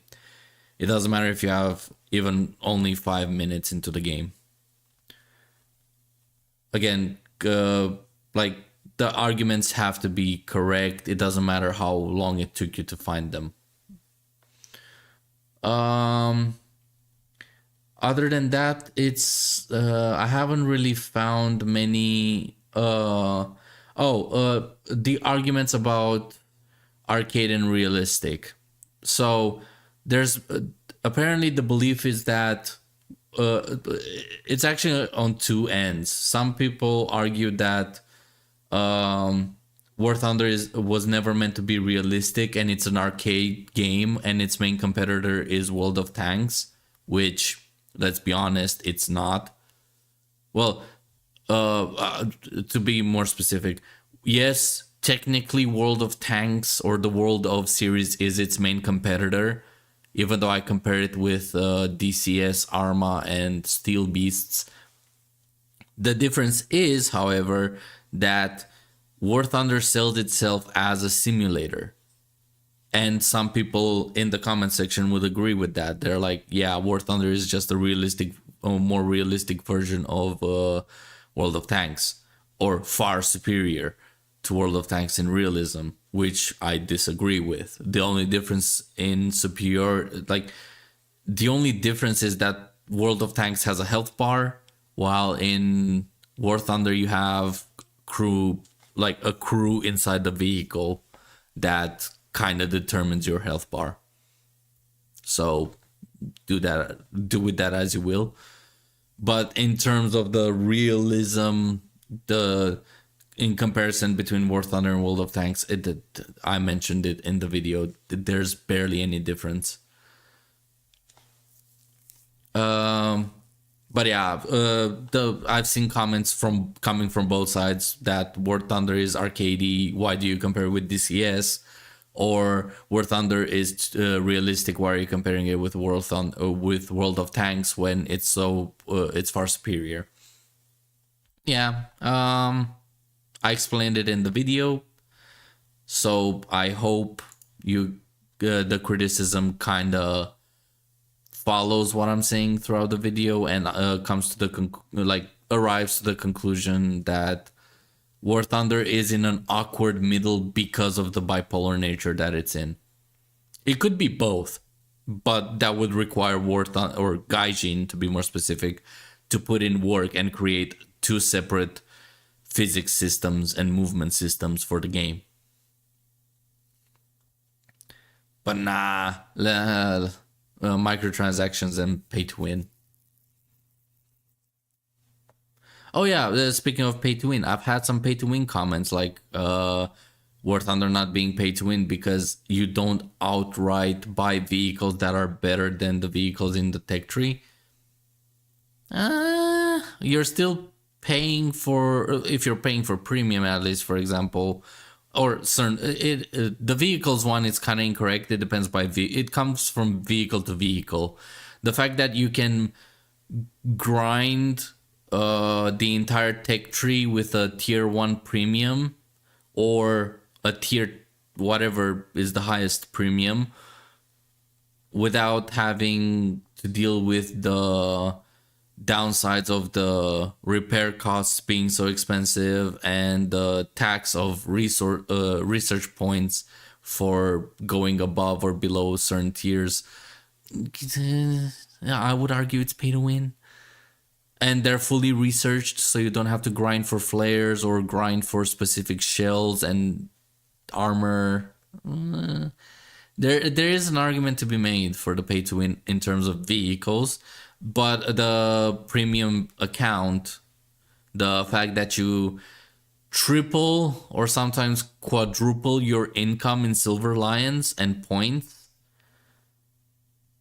compared to like without premium or gold account, that is literally pay to win. You're like, you could literally have 0 kills and still get paid enough to fix every tank with and have a small profit, or every vehicle and have a small profit on top. But yeah, those are just a few of the comments that I wanted to cover.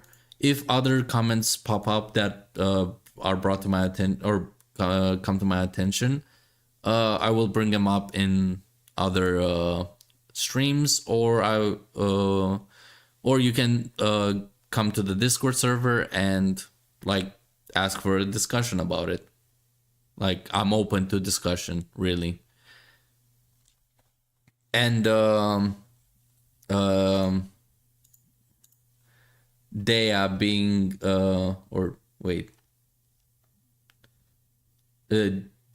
Deddy being the like a genuinely great person to discuss with. We basically started on completely opposite sides to now being a pal of mine. Well, an acquaintance at bare minimum. I really enjoyed talking with him, and his tech, if I remember correctly, he's still on the Discord server, and he's always welcome to talk about other games and play with us. Yeah, I don't mind. And again, one more friend to have online, never a bad thing. But yeah, that pretty much wraps up this episode of the podcast. Unfortunately, Max and Epic are not here to like help with the wrap up and promote their channels. However, I do have so far Eric doesn't have a channel yet, but he's working on it, and me and Max are gonna help him out, or at least me. He asked me for some help, and I'm willing to help Eric.